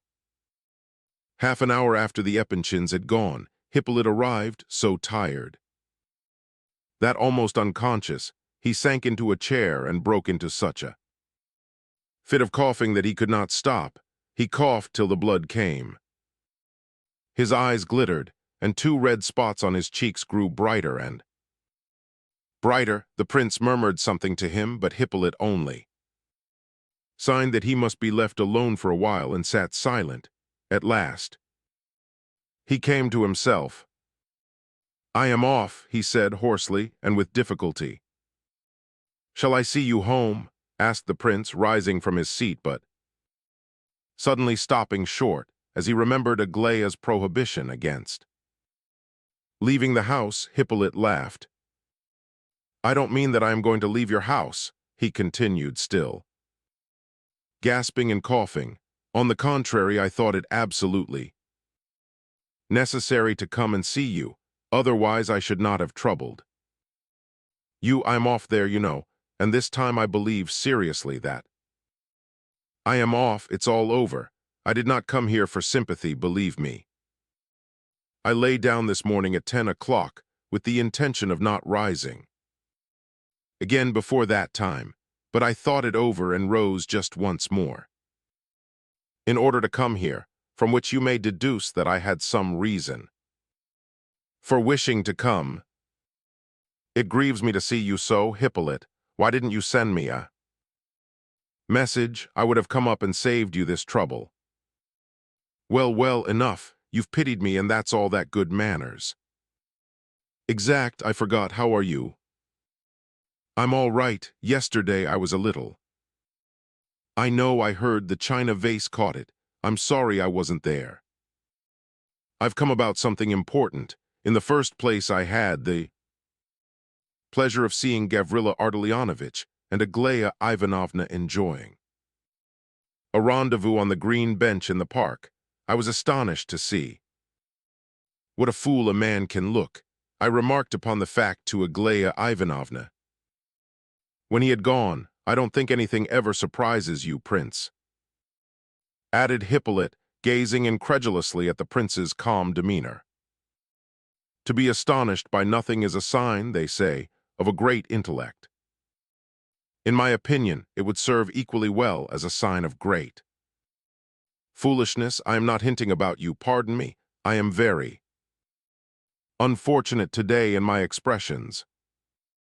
I knew yesterday that Gavrila Ardalionovitch, began the prince, and paused in evident confusion, though Hippolyte had shown annoyance at his betraying no surprise. You knew it, come, that's news, but no, perhaps better not tell me, and were you a witness of the meeting? If you were there yourself, you must have known that I was not there. Oh, but you may have been sitting behind the bushes somewhere. However, I am very glad on your account, of course. I was beginning to be afraid that Mr. Gania might have the preference. May I ask you, Hippolyte, not to talk of this subject, and not to use such expressions, especially as you know all a. You are wrong, I know scarcely anything, and Aglaya Ivanovna is aware that I know nothing. I knew nothing whatever about this meeting. You say there was a meeting. Very well, let's leave it so. Why, what do you mean? You said you knew, and now suddenly you know nothing. You say very well, let's leave it so. But I say don't be so confiding, especially as you know nothing. You are confiding simply because you know nothing. But do you know what these good people have in their mind's eye? Gania and his sister. Perhaps you are suspicious. Well, well, I'll drop the subject, he added hastily, observing the prince's impatient gesture. But I've come to you on my own business. I wish to make you a clear explanation. What a nuisance it is, that one cannot die without explanations. I have made such a quantity of them already. Do you wish to hear what I have to say? Speak away, I am listening. Very well, but I'll change my mind and begin about Gania. Just fancy, to begin with, if you can, that I too was given an appointment at the Green Bench today. However, I won't deceive you. I asked for the appointment. I said I had a secret to disclose. I don't know whether I came there too early. I think I must have, but scarcely had I sat down beside Aglaya Ivanovna than I saw Gavrila Ardalionovitch and his sister Varia coming along arm in arm, just as though they were enjoying a morning walk together. Both of them seemed very much astonished, not to say disturbed, at seeing me. They evidently had not expected the pleasure. Aglaya Ivanovna blushed up and was actually a little confused. I don't know whether it was merely because I was there, or whether Gania's beauty was too much for her, but anyway, she turned crimson and then finished up the business in a very funny manner. She jumped up from her seat, bowed back to Gania, smiled to Varia, and suddenly observed, I only came here to express my gratitude for all your kind wishes on my behalf, and to say that if I find I need your services, believe me. Here she bowed them away, as it were, and they both marched off again, looking very foolish. Gania evidently could not make head nor tail of the matter, and turned as red as a lobster, but Varia understood at once that they must get away as quickly as they could, so she dragged Gania away. She is a great deal cleverer than he is. As for myself, I went there to arrange a meeting to be held between Aglaya Ivanovna and Nastasia Philippovna. Nastasia Philippovna, cried the prince. Aha, I think you are growing less cool, my friend, and are beginning to be a trifle surprised, aren't you? I'm glad that you are not above ordinary human feelings for once. I'll console you a little now after your consternation. See what I get for serving a young and high-souled maiden. This morning I received a slap in the face from the lady. A moral one? Asked the prince involuntarily. Yes, not a physical one. I don't suppose anyone, even a woman, would. Raise a hand against me now. Even Gania would hesitate, I did think at. One time yesterday that he would fly at me, though. I bet anything. That I know what you are thinking of now. You are thinking, of course. One can't strike the little wretch, but one could suffocate him with a pillow or a wet towel when he is asleep. One ought to get rid of him somehow. I can see in your face that you are thinking that at this very second. I never thought of such a thing for a moment, said the prince with disgust. I don't know. I dreamed last night that I was being suffocated with a wet cloth by somebody. I'll tell you who it was, Rogojin. What do you think? Can a man be suffocated with a wet cloth? I don't know. I've heard so. Well, we'll leave that question just now. Why am I a scandal monger? Why did she call me a scandal monger? And mind after. She had heard every word I had to tell her, and had asked all sorts of questions besides, but such is the way of women. For her sake I entered into relations with Rogojin, an interesting man, at her request. I arranged a personal interview between herself and Nastasia Filipovna. Could she have been angry because I hinted that she was enjoying Nastasia Filipovna's leavings? Why, I have been impressing it upon her all this while for her own good. 2 letters have I written her in that strain, and I began straight off today about its being humiliating for her. Besides, the word leavings is not my invention. At all events, they all used it at Gania S, and she used it herself. So, why am I a scandal monger? I see you are tremendously amused at this moment. Probably you are laughing at me and fitting those silly lines to my case. Maybe sad love upon his setting smiles, and with vain hopes his farewell hour beguiles. Ha. Hippolyte suddenly burst into a fit of hysterical laughter, which turned into a choking cough. Observe, he gasped through his coughing, what a fellow Gania is. He talks about Nastasia's leavings, but what does he want to take himself? The prince sat silent for a long while. His mind was filled with dread and horror. You spoke of a meeting with Nastasia Filipovna, he said at last, in a low voice. Oh, come, surely you must know that there is to be a meeting today between Nastasia and Aglaya Ivanovna, and that Nastasia has been sent for on purpose through Rogojin from St. Petersburg. It has been brought about by invitation of Aglaya Ivanovna and my own efforts, and Nastasia is at this moment with Rogojin, not far from here, at Dana Alexeyevna's, that curious friend of hers, and to this questionable house Aglaya Ivanovna is to proceed for a friendly chat with Nastasia Filipovna, and for the settlement of several problems. They are going to play at arithmetic. Didn't you know about it? Word of honor. It's a most improbable story. Oh, very well, if it's improbable, it is, that's all, and yet, where should you have heard it? Though I must say, if a fly crosses the room, it's known all over the place here. However, I've warned you, and you may be grateful to me. Well, au revoir, probably in the next world. One more thing, don't think that I am telling you all this for your sake. Oh dear, no. Do you know that I dedicated my confession to Aglaya Ivanovna? I did, though, and how she took it, ha.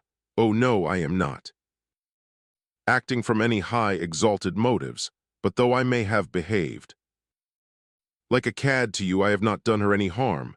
I don't apologize for my words about leavings and all that. I'm atoning for that, you See, by telling you the place and time of the meeting. Goodbye, you had. Better take your measures, if you are worthy the name of a man. The meeting is fixed for this evening, that's certain. Hippolyte walked towards the door, but the prince called him back and he stopped. Then you think Aglaya Ivanovna herself intends to go to Nastasia. Filipovna's tonight, he asked, and bright hectic spots came out on his cheeks and forehead. I don't know absolutely for certain, but in all probability it is so, replied Hippolyte, looking round. Nastasia would hardly go to her, and they can't meet at Gania's with a man nearly dead in the house. It's impossible for that very reason, said the prince. How would she get out if she wished to? You don't know the habits of that house. She could not get away alone to Nastasia Filipovna's. It's all nonsense. Look here, my dear prince, no one jumps out of the window if they can help it, but when there's a fire, the dandiest gentleman or the finest lady in the world will skip out when the moment comes, and there's nothing else to be done. Our young lady will go to Nastasia Filipovna's. Don't they let the young ladies out of the house alone? Then, I didn't mean that exactly. If you didn't mean that, then she has only to go down the steps and walk off, and she need never come back unless she chooses. Ships are burned behind one sometimes, and one doesn't care to return whence one came. Life need not consist only of lunches and dinners and princes. It strikes me you take Aglaya Ivanovna for some conventional boarding school girl. I said so to her, and she quite agreed with me. Wait till 7 or 8 o'clock. In your place I would send someone there to keep watch, so as to seize the exact moment when she steps out of the house. Send Kolya. He'll play the spy with pleasure for you at least. Hippolyte went out. There was no reason for the prince to set anyone to watch, even if he had been capable of such a thing. Aglaya's command that he should stay at home all day seemed almost explained now.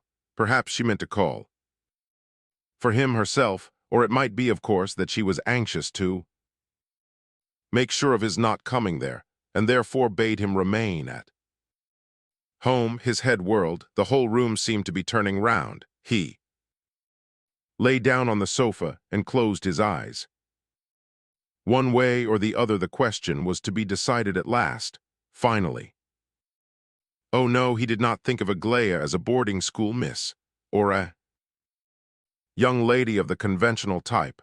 He had long since feared that she might take some such step as this. But why did she wish to see Nastasia?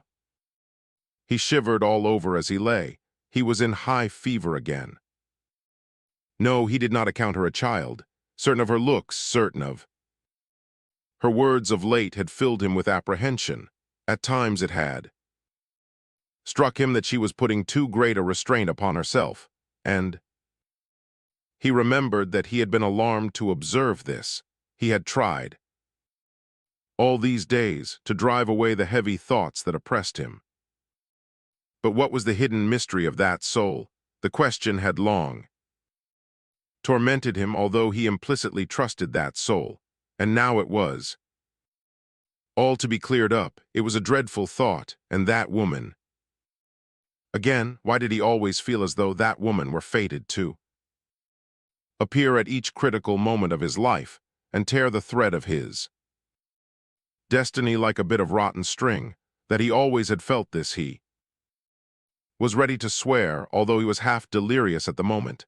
If he had tried to forget her all this time, it was simply because he was afraid of her. Did he love the woman or hate her? This question he did not once ask himself today. His heart was quite pure. He knew whom he loved. He was not so much afraid of this meeting, nor of its strangeness, nor of any reasons there might be for it, unknown to Himself, he was afraid of the woman herself, Nastasia Philippovna. He remembered some days afterwards how during all those fevered hours he had seen but her eyes, her look, had heard her voice, strange words of hers. He remembered that this was so, although he could not recollect the details of his thoughts. He could remember that Vera brought him some dinner, and that he took it, but whether he slept after dinner or no, he could not recollect. He only knew that he began to distinguish things clearly from the moment when Aglaya suddenly appeared, and he jumped up from the sofa and went to meet her. It was just 7:15 then.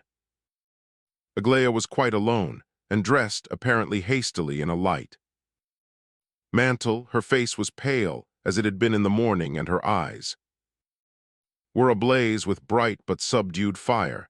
He had never seen that expression in her eyes before. She gazed attentively at him. "You are quite ready, I observe," she said with absolute composure. "Dressed and your hat in your hand. I see somebody has thought fit to warn you, and I know who, Hippolyte." "Yes, he told me," said the prince, feeling only half alive.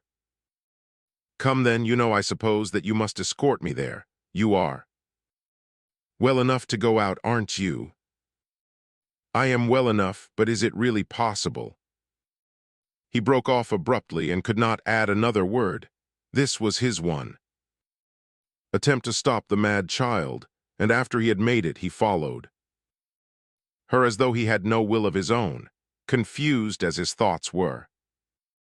He was, nevertheless, capable of realizing the fact that if he did not go with her, she would go alone, and so he must go with her at all hazards. He guessed the strength of her determination. It was beyond him to check it. They walked silently and said scarcely a word all the way. He only noticed that she seemed to know the road very well, and once when he thought it better to go by a certain lane, and remarked to her that it would be quieter and less public, she only said, "It's all the same," and went on. When they were almost arrived at Darya Alexeyevna's house, it was a large wooden structure of ancient date. A gorgeously dressed lady and a young girl came out of it. Both these ladies took their seats in a carriage which was waiting at the door, talking and laughing loudly the while, and drove away without appearing to notice the approaching couple. No sooner had the carriage driven off than the door opened once more, and Rogojin, who had apparently been awaiting them, let them in and closed it after them. "There is not another soul in the house now excepting our four selves," he said aloud, looking at the prince in a strange way. Nastasia Philippovna was waiting for them in the first room they went into. She was dressed very simply in black. She rose at their entrance, but did not smile or give her hand even to the prince. Her anxious eyes were fixed upon Aglaya. Both sat down at a little distance from one another, Aglaya on the sofa in the corner of the room, Nastasia by the window. The prince and Rogojin remained standing and were not invited to sit. Myshkin glanced at Rogojin in perplexity, but the latter only smiled disagreeably and said nothing. The silence continued for some few moments. An ominous expression passed over Nastasia Philippovna's face. Of a sudden, it became obstinate-looking, hard, and full of hatred, but she did not take her eyes off her visitors for a moment. Aglaya was clearly confused, but not frightened. On entering, she had merely glanced momentarily at her rival, and then had sat still with her eyes on the ground, apparently in thought. Once or twice she glanced casually round the room. A shade of disgust was visible in her expression. She looked as though she were afraid of contamination in this place. She mechanically arranged her dress, and fidgeted uncomfortably, eventually changing her seat to the other end of the sofa. Probably she was unconscious of her own movements, but this very unconsciousness added to the offensiveness of their suggested meaning. At length she looked straight into Nastasia's eyes and instantly read. All there was to read in her rival's expression. Woman understood. Woman, Aglaia shuddered. You know, of course, why I requested this meeting, she said at last, quietly and pausing twice in the delivery of this very short sentence. No, I know nothing about it, said Nastasia dryly and abruptly. Aglaia blushed. Perhaps it struck her as very strange and impossible that she should really be sitting here and waiting for that woman's reply to her question. At the first sound of Nastasia's voice, a shudder ran through her frame. Of course, that woman observed and took in all this. You know quite well, but you are pretending to be ignorant, said Aglaia very low, with her eyes on the ground.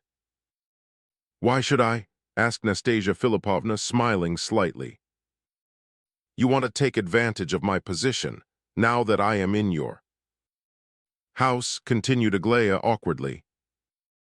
For that position you are to blame and not I, said Nastasia, flaring up suddenly. I did not invite you, but you me, and to this moment I am quite ignorant as to why I am thus honored. Aglaia raised her head haughtily. Restrain your tongue, she said. I did not come here to fight you with your own weapons. Oh, then you did come to fight, I may conclude. Dear me, and I thought you were cleverer. They looked at one another with undisguised malice. One of these women had written to the other so lately such letters as we have seen, and it all was dispersed at their first meeting, yet it appeared that not one of the four persons in the room considered this in any degree strange. The prince who, up to yesterday, would not have believed that he could even dream of such an impossible scene as this, stood and listened and looked on and felt as though he had long foreseen it all. The most fantastic dream seemed suddenly to have been metamorphosed into the most vivid reality. One of these women so despised the other, and so longed to express her contempt for her. Perhaps she had only come for that very purpose, as Rogojin said next day, that howsoever fantastical was the other woman, howsoever afflicted her spirit and disturbed her understanding, no preconceived idea of hers could possibly stand up against that deadly feminine contempt of her rival. The prince felt sure that Nastasia would say nothing about the letters herself, but he could judge by her flashing eyes and the expression of her face what the thought of those letters must be costing her at this moment. He would have given half his life to prevent Aglaia from speaking of them, but Aglaia suddenly braced herself up and seemed to master herself fully all in an instant. You have not quite understood, she said. I did not come to quarrel with you, though I do not like you. I came to speak to you as one human being to another. I came with my mind made up as to what I had to say to you, and I shall not change my intention, although you may misunderstand me. So much the worse for you, not for myself. I wished to reply to all you have written to me, and to reply personally, because I think that is the more convenient way. Listen to my reply to all your letters. I began to be sorry for Prince Lev Nikolaevich on the very day I made his acquaintance, and when I heard afterwards of all that took place at your house in the evening, I was sorry for him because he was such a simple-minded man, and because he, in the simplicity of his soul, believed that he could be happy with a woman of your character. What I feared actually took place. You could not love him, you tortured him and threw him over. You could not love him because you are too proud, no, not proud, that is an error, because you are too vain, no, not quite that either, too self-loving, you are self-loving to madness. Your letters to me are a proof of it. You could not love so simple, eh? Soul is his, and perhaps in your heart you despised him and laughed at him. All you could love was your shame and the perpetual thought that you were disgraced and insulted. If you were less shameful or had no cause at all for shame, you would be still more unhappy than you are. Now, Aglaia brought out these thronging words with great satisfaction. They came from her lips hurriedly and impetuously, and had been prepared and thought out long ago, even before she had ever dreamed of the present meeting. She watched with eagerness the effect of her speech as shown in Nastasia's face, which was distorted with agitation. You remember, she continued, he wrote me a letter at that time. He says you know all about that letter and that you even read it. I understand all by means of this letter and understand it correctly. He has since confirmed it all to me, what I now say to you, word for word. After receiving his letter, I waited. I guessed that you would soon come back here because you could never do without Petersburg. You are still too young and lovely for the provinces. However, this is not my own idea, she added, blushing dreadfully, and from this moment the color never left her cheeks to the end of her speech. When I next saw the prince, I began to feel terribly pained and hurt on his account. Do not laugh. If you laugh, you are unworthy of understanding what I say. Surely you see that I am not laughing, said Nastasia sadly and sternly. However, it's all the same to me. Laugh or not, just as you please. When I asked him about you, he told me that he had long since ceased to love you, that the very recollection of you was a torture to him, but that he was sorry for you, and that when he thought of you his heart was pierced. I ought to tell you that I never in my life met a man anything like him for noble simplicity of mind and for boundless trustfulness. I guessed that anyone who liked could deceive him and that he would immediately forgive anyone who did deceive him, and it was for this that I grew to love him. Aglaia paused for a moment, as though suddenly brought up in astonishment that she could have said these words, but at the same time a great pride shone in her eyes, like a defiant assertion that it would not matter to her if this woman laughed in her face for the admission just made. I have told you all now, and of course you understand what I wish of you. Perhaps I do, but tell me yourself, said Nastasia Philippovna quietly. Aglaia flushed up angrily. I wish to find out from you, she said firmly, by what right you dare to meddle with his feelings for me, by what right you dared send me those letters, by what right do you continually remind both me and him that you love him, after you yourself threw him over and ran away from him in so insulting and shameful a way? I never told either him or you that I loved him, replied Nastasia Philippovna with an effort, and I did run away from him. You are right there, she added, scarcely audibly. Never told either him or me, cried Aglaia. How about your letters? Who asked you to try to persuade me to marry him? Was not that a declaration from you? Why do you force yourself upon us in this way? Confess, I thought at first that you were anxious to arouse an aversion for him in my heart by your meddling, in order that I might give him up, and it was only afterwards that I guessed the truth. You imagined that you were doing an heroic action. How could you spare any love for him when you love your own vanity to such an extent? Why could you not simply go away from here, instead of writing me those absurd letters? Why do you not now marry that generous man who loves you and has done you the honor of offering you his hand? It is plain enough why. If you marry Rogojin, you lose your grievance. You will have nothing more to complain of. You will be receiving too much honor, Evgeny.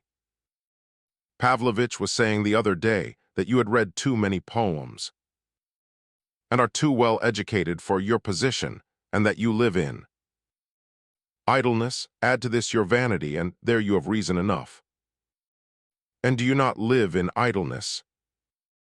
Things had come to this unexpected point too quickly. Unexpected. Because Nastasia Philippovna, on her way to Pavlovsk, had thought and considered a good deal, and had expected something different, though perhaps not altogether good from this interview. But Aglaya had been carried away by her own outburst, just as a rolling stone gathers impetus as it careers downhill, and could not restrain herself in the satisfaction of revenge. It was strange, Nastasia Philippovna felt, to see Aglaya like this. She gazed at her and could hardly believe her eyes and ears for a moment or two. Whether she were a woman who had read too many poems, as Evgeny Pavlovich supposed, or whether she were mad, as the prince had assured Aglaya, at all events, this was a woman who, in spite of her occasionally cynical and audacious manner, was far more refined and trustful and sensitive than appeared. There was a certain amount of romantic dreaminess and caprice in her, but with the fantastic was mingled much that was strong and deep. The prince realized this, and great suffering expressed itself in his face. Aglaya observed it and trembled with anger. "How dare you speak so to me?" she said with a haughtiness which was quite indescribable, replying to Nastasia's last remark. "You must have misunderstood what I said," said Nastasia in some surprise. "If you wish to preserve your good name, why did you not give up? You're your guardian, Totsky, without all that theatrical posturing," said Aglaya, suddenly apropos of nothing. "What do you know of my position that you dare to judge me?" cried Nastasia, quivering with rage and growing terribly white. "I know this much, that you did not go out to honest work but went away with a rich man, Rogojin, in order to pose as a fallen angel. Don't wonder that Totsky was nearly driven to suicide by such a fallen angel." "Silence," cried Nastasia Philippovna. "You are about as fit to understand me as the housemaid here, who bore witness against her lover in court the other day. She would understand me better than you do. Probably an honest girl living by her own toil. Why do you speak of a housemaid so contemptuously?" "I do not despise toil. I despise you when you speak of toil. If you had cared to be an honest woman, you would have gone out as a laundress." Both had risen and were gazing at one another with pallid faces. "Aglaya, this is unfair," cried the prince, deeply distressed. Rogojin was not smiling now. He sat and listened with folded arms and lips tight compressed. "There, look at her," cried Nastasia, trembling with passion. "Look at this young lady, and I imagined her an angel. Did you come to me without your governess, Aglaya Ivanovna? Oh, fine, now shall I just tell you why you came here today? Shall I tell you without any embellishments? You came because you were afraid of me." "Afraid of you?" asked Aglaya, beside herself with naive amazement. That the other should dare talk to her like this. "Yes, me, of course. Of course you were afraid of me, or you would not have decided to come. You cannot despise one you fear, and to think that I have actually esteemed you up to this very moment. Do you know why you are afraid of me, and what is your object now? You wish to satisfy yourself with your own eyes. as to which he loves best myself. Or you because you are fearfully jealous. He has told me already that he hates you, murmured Aglaia scarcely audibly. Perhaps, I am not worthy of him, I know, but I think you are. Lying all the same, he cannot hate me and he cannot have said so. I am ready to forgive you in consideration of your position, but I confess I thought better of you. I thought you were wiser and more beautiful too, I did indeed. Well, take your treasure, see he is gazing at you, he can't recollect himself. Take him but on one condition, go away at once this instant. She fell back into a chair and burst into tears, but suddenly some new expression blazed in her eyes. She stared fixedly at Aglaia and rose from her seat. Or would you like me to bid him, do you hear, command him now at once to throw you up and remain mine forever? Shall I? He will stay and he will marry me too, and you shall trot home all alone. Shall I say the word? She screamed like a mad woman, scarcely believing herself that she could really pronounce such wild words. Aglaia had made for the door in terror, but she stopped at the threshold and listened. Shall I turn Rogojin off? Ha ha, you thought I would marry him for your benefit, did you? Why, I'll call out now. If you like, in your presence, Rogojin, get out, and say to the prince, do you remember what you promised me? Heavens, what a fool I have been to humiliate myself before them. Why, prince, you yourself gave me your word that you would marry me whatever happened, and would never abandon me. You said you loved me and would forgive me all. And in resp, yes, you even said that. I only ran away from you in order to set you free, and now I don't care to let you go again. Why does she treat me so shamefully? I am not a loose woman, ask Rogojin there.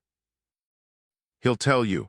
Will you go again now that she has insulted me before your eyes too? Turn away from me and lead her away arm in arm. May you be accursed too, for you were the only one I trusted among them. All go away, Rogojin, I don't want you, she continued, blind with fury and forcing the words out with dry lips and distorted features, evidently not believing a single word of her own tirade, but at the same time doing her utmost to prolong the moment of self-deception. The outburst was so terribly violent that the prince thought it would have killed her. There he is, she shrieked again, pointing to the prince and addressing Aglaia. There he is, and if he does not approach me at once and take me and throw you over, then have him for your own, I give him up to you, I don't want him. Both she and Aglaia stood and waited as though in expectation, and both looked at the prince like madwomen. But he, perhaps, did not understand the full force of this challenge. In fact, it is certain he did not. All he could see was the poor, despairing face which, as he had said to Aglaia, had pierced his heart. Forever. He could bear it no longer, and with a look of entreaty mingled with reproach, he addressed Aglaia, pointing to Nastasia the while. How can you, he murmured, she is so unhappy. But he had no time to say another word before Aglaia's terrible look bereft him of speech. In that look was embodied so dreadful a suffering and so deadly a hatred that he gave a cry and flew to her, but it was too late. She could not hold out long enough even to witness his movement in her direction. She had hidden her face in her hands, cried once, "Oh my God," and rushed out of the room. Rogojin followed her to undo the bolts of the door and let her out into the street. The prince made a rush after her, but he was caught and held back. The distorted, livid face of Nastasia gazed at him reproachfully, and her blue lips whispered, "What would you go to her? She fell senseless into his arms. He raised her, carried her into the room, placed her in an armchair, and stood over her, stupefied. On the table stood a tumbler of water. Rogojin, who now returned, took this and sprinkled a little in her face. She opened her eyes, but for a moment she understood nothing. Suddenly she looked around, shuddered, gave a loud cry, and threw herself in the prince's arms. "Mine, mine," she cried. "Has the proud young lady gone? Ha, ha, ha." She laughed hysterically. "And I had given him up to her. Why did I mad, mad? Get away, Rogojin, ha, ha, ha." Rogojin stared intently at them. Then he took his hat and without word left the room. A few moments later, the prince was seated by Nastasia on the sofa, gazing into her eyes and stroking her face and hair, as he would a little child s. He laughed when she laughed and was ready to cry when she cried. He did not speak, but listened to her excited, disconnected chatter, hardly understanding a word of it the while. No sooner did he detect the slightest appearance of complaining, or weeping, or reproaching, than he would smile at her kindly and begin stroking her hair and her cheeks, soothing and consoling her once more, as if she were a child. 9th. A fortnight had passed since the events recorded in the last chapter, and the position of the actors in our story had become so changed that it is almost impossible for us to continue the tale without some few explanations, yet we feel that we ought to limit ourselves to the simple record of facts without much attempt at explanation, for a very patent reason, because we ourselves have the greatest possible difficulty in accounting for the facts to be recorded. Such a statement on our part may appear strange to the reader. How is anyone to tell a story which he cannot understand himself, in order to keep clear of a false position? We had perhaps better give an example of what we mean, and probably the intelligent reader will soon understand the difficulty. More especially are we inclined to take this course since the example will constitute a distinct march forward of our story, and will not hinder the progress of the events remaining to be recorded. During the next fortnight, that is, through the early part of July, the history of our hero was circulated in the form of strange, diverting, most unlikely-sounding stories, which passed from mouth to mouth, through the streets and villas adjoining those inhabited by Lebedev, Titsin, Nastasia Filipovna, and the Epanchins, in fact, pretty well through the whole town and its environs, all society, both the inhabitants of the place and those who came down of an evening for the music, had got hold of one and the same story in 1,000 varieties of detail as to how a certain young prince had raised a terrible scandal in a most respectable household, had thrown over a daughter of the family to whom he was engaged, and had been captured by a woman of shady reputation whom he was determined to marry at once,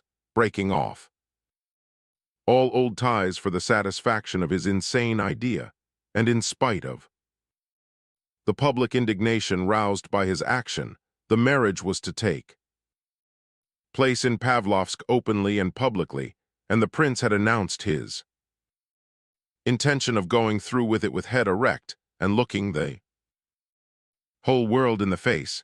The story was so artfully adorned with scandalous details, and persons of so great eminence and importance were apparently mixed up in it, while at the same time the evidence was so circumstantial that it was no wonder the matter gave food for plenty of curiosity and gossip. According to the reports of the most talented gossip mongers, those who, in every class of society, are always in haste to explain every event to their neighbors, the young gentleman concerned was of good family. Prince fairly rich, weak of intellect, but a democrat and a dabbler in the nihilism of the period as exposed by Mr. Turgenev. He could hardly talk Russian, but had fallen in love with one of the Miss Epanchins, and his suit met with so much encouragement that he had been received in the house as the recognized bridegroom-to-be of the young lady, but like the Frenchman of whom the story is told that he studied for holy orders, took all the oaths, was ordained priest, and next morning wrote to his bishop informing him that, as he did not believe in God and considered it wrong to deceive the people and live upon their pockets, he begged to surrender the orders conferred upon him the day before, and to inform his lordship that he was sending this letter to the public press. Like this Frenchman, the prince played a false game. It was rumored that he had purposely waited for the solemn occasion of a large evening party at the house of his future bride, at which he was introduced to several eminent persons, in order publicly to make known his ideas and opinions, and thereby insult the bigwigs, and to throw over his bride as offensively as possible, and that, resisting the servants who were told off to turn him out of the house, he had seized and thrown down a magnificent china vase. As a characteristic addition to the above, it was currently reported that the young prince really loved the lady to whom he was engaged, and had thrown her over out of purely nihilistic motives, with the intention of giving himself the satisfaction of marrying a fallen woman in the face of all the world, thereby publishing his opinion that there is no distinction between virtuous and disreputable women, but that all women are alike free, and a fallen woman indeed somewhat superior to a virtuous one. It was declared that he believed in no classes or anything else, excepting the woman question. All this looked likely enough, and was accepted as fact by most of the inhabitants of the place, especially as it was borne out, more or less, by daily occurrences. Of course, much was said that could not be determined absolutely. For instance, it was reported that the poor girl had so loved her future husband that she had followed him to the house of the other woman the day after she had been thrown over. Others said that he had insisted on her coming himself, in order to shame and insult her by his taunts and nihilistic confessions when she reached the house. However all these things might be, the public interest in the matter grew daily, especially as it became clear that the scandalous wedding was undoubtedly to take place, so that if our readers were to ask an explanation, not of the wild reports about the prince's nihilistic opinions, but simply as to how such a marriage could possibly satisfy his real aspirations, or as to the spiritual condition of our hero at this time, we confess that we should have great difficulty in giving the required information. All we know is that the marriage really was arranged, and that the prince had commissioned Lebedev and Keller to look after all the necessary business connected with it, that he had requested them to spare no expense, that Nastasia herself was hurrying on the wedding, that Keller was to be the prince's best man at his own earnest request, and that Burdovsky was to give Nastasia away to his great delight. The wedding was to take place before the middle of July. But besides the above, we are cognizant of certain other undoubted facts which puzzle us a good deal because they seem flatly to contradict the foregoing. We suspect, for instance, that having commissioned Lebedev and the others as above, the prince immediately forgot all about masters of ceremonies and even the ceremony itself, and we feel quite certain that, in making these arrangements, he did so in order that he might absolutely escape all thought of the wedding and even forget its approach if he could, by detailing all business concerning it to others. What did he think of all this time then? What did he wish for? There is no doubt that he was a perfectly free agent all through, and that as far as Nastasia was concerned, there was no force of any kind brought to bear on him. Nastasia wished for a speedy marriage, true, but the prince agreed at once to her proposals. He agreed, in fact, so casually that anyone might suppose he was but acceding to the most simple and ordinary suggestion. There are many strange circumstances such as this before us, but in our opinion they do but deepen the mystery, and do not in the smallest degree help us to understand the case. However, let us take one more example. Thus we know for a fact that during the whole of this fortnight the prince spent all his days and evenings with Nastasia. He walked with her, drove with her. He began to be restless whenever he passed an hour without seeing her. In fact, to all appearances, he sincerely loved her.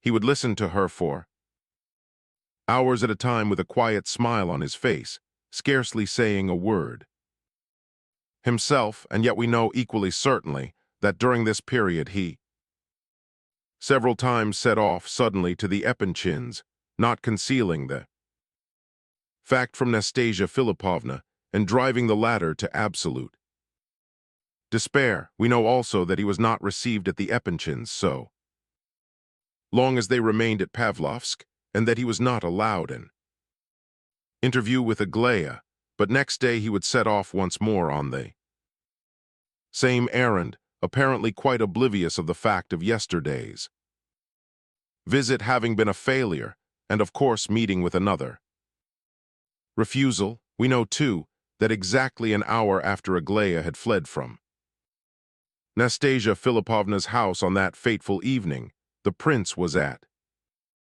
the Epinchins, and that his appearance there had been the cause of the greatest consternation and dismay, for Aglaya had not been home, and the family only discovered then, for the first time, that the two of them had been to Nastasia's house together. It was said that Elizabetha Prokofievna and her daughters had there and then denounced the prince in the strongest terms, and had refused any further acquaintance and friendship with him, their rage and denunciations being redoubled when Varya Ardalionovna suddenly arrived and stated that Aglaya had been at her house in a terrible state of mind for the last hour, and that she refused to come home. This last item of news, which disturbed Lizabetha Prokofievna more than anything else, was perfectly true. On leaving Nastasia's, Aglaya had felt that she would rather die than face her people, and had therefore gone straight to Nina Alexandrovna's. On receiving the news, Lizabetha and her daughters and the general all rushed off to Aglaya, followed by Prince Lev Nikolaevich, undeterred by his recent dismissal, but through Varya he was refused a sight of Aglaya here also. The end of the episode was that, when Aglaya saw her mother and sisters crying over her and not uttering a word of reproach, she had flung herself into their arms and gone straight home with them. It was said that Gania managed to make a fool of himself even on this occasion, for finding himself alone with Aglaya for a minute or two, when Varya had gone to the Epinchins, he had thought it a fit opportunity to make a declaration of his love, and on hearing this, Aglaya, in spite of her state of mind at the time, had suddenly burst out laughing and had put a strange question to him. She asked him whether he would consent to hold his finger to a lighted candle. Proof of his devotion. Gania, it was said, looked so comically bewildered that Aglaya had almost laughed herself into hysterics and had rushed out of the room and upstairs, where her parents had found her. Hippolyte told the prince this last story, sending for him on purpose. When Myshkin heard about the candle and Gania's finger, he had laughed, so that he had quite astonished Hippolyte, and then shuddered and burst into tears. The prince's condition during those days was strange and perturbed. Hippolyte plainly declared that he thought he was out of his mind. This, however, was hardly to be relied upon. Offering all these facts to our readers and refusing to explain them, we do not for a moment desire to justify our hero's conduct. On the contrary, we are quite prepared to feel our share of the indignation which his behavior aroused in the hearts of his friends, even Vera. Lebedev was angry with him for a while, so was Kolya, so was Keller. Until he was selected for best man, so was Lebedev himself, who began to intrigue against him out of pure irritation, but of this anon. In fact, we are in full accord with certain forcible words spoken to the prince by Evgeny Pavlovitch, quite unceremoniously during the course of a friendly conversation, 6 or 7 days after the events at Nastasia Philippovna's house. We may remark here that not only the Epanchins themselves, but all who had anything to do with them, thought it right to break with the prince. In consequence of his conduct, Prince S. even went so far as to turn away and cut him dead in the street. But Evgeny Pavlovitch was not afraid to compromise himself by paying the prince a visit, and did so, in spite of the fact that he had recommenced to visit at the Epanchins, where he was received with redoubled hospitality and kindness after the temporary estrangement.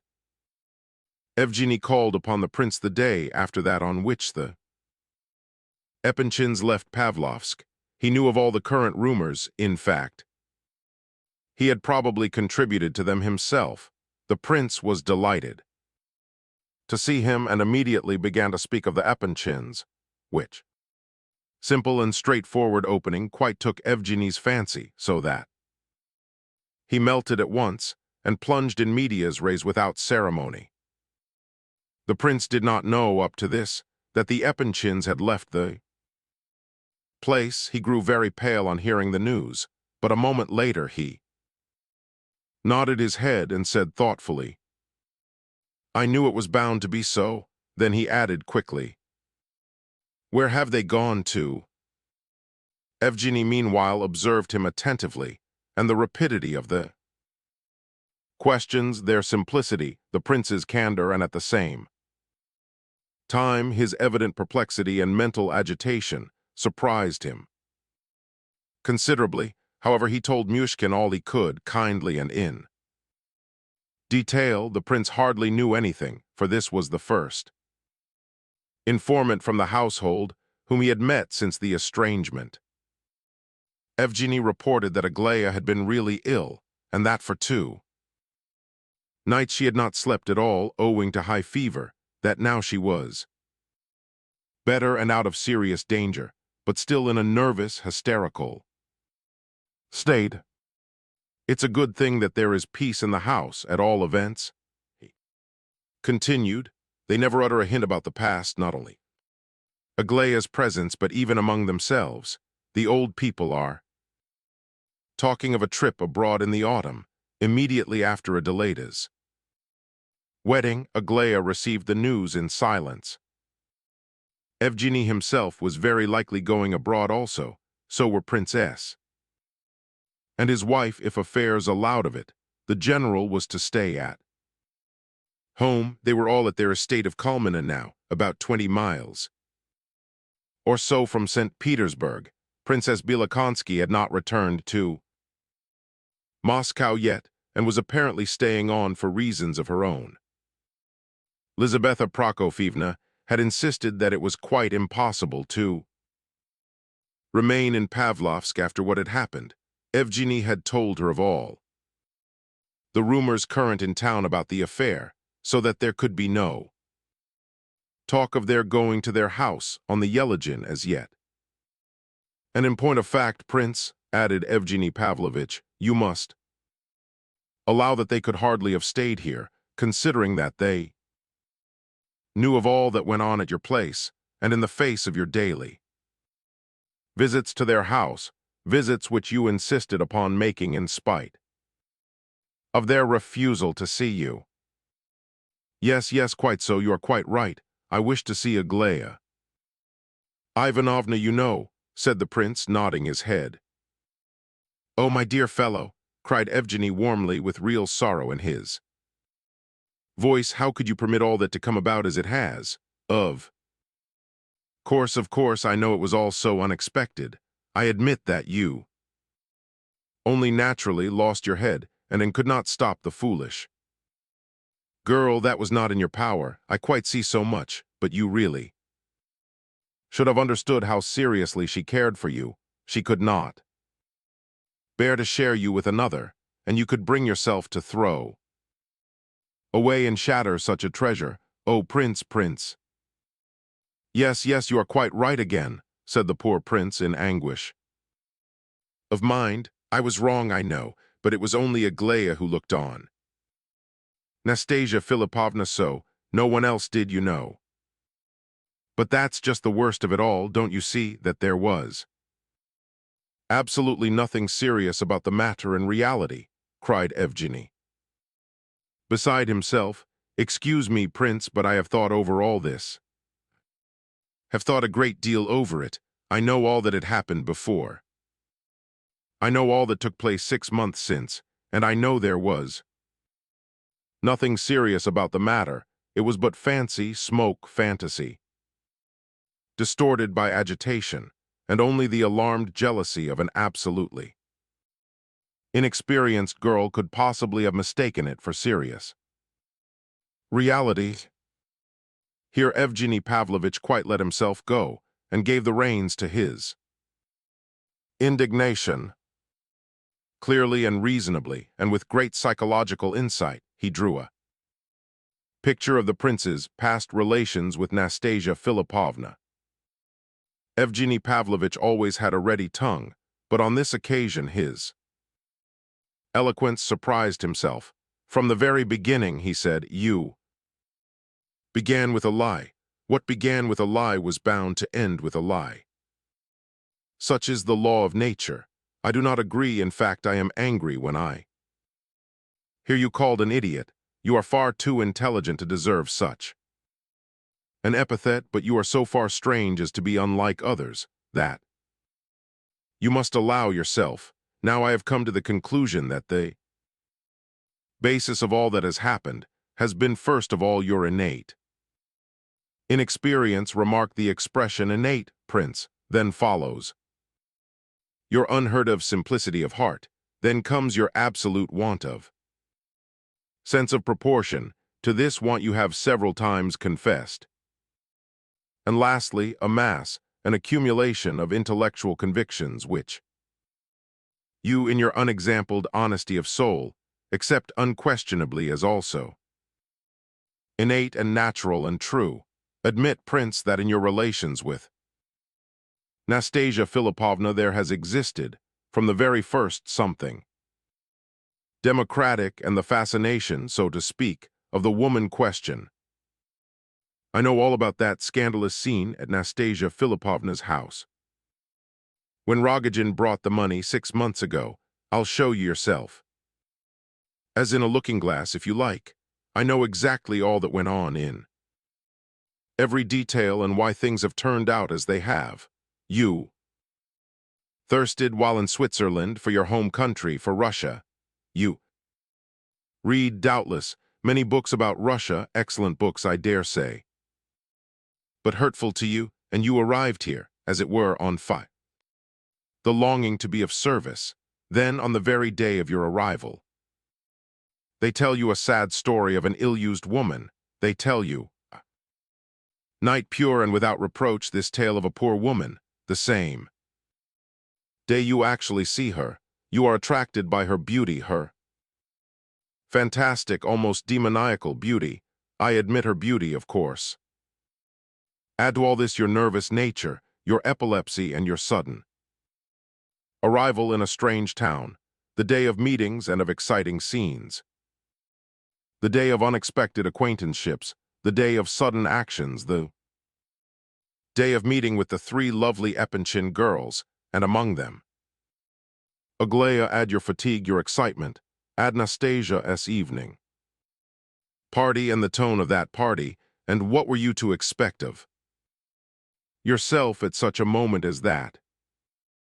Yes, yes, yes, said the prince once more, nodding his head and blushing slightly. Yes, it was so, or nearly so, I know it, and besides, you see, I had not slept the night before in the train, or the night before that either, and I was very tired. Of course, quite so, that's what I am driving at, continued Evgeny excitedly. It is as clear as possible and most comprehensible that you, in your enthusiasm, should plunge headlong into the first chance that came of publicly airing your great idea that you, a prince and a pure living man, did not consider a woman disgraced if the sin were not her own, but that of a disgusting social libertine. Oh heavens, it's comprehensible enough, my dear prince, but that is not the question, unfortunately. The question is, was there any reality and truth in your feelings? Was it nature or nothing but intellectual enthusiasm? What do you think yourself? We are told of course that a far worse woman was forgiven, but we don't find that she was told that she had done well, or that she was worthy of honor and respect. Did not your common sense show you what was the real state of the case a few months later? The question is now not whether she is an innocent woman. I do not insist one way or the other. I do not wish to, but can her whole career justify such intolerable pride, such insolent, rapacious egotism as she has shown? Forgive me, I am too violent perhaps, but yes, I dare say it is all as you say. I dare say you are quite right, muttered the prince once more. She is very sensitive and easily put out, of course, but still she is worthy of sympathy. Is that what you wish to say, my good fellow? But then, for the mere sake of vindicating her worthiness of sympathy, you should not have insulted and offended a noble and generous girl in her presence. This is a terrible exaggeration of sympathy. How can you love a girl and yet so humiliate her as to throw her over for the sake of another woman, before the very eyes of that other woman, when you have already made her a formal proposal of marriage? And you did propose to her, you know. You did so before her parents and sisters. Can you be an honest man, prince, if you act so, I ask you? And did you not deceive that beautiful girl when you assured her of your love? Yes, you are quite right. Oh, I feel that I am very guilty, said Myshkin in deepest distress. But as if that is enough, cried Evgeny indignantly, as if it is enough simply to say, I know I am very guilty, you are to blame, and yet you persevere in evil doing. Where was your heart, I should like to know? Your Christian heart all that time? Did she look as though she were suffering less at that moment? You saw her face. Was she suffering less than the other woman? How could you see her suffering and allow it to continue? How could you? But I did not allow it, murmured the wretched prince. How? What do you mean you didn't allow? Upon my word, I did. To this moment I don't know how it all happened. I ran after Aglaia Ivanovna, but Nastasia Philipovna fell down in a faint, and since that day they won't let me see Aglaia. That's all I know. It's all the same. You ought to have run after Aglaia, though the other was fainting. Yes, yes, I ought, but I could. She would have died. She would have killed herself. You don't know her, and I should have told Aglaia everything afterwards. But I see, Evgeny Pavlovitch, you don't know all. Tell me now, why am I not allowed to see Aglaia? I should have cleared it all up, you know. Neither of them kept to the real point. You see, I could never explain what I mean to you, but I think I could. To Aglaia, oh my God, you spoke just now of Aglaia's face at the moment when she ran away. Oh my God, I remember it, come along. Come along, quick. He pulled at Evgeny's coat sleeve nervously and excitedly and rose from his chair. Where to? Come to Aglaia, quick, quick. But I told you she is not at Pavlovsk, and what would be the use if she were? Oh, she'll understand, cried the prince, clasping his hands. She would understand that all this is not the point, not a bit the real point. It is quite foreign to the real question. How can it be foreign? You are going to be married, are you not? Very well, then you are persisting in your course. Are you going to marry her or not? Yes, I shall marry her, yes. Then why is it not the point? Oh no, it is not the point, not a bit. It makes no difference, my marrying her, it means nothing. How means nothing? You are talking nonsense, my friend, you are. Marrying the woman you love in order to secure her happiness, and Aglaia sees and knows it. How can you say that it's not the point? Her happiness? Oh no, I am only marrying her, well, because she wished. It means nothing, it's all the same. She would certainly have died. I see now that that marriage with Rogojin was an insane idea. I understand all now that I did not understand before. And do you know? When those two stood opposite to one another, I could not bear Nastasia Filipovna's face. You must know, Evgeny Pavlovitch, I have never told anyone before, not even Aglaia, that I cannot bear Nastasia Filipovna's face. He lowered his voice mysteriously as he said this. You described that evening at Nastasia Filipovna's, 6 months since, very accurately just now, but there is one thing which you did not mention, and of which you took no account because you do not know, I mean her face. I looked at her face, you see, even in the morning when I saw her portrait, I felt that I could not bear to look at it. Now, there's Vera Lebedev, for instance, her eyes are quite different, you know, I'm afraid of her face, he added with real alarm. You are afraid of it? Yes, she's mad, he whispered, growing pale. Do you know this for certain? Asked Evgeny with the greatest curiosity. Yes, for certain, quite for certain now, I have discovered it. Absolutely for certain these last few days. What are you doing then? Cried Evgeny in horror. You must be marrying her solely out of fear then. I can't make head or tail of it, Prince. Perhaps you don't even love her. Oh no, I love her with all my soul. Why, she is a child. She's child now, a real child. Oh, you know nothing about it at all, I see. And are you assured at the same time that you love Aglaia too? Yes, yes, oh yes. How so? Do you want to make out that you love them both? Yes, yes, both, I do. Excuse me, Prince, but think what you are saying. Recollect yourself. Without Aglaia, I must see Aglaia. I shall die in my sleep very soon. I thought I was dying in my sleep last night. Oh, if Aglaia only knew all, I mean really, really all, because she must know. All, that's the first condition towards understanding. Why cannot we ever know all about another, especially when that other has been guilty? But I don't know what I'm talking about. I'm so confused. You pain me so dreadfully. Surely Aglaia has not the same expression now as she had at the moment when she ran away. Oh yes, I am guilty and I know it, I know it. Probably I am in fault all round. I don't quite know how, but I am in fault, no doubt. There is something else, but I cannot explain it to you, Evgeny Pavlovitch. I have no Words, but Aglaia will understand. I have always believed Aglaia. Understand, I am assured she will. No, Prince, she will not. Aglaia loved like a woman, like a human.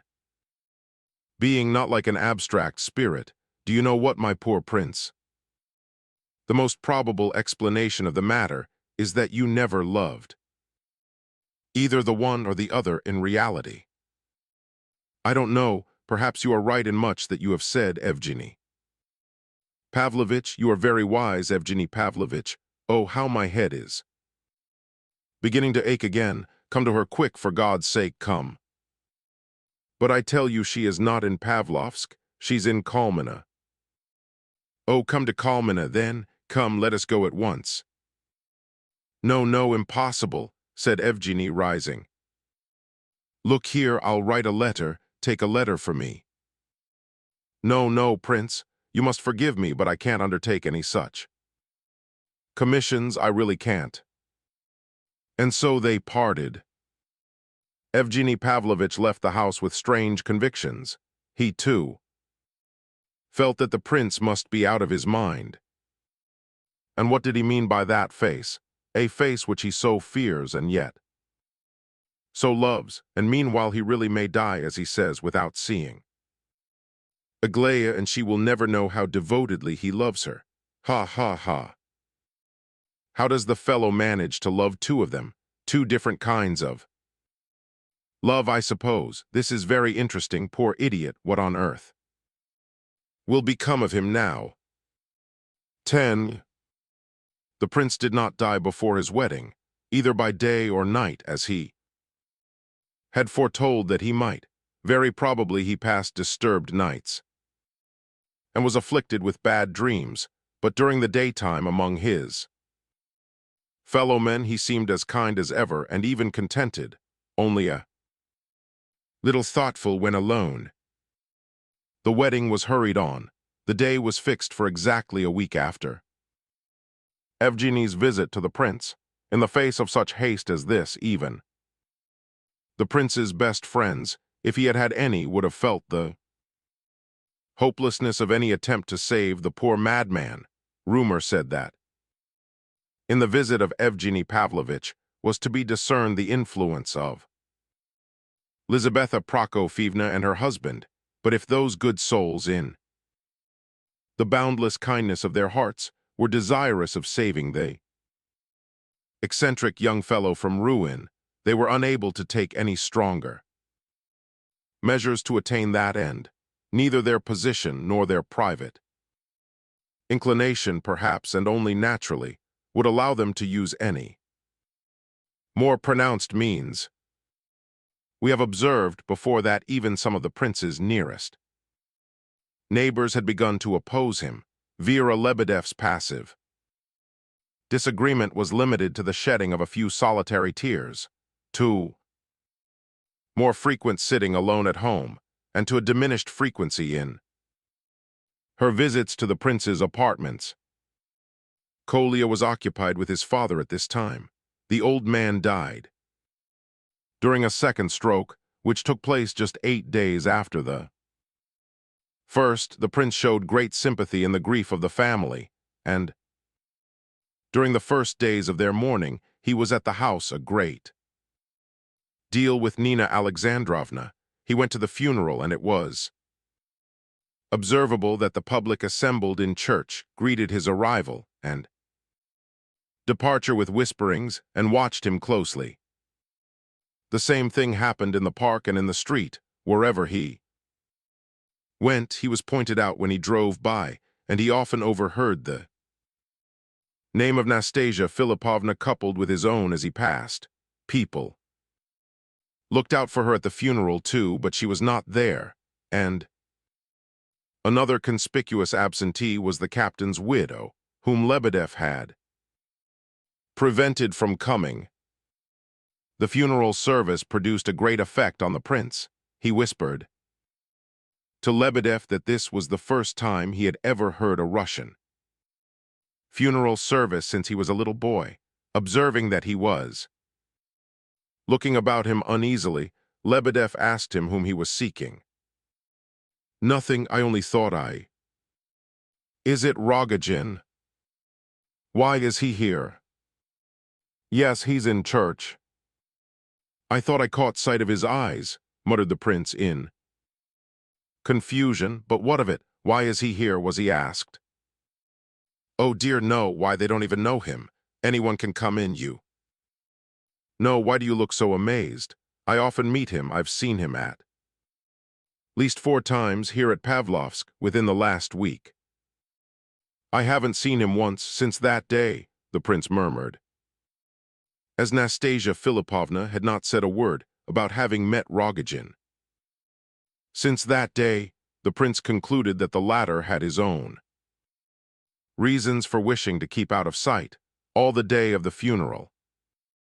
Our hero was in a deeply thoughtful state, while Nastasia Philippovna was particularly merry, both in the daytime and in the evening. Kolya had made it up with the prince before his father's death, and it was he who urged him to make use of Keller and Burdovsky, promising to answer himself for the former's behavior. Nina Alexandrovna and Lebedev tried to persuade him to have the wedding in St. Petersburg, instead of in the public fashion contemplated down here at Pavlovsk in the height of the season, but the prince only said that Nastasia Philippovna desired to have it so, though he saw well enough what prompted their arguments. The next day Keller came to visit the prince. He was in a high state of delight with the post of honor assigned to him at the wedding. Before entering, he stopped on the threshold, raised his hand as if making a solemn vow, and cried, "I won't drink." Then he went up to the prince, seized both his hands, shook them warmly, and declared that he had at first felt hostile towards the project of this marriage, and had openly said so in the billiard rooms, but that the reason simply was that, with the impatience of a friend, he had hoped to see the prince marry at least a Princess de Rohan or de Chabot, but that now he saw that the prince's way of thinking was 10 times more noble than that of all the rest put together, for he desired neither pomp nor wealth nor honor, but only the truth. The sympathies of exalted personages were well known, and the prince was too highly placed by his education, and so on, not to be in some sense an exalted personage. But all the common herd judged differently, in the town, at the meetings and the villas, at the band, in the inns and the billiard rooms. The coming event has only to be mentioned, and there are shouts and cries from everybody. I have even heard talk of getting up a charivari under the windows on the wedding night. So if you have need of the pistol of an honest man, prince, I am ready to fire half a dozen shots even before you rise from your nuptial couch. Keller also advised, in anticipation of the crowd making a rush after the ceremony, that a fire hose should be placed at the entrance to the house, but Lebedev was opposed to this measure, which he said might result in the place being pulled down. I assure you, prince, that Lebedev is intriguing against you. He wants to put you under control. Imagine that, to take from you the use of your free will and your money. That is to say, the two things that distinguish us from the animals. I have heard it said positively. It is the sober truth. The prince recollected that somebody had told him something of the kind before, and he had, of course, scoffed at it. He only laughed now and forgot the hint at once. Lebedev really had been busy for some little while, but as usual his plans had become too complex to succeed through sheer excess of ardor when he came to the prince, the very day before the wedding, to confess, for he always confessed to the persons against whom he intrigued, especially when the plan failed. He informed our hero that he himself was a born Talleyrand, but for some unknown reason had become simple Lebedev. He then proceeded to explain his whole game to the prince, interesting the latter exceedingly. According to Lebedev's account, he had first tried what he could do with General Epanchin. The latter informed him that he wished well to the unfortunate young man and would gladly do what he could to save him, but that he did not think it would be seemly for him to interfere. In this matter, Lizaveta Prokofyevna would neither hear nor see him. Princess and Evgeny Pavlovich only shrugged their shoulders and implied that it was no business of theirs. However, Lebedev had not lost heart and went off to a clever lawyer, a worthy and respectable man whom he knew well. This old gentleman informed him that the thing was perfectly feasible if he could get hold of competent witnesses as to Myshkin's mental incapacity. Then, with the assistance of a few influential persons, he would soon see the matter arranged. Lebedev immediately procured the services of an old doctor and carried the latter away to Pavlovsk to see the prince, by way of viewing the ground, as it were, and to give him Lebedev counsel as to whether the thing was to be done or not. The visit was not to be official, but merely friendly. Myshkin remembered the doctor's visit quite well. He remembered that Lebedev had said that he looked ill and had better see a doctor, and although the prince scouted the idea, Lebedev had turned up almost immediately with his old friend, explaining that they had just met at the bedside of Hippolyte, who was very ill, and that the doctor had something to tell the prince about the sick man. The prince had, of course, at once received him, and had plunged into a conversation about Hippolyte. He had given the doctor an account of Hippolyte's attempted suicide, and had proceeded thereafter to talk of his own malady, of Switzerland, of Schneider, and so on, and so deeply was the old man interested by the prince's conversation and his description of Schneider's system that he sat on for 2 hours. Myshkin gave him excellent cigars to smoke, and Lebedev, for his part, regaled him with liqueurs brought in by Vera, to whom the doctor, a married man and the father of a family, addressed such compliments that she was filled with indignation. They parted friends, and after leaving the prince, the doctor said to Lebedev, if all such people were put under restraint, there would be no one left for keepers. Lebedev then, in tragic tones, told of the approaching marriage, whereupon the other nodded his head and replied that after all, marriages like that were not so rare, that he had heard that the lady was very fascinating and of extraordinary beauty, which was enough to explain the infatuation of a wealthy man, that further, thanks to the liberality of Totsky and of Rogojin, she possessed, so he had heard, not only money but pearls, diamonds, shawls, and furniture, and consequently she could not be considered a bad match. In brief, it seemed to the doctor that the prince's choice, far from being a sign of foolishness, denoted, on the contrary, a shrewd, calculating, and practical mind. Lebedev had been much struck by this point of view, and he terminated his confession by assuring the prince that he was ready, if need be, to shed his very life's blood for him. Hippolyte, too, was a source of some distraction to the prince at this time. He would send for him at any and every hour of the day. They lived, Hippolyte and his mother and the children, in a small house not far off, and the little ones were happy, if only because they were able to escape from the invalid into the garden. The prince had enough to do in keeping the peace between the irritable Hippolyte and his mother, and eventually the former became so malicious and sarcastic on the subject of the approaching wedding that Myshkin took offense at last and refused to continue his visits.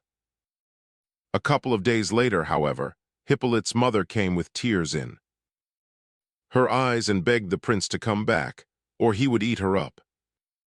Bodily, she added that Hippolyte had a great secret to disclose. Of course the prince went. There was no secret, however, unless we reckon certain pantings and agitated glances around, probably all put on, as the invalid begged his visitor to beware of Rogojin. He is the sort of man, he continued, who won't give up his object. You know, he is not like you and me, Prince. He belongs to quite a different order of beings. If he sets his heart on a thing, he won't be afraid of anything, and so on.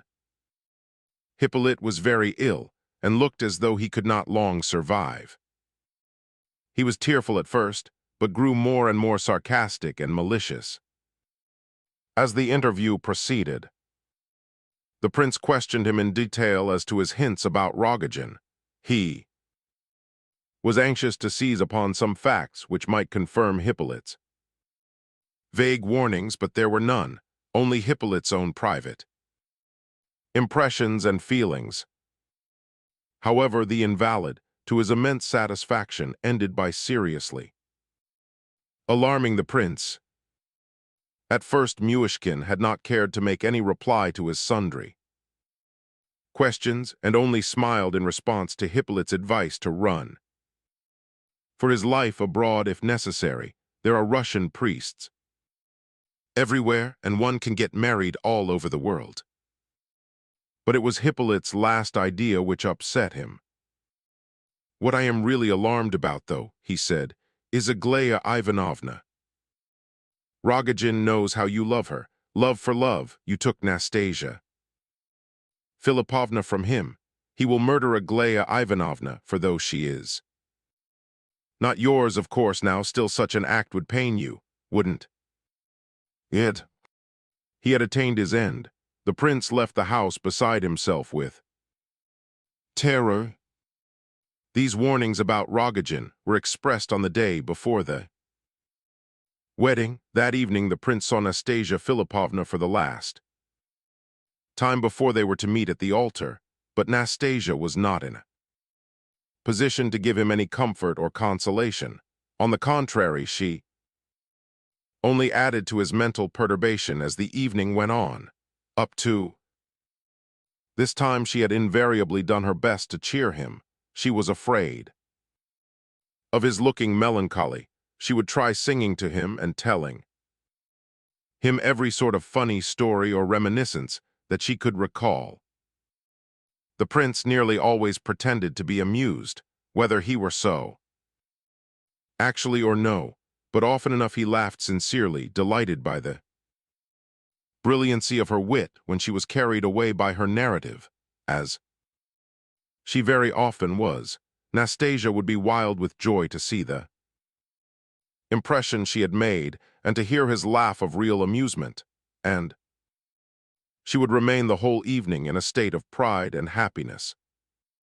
But this evening, her melancholy and thoughtfulness grew with every hour. The prince had told Evgeny Pavlovitch with perfect sincerity that he loved Nastasia Filipovna with all his soul. In his love for her there was the sort of tenderness one feels for a sick, unhappy child which cannot be left alone. He never spoke of his feelings for Nastasia to anyone, not even to herself. When they were together, they never discussed their feelings, and there was nothing in their cheerful, animated conversation which an outsider could not have heard. Darya Alexeyevna, with whom Nastasia was staying, told afterwards how she had been filled with joy and delight only to look at them all this time, thanks to the manner in which he regarded Nastasia's mental and moral condition. The prince was to some extent freed from other perplexities. She was now quite different from the woman he had known 3 months before. He was not astonished, for instance, to see her now so impatient to marry him. she who formerly had wept with rage and hurled curses and reproaches at him if he mentioned marriage. It shows that she no longer fears, as she did then, that she would make me unhappy by marrying me, he thought, and he felt sure that so sudden a change could not be a natural one. This rapid growth of self-confidence could not be due only to her hatred for Aglaia. To suppose that would be to suspect the depth of her feelings, nor could it arise from dread of the fate that awaited her if she married Rogojin. These causes, indeed, as well as others, might have played a part in it, but the true reason, Myshkin decided, was the one he had long suspected, that the poor sick soul had come to the end of its forces. Yet this was an explanation that did not procure him any peace of mind. At times he seemed to be making violent efforts to think of nothing, and one would have said that he looked on his marriage as an unimportant formality, and on his future happiness as a thing not worth considering. As to conversations, such as the one held with Evgeny Pavlovitch, he avoided them as far as possible, feeling that there were certain objections to which he could make no answer. The prince had observed that Nastasia knew well enough what Aglaia was. To him, he never spoke of it, but he had seen her face when she had caught him starting off for the Epinchins' house on several occasions. When the Epinchins left Pavlovsk, she had beamed with radiance and happiness. Unsuspicious and unobservant as he was, he had feared at that time that Nastasia might have some scheme in her mind for a scene or scandal which would drive Aglaia out of Pavlovsk. She had encouraged the rumors and excitement among the inhabitants of the place as to her marriage with the prince in order to annoy her rival, and finding it difficult to meet the Epinchins anywhere, she had on one occasion taken him for a drive past their house. He did not observe what was happening until they were almost passing the windows, when it was too late to do anything. He said nothing, but for 2 days afterwards he was ill. Nastasia did not try that particular experiment again. A few days before that fixed for the wedding, she grew grave and thoughtful. She always ended by getting the better of her melancholy and becoming merry and cheerful again, but not quite so unaffectedly happy as she had been some days earlier. The prince redoubled his attentive study of her symptoms. It was a most curious circumstance, in his opinion, that she never spoke of Rogojin. But once, about 5 days before the wedding, when the prince was at home, a messenger arrived begging him to come at once, as Nastasia Filipovna was very ill. He had found her in a condition approaching to absolute madness. She screamed and trembled and cried out that Rogojin was hiding out there in the garden, that she had seen him herself, and that he would murder her in the night, that he would cut her throat. She was terribly agitated all day, but it so happened that the prince called at Hippolyte's house later on and heard from his mother that she had been in town all day and had there received a visit from Rogojin, who had made inquiries about Pavlovsk. On inquiry, it turned out that Rogojin visited the old lady in town at almost the same moment when Nastasia declared that she had seen him in the garden, so that the whole thing turned out to be an illusion on her part. Nastasia immediately went across to Hippolyte's to inquire more accurately, and returned immensely relieved and comforted. On the day before the wedding, the prince left Nastasia in a state of great animation. Her wedding dress and all sorts of finery had just arrived from town. Myshkin had not imagined that she would be so excited over it, but he praised everything, and his praise rendered her doubly happy. but Nastasia could not hide the cause of her intense interest in her. Wedding splendor. She had heard of the indignation in the town and knew that some of the populace was getting up a sort of charivari with music that verses had been composed for the occasion, and that the rest of Pavlovsk society more or less encouraged these preparations. So, since attempts were being made to humiliate her, she wanted to hold her head even higher than usual, and to overwhelm them all with the beauty and taste of her toilette. Let them shout and whistle if they dare. Her eyes flashed at the thought, but underneath this she had another motive of which she did not speak. She thought that possibly Aglaya, or at any rate someone sent by her, would be present incognito at the ceremony or in the crowd, and she wished to be prepared for this eventuality. The prince left her at 11, full of these thoughts, and went home. But it was not 12 o'clock when a messenger came to say that Nastasia was very bad, and he must come at once. On hurrying back, he found his bride locked up in her own room and could hear her hysterical cries and sobs. It was some time before she could be made to hear that the prince had come, and then she opened the door, only just sufficiently to let him in, and immediately locked it behind him. She then fell on her knees at his feet. So at least Dana Alexeyevna reported. "What am I doing? What am I doing to you?" she sobbed convulsively, embracing his knees. The prince was a whole hour soothing and comforting her, and left her.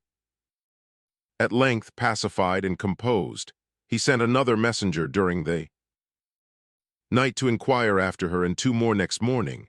The last brought back a message that Nastasia was surrounded by a whole army of dressmakers and maids, and was as happy and as busy as such a beauty should be on her wedding morning, and that there was not a vestige of yesterday's agitation remaining. The message concluded with the news that at the moment of the bearer's departure there was a great confabulation in progress as to which diamonds were to be worn, and how this message entirely calmed the prince's mind. The following report of the proceedings on the wedding day may be depended upon as coming from eyewitnesses. The wedding was fixed for 8 o'clock in the evening. Nastasia Filipovna was ready at 7. From 6 o'clock groups of people began to gather at Nastasia's house, at the prince's, and at the church door. But more especially at the former place, the church began to fill at 7. Kolya and Vera Lebedev were very anxious on the prince's account, but they were so busy over the arrangements for receiving the guests after the wedding that they had not much time for the indulgence of personal feelings. There were to be very few guests besides the best men and so on, only Dana Alexeyevna, the Titsins, Gania, and the doctor. When the prince asked Lebedev why he had invited the doctor, who was almost a stranger, Lebedev replied, "Why, he wears an order, and it looks so well." This idea amused the prince. Keller and Burdovsky looked wonderfully correct in their dress coats and white kid gloves, although Keller caused the bridegroom some alarm by his undisguisedly hostile glances at the gathering crowd of sightseers outside. At about 7:30, the prince started for the church in his carriage. We may remark here that he seemed anxious not to omit a single one of the recognized customs and traditions observed at weddings. He wished all to be done as openly as possible and in due order. Arrived at the church, Myshkin, under Keller's guidance, passed through the crowd of spectators, amid continuous whispering and excited exclamations. The prince stayed near the altar while Keller made off once more to fetch the bride. On reaching the gate of Daria Alexeyevna's house, Keller found a far denser crowd than he had encountered at the Princess. The remarks and exclamations of the spectators here were of so irritating a nature that Keller was very near making them a speech on the impropriety of their conduct, but was luckily caught by Burdovsky in the act of turning to address them and hurried indoors. Nastasia Philipovna was ready. She rose from her seat, looked into the glass and remarked, as Keller told the tale afterwards, that she was as pale as a corpse. She then bent her head reverently before the icon in the corner and left the room. A torrent of voices greeted her appearance at the front door. The crowd whistled, clapped its hands, and laughed and shouted, but in a moment or two isolated voices were distinguishable. "What a beauty!" cried one. "Well, she isn't the first in the world, nor the last," said another. "Marriage covers everything," observed a third. "I defy you to find another beauty like that," said a fourth. "She's a real princess. I'd sell my soul for such a princess as that." Nastasia came out of the house looking as white as any handkerchief, but her large dark eyes shone upon the vulgar crowd like blazing coals. The spectators' cries were redoubled and became more exultant and triumphant every moment. The door of the carriage was open, and Keller had given his hand to the bride to help her in, when suddenly, with a loud cry, she rushed from him straight into the surging crowd. Her friends about her were stupefied with amazement. The crowd parted as she rushed through it, and suddenly, at a distance of 5 or 6 yards from the carriage, appeared Rogojin. It was his look that had caught her eyes. Nastasia rushed to him like a madwoman and seized both his hands. "Save me," she cried. "Take me away anywhere you like, quick." Rogojin seized her in his arms and almost carried her to the carriage. Then in a flash, he tore 100-ruble note out of his pocket and held it to the coachman. "To the station, quick. If you catch the train, you shall have another. Quick!" He leaped into the carriage after Nastasia and banged the door. The coachman did not hesitate a moment. He whipped up the horses, and they were off. "One more second and I should have stopped him," said Keller. Afterwards, in fact, he and Burdovsky jumped into another carriage and set off in pursuit, but it struck them as they drove along that it was not much use trying to bring Nastasia back by force. "Besides," said Burdovsky, "the prince would not like it, would he? So they gave up the pursuit." Rogojin and Nastasia Philipovna reached the station just in time for the train, as he jumped out of the carriage and was almost on the point of entering the train. Rogojin accosted a young girl standing on the platform and wearing an old-fashioned but respectable-looking black cloak and a silk handkerchief over her head. "Take 50 rubles for your cloak," he shouted, holding the money out to the girl before the astonished young woman could collect her scattered senses. He pushed the money into her hand, seized the mantle, and threw it and the handkerchief over Nastasia's head and shoulders. The latter's wedding array would have attracted too much attention, and it was not until some time later that the girl understood why her old cloak and kerchief had been bought at such a price. The news of what had happened reached the church with extraordinary rapidity. When Keller arrived, a host of people whom he did not know thronged around to ask him questions. There was much excited talking and shaking of heads, even some laughter, but no one left the church, all being anxious to observe how the now celebrated bridegroom would take the news. He grew very pale upon hearing it, but took it quite quietly. "I was afraid," he muttered, scarcely audibly, "but I hardly thought it." Would come to this, then after a short silence he added, however in her state it is quite consistent with the natural order of things. Even Keller admitted afterwards that this was extraordinarily philosophical on the prince's part. He left the church quite calm to all appearances, as many witnesses were found to declare afterwards. He seemed anxious to reach home and be left alone as quickly as possible. But this was not to be. He was accompanied by nearly all the invited guests, and besides this, the house was almost besieged by excited bands of people who insisted upon being allowed to enter the veranda. The prince heard Keller and Lebedev remonstrating and quarreling with these unknown individuals and soon went out himself. He approached the disturbers of his peace, requested courteously to be told what was desired, then politely putting Lebedev and Keller aside, he addressed an old gentleman who was standing on the veranda steps at the head of the band of would-be guests and courteously requested him to honor him with a visit. The old fellow was quite taken aback by this, but entered, followed by a few more who tried to appear at their ease.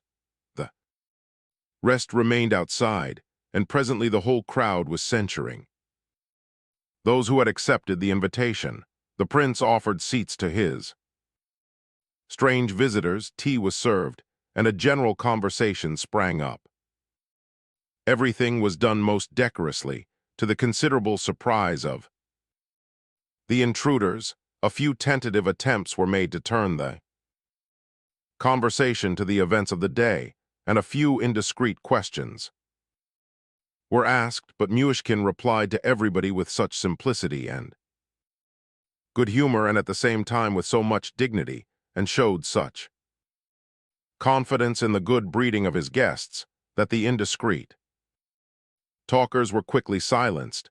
By degrees the conversation became almost serious.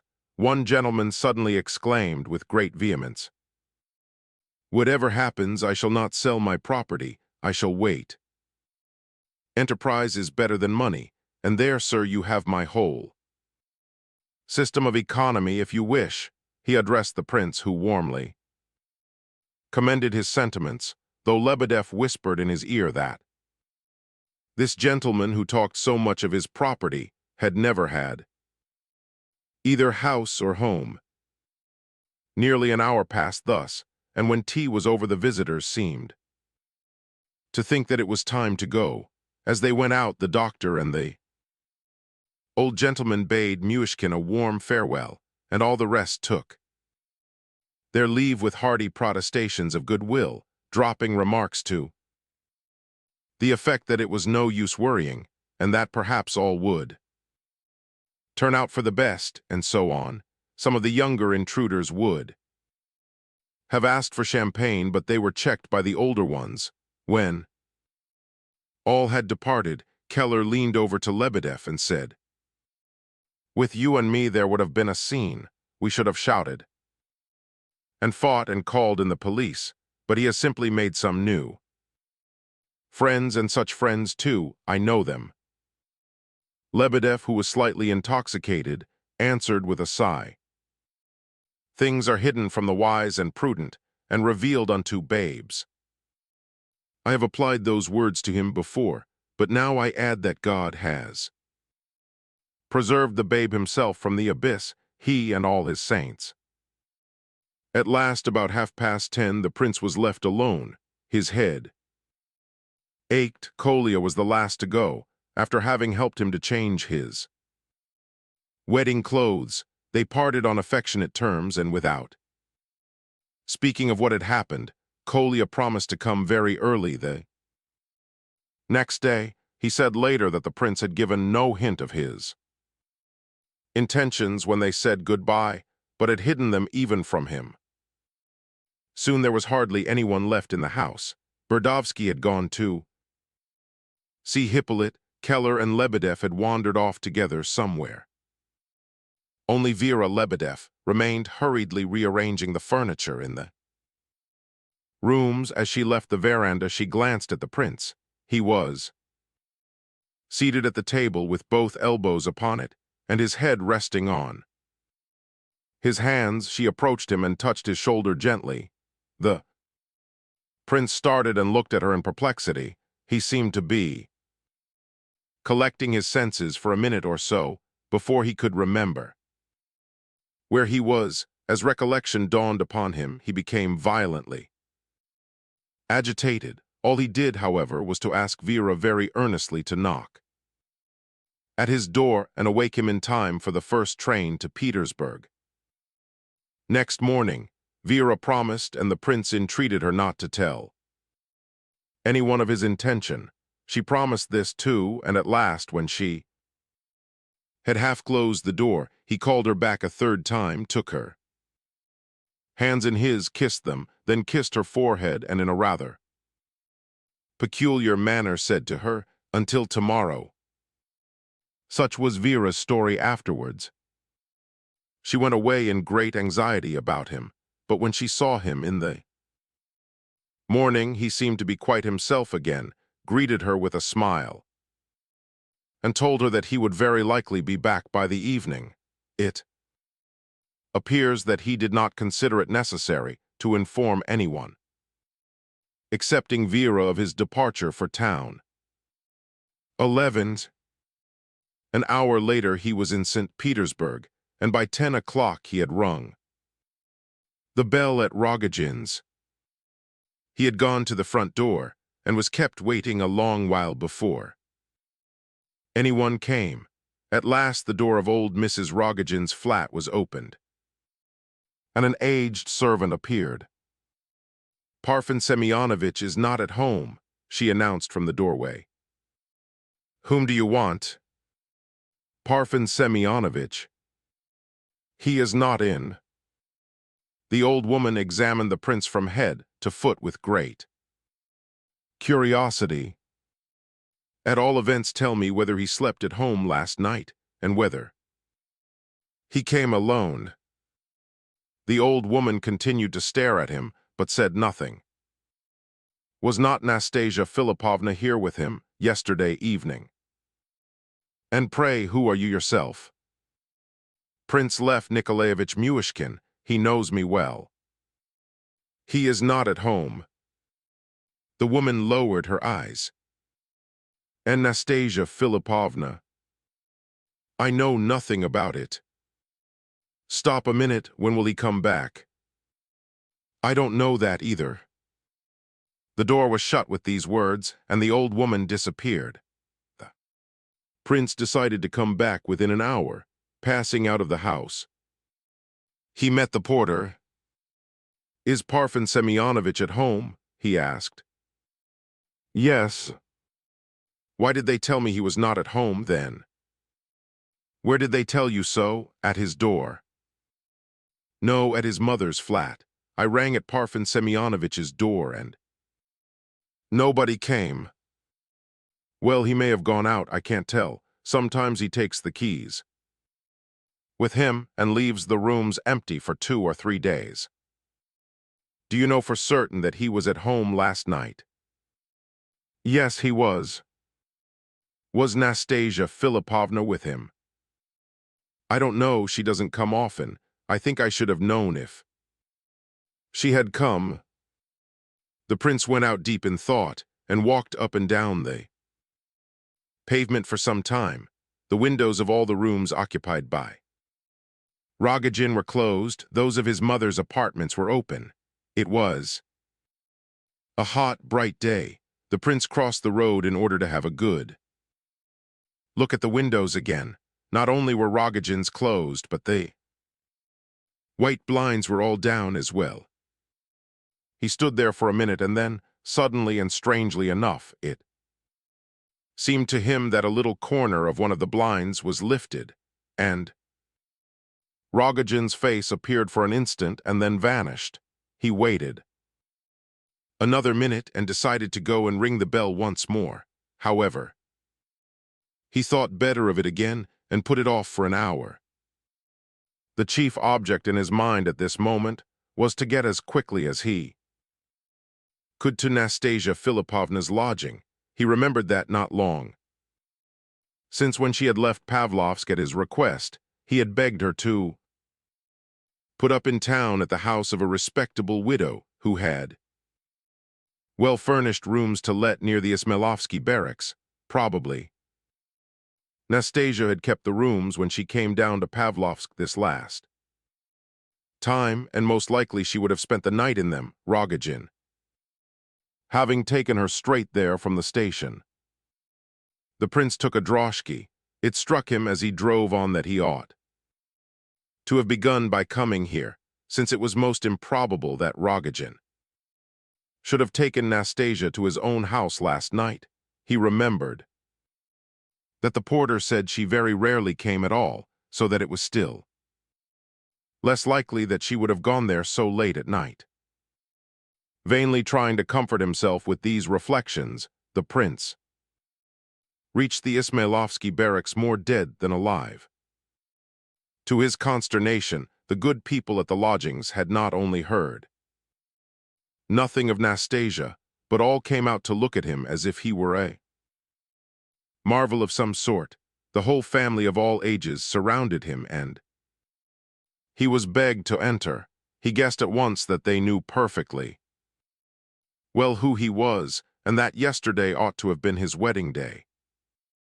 And further, that they were dying to ask about the wedding, and especially about why he should be here now, inquiring for the woman who, in all reasonable human probability, might have been expected to be with him in Pavlovsk. He satisfied their curiosity in as few words as possible with regard to the wedding, but their exclamations and sighs were so numerous and sincere that he was obliged to tell the whole story in a short form. Of course, the advice of all these agitated ladies was that the prince should go at once and knock at Rogojin's until he was let in, and when let in, insist upon a substantial explanation of everything.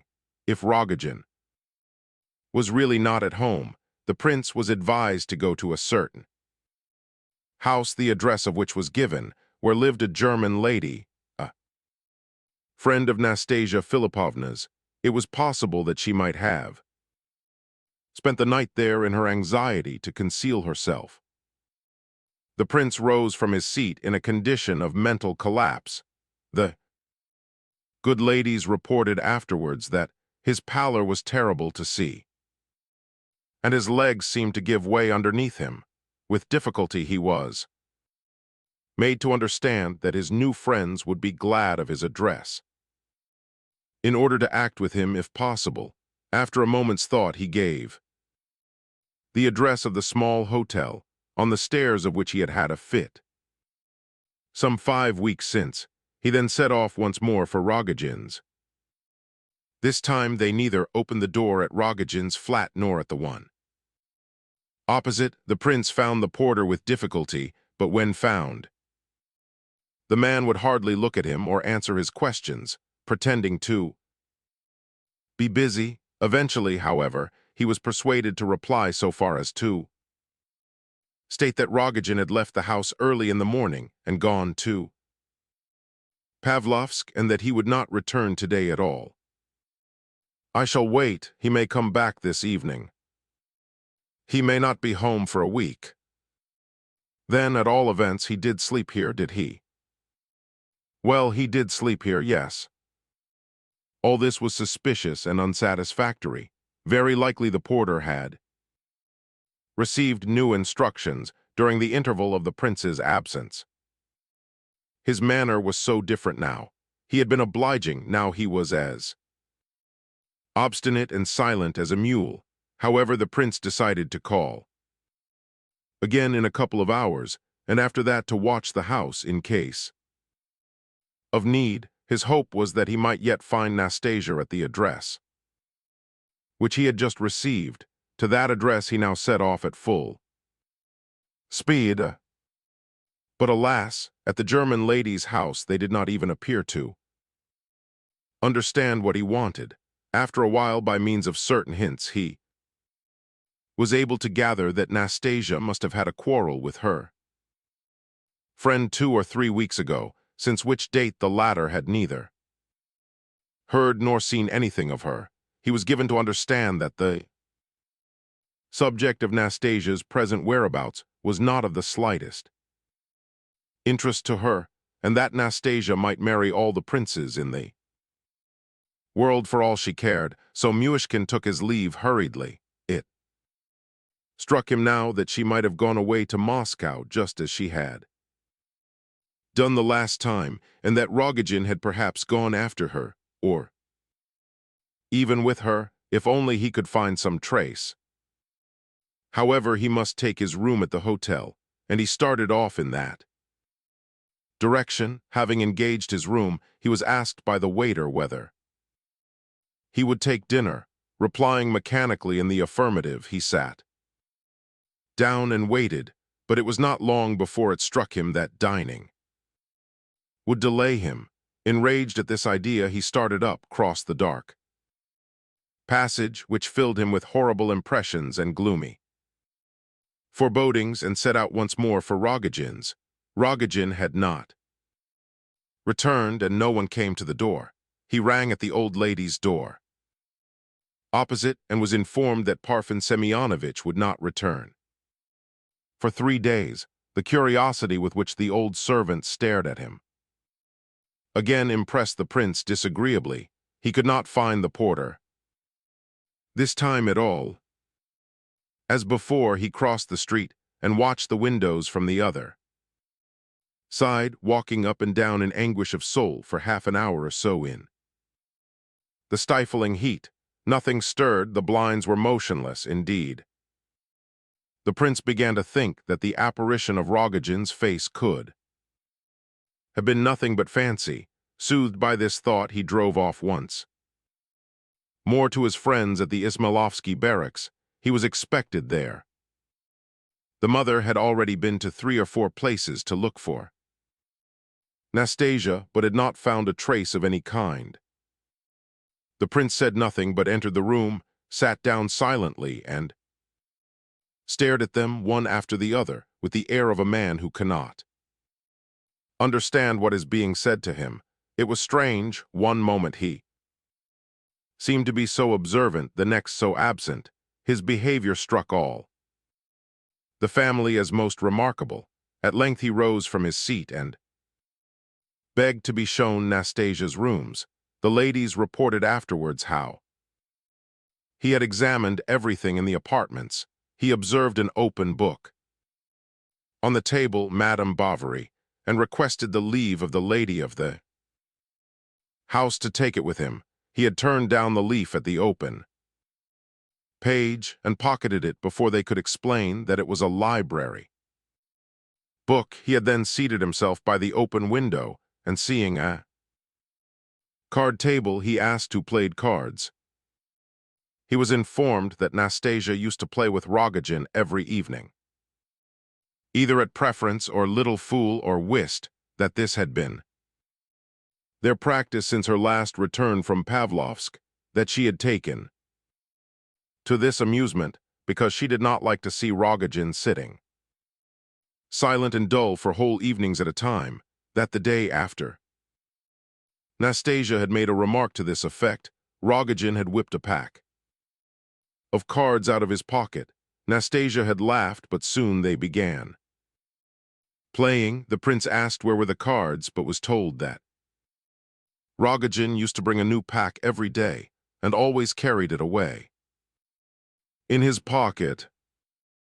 The good ladies recommended the prince to try knocking at Rogojin's once more, not at once, but in the evening.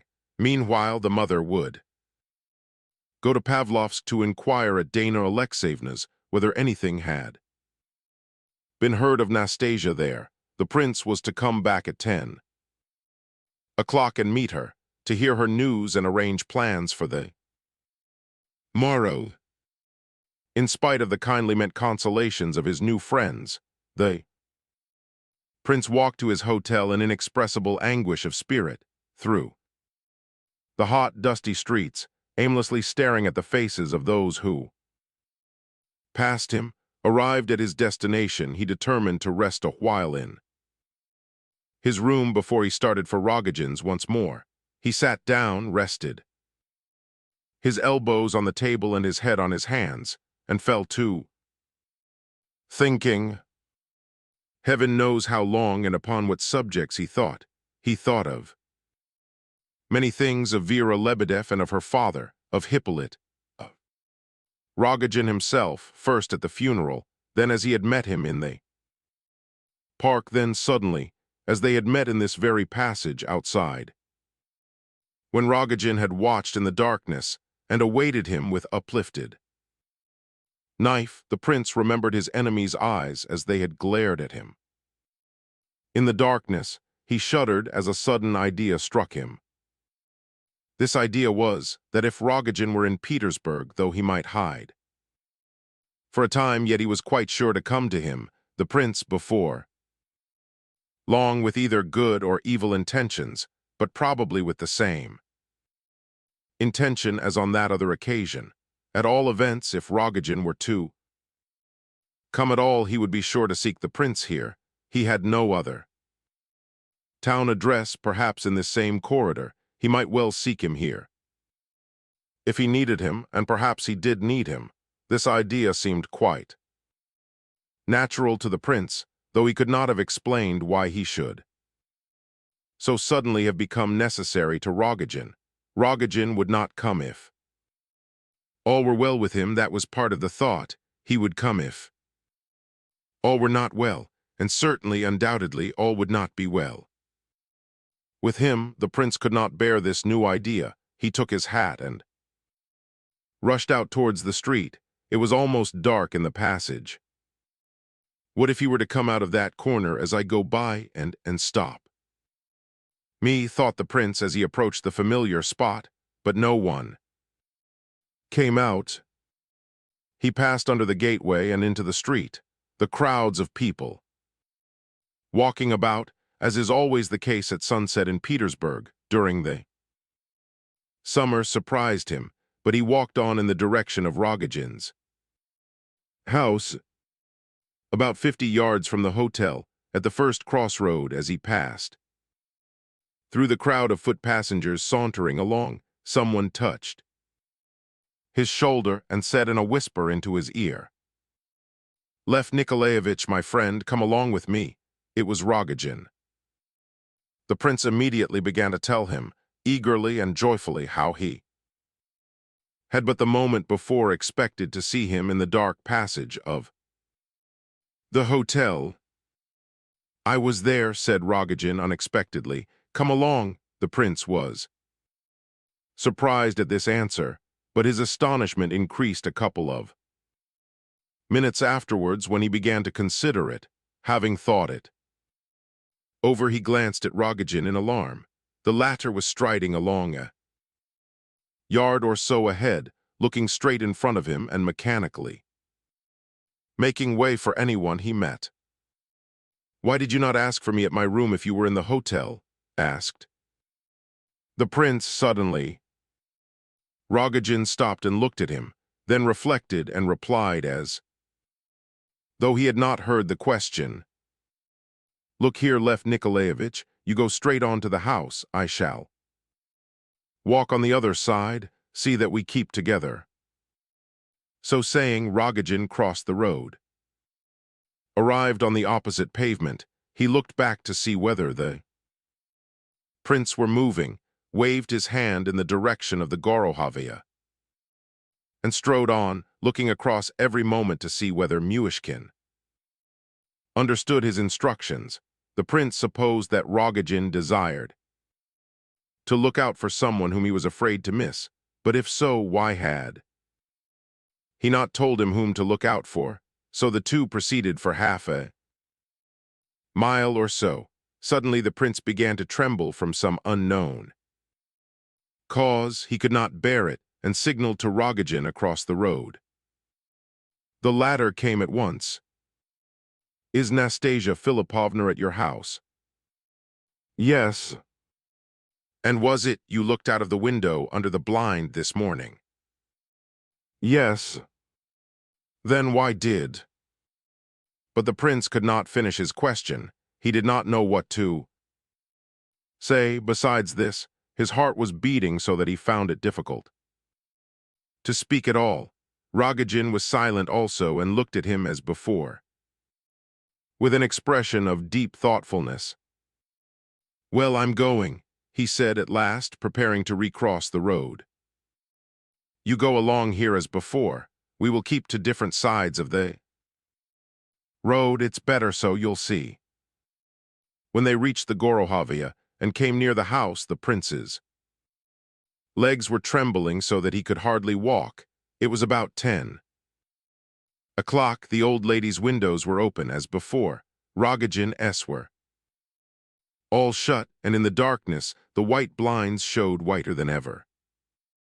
Rogojin and the prince each approached the house on his respective side of the road. Rogojin, who was on the near side, beckoned the prince across. He went over to the doorway.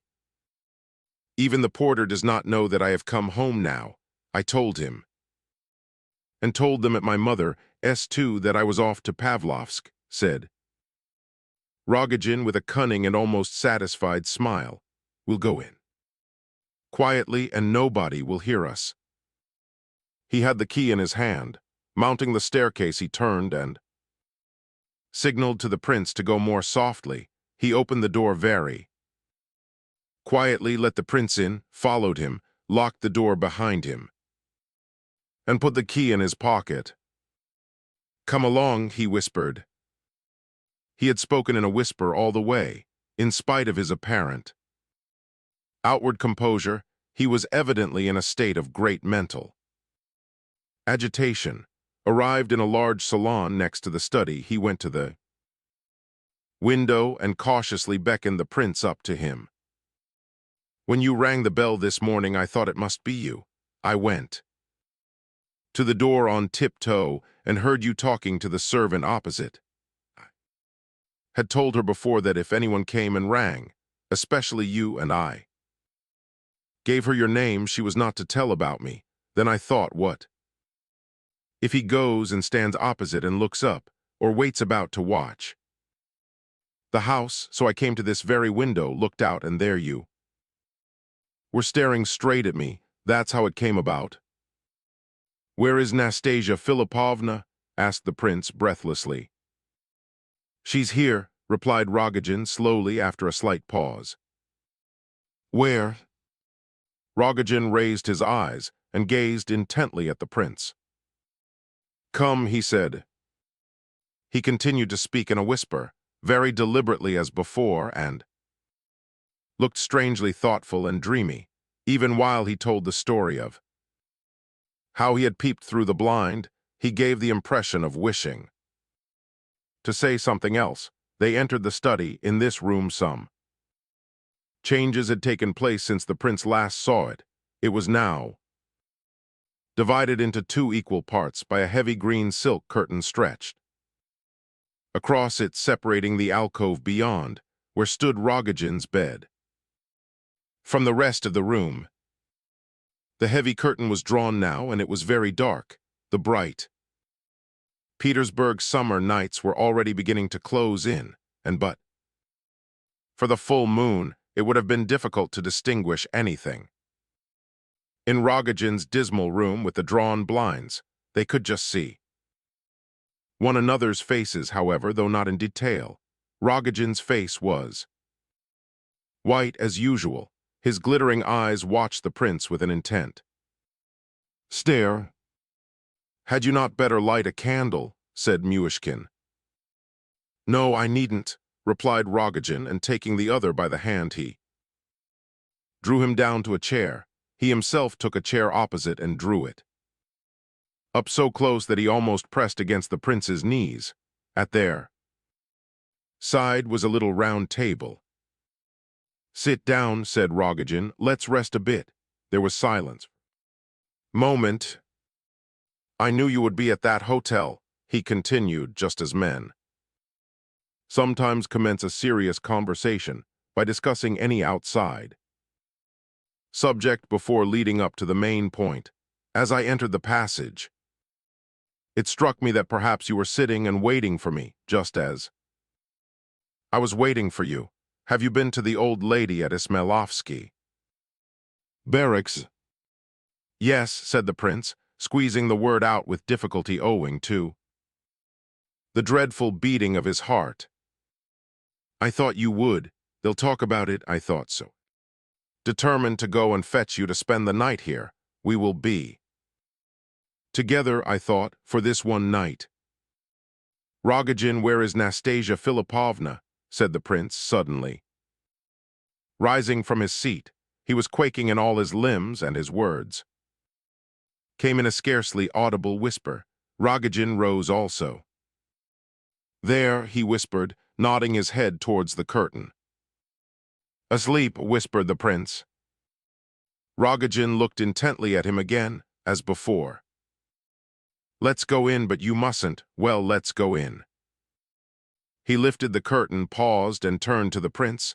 Go in, he said, motioning him to pass behind the curtain. Myshkin went in. It's so dark, he said. You can see quite enough, muttered Rogojin. I can just see there's a bed. Go nearer, suggested Rogojin softly. The prince took a step forward, then another, and paused. He stood and stared for a minute or two. Neither of the men spoke a word while at the bedside. The prince's heart beat so loud that its knocking seemed to be distinctly audible in the deathly silence. But now his eyes had become so far accustomed to the darkness that he could distinguish the whole of the bed. Someone was asleep upon it, in an absolutely motionless sleep. Not the slightest movement was perceptible, not the faintest breathing could be heard. The sleeper was covered with a white sheet. The outline of the limbs was hardly distinguishable. He could only just make out that a human being lay outstretched there. All around, on the bed, on a chair beside it, on the floor, were scattered the different portions of a magnificent white silk dress. Bits of lace, ribbons, and flowers. On a small table at the bedside glittered a mass of diamonds, torn off and thrown down anyhow. From under a heap of lace at the end of the bed peeped a small white foot, which looked as though it had been chiseled out of marble. It was terribly still. The prince gazed and felt that the more he gazed, the more death-like became the silence. Suddenly a fly awoke somewhere, buzzed across the room and settled on the pillow. The prince shuddered.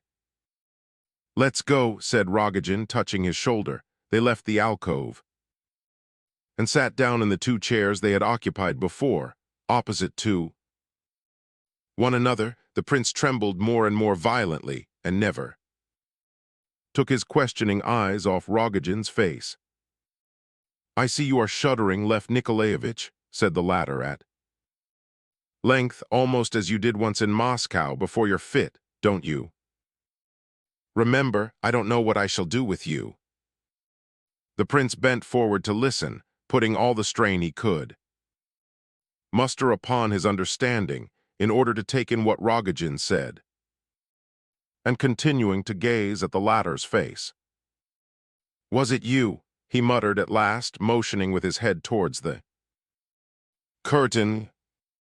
Yes, it was I, whispered Rogojin, looking down. Neither spoke for 5 minutes. Because you know, Rogojin recommenced, as though continuing a former sentence. If you were ill now, or had a fit, or screamed, or anything, they might hear it in the yard, or even in the street, and guess that someone was passing the night in the house.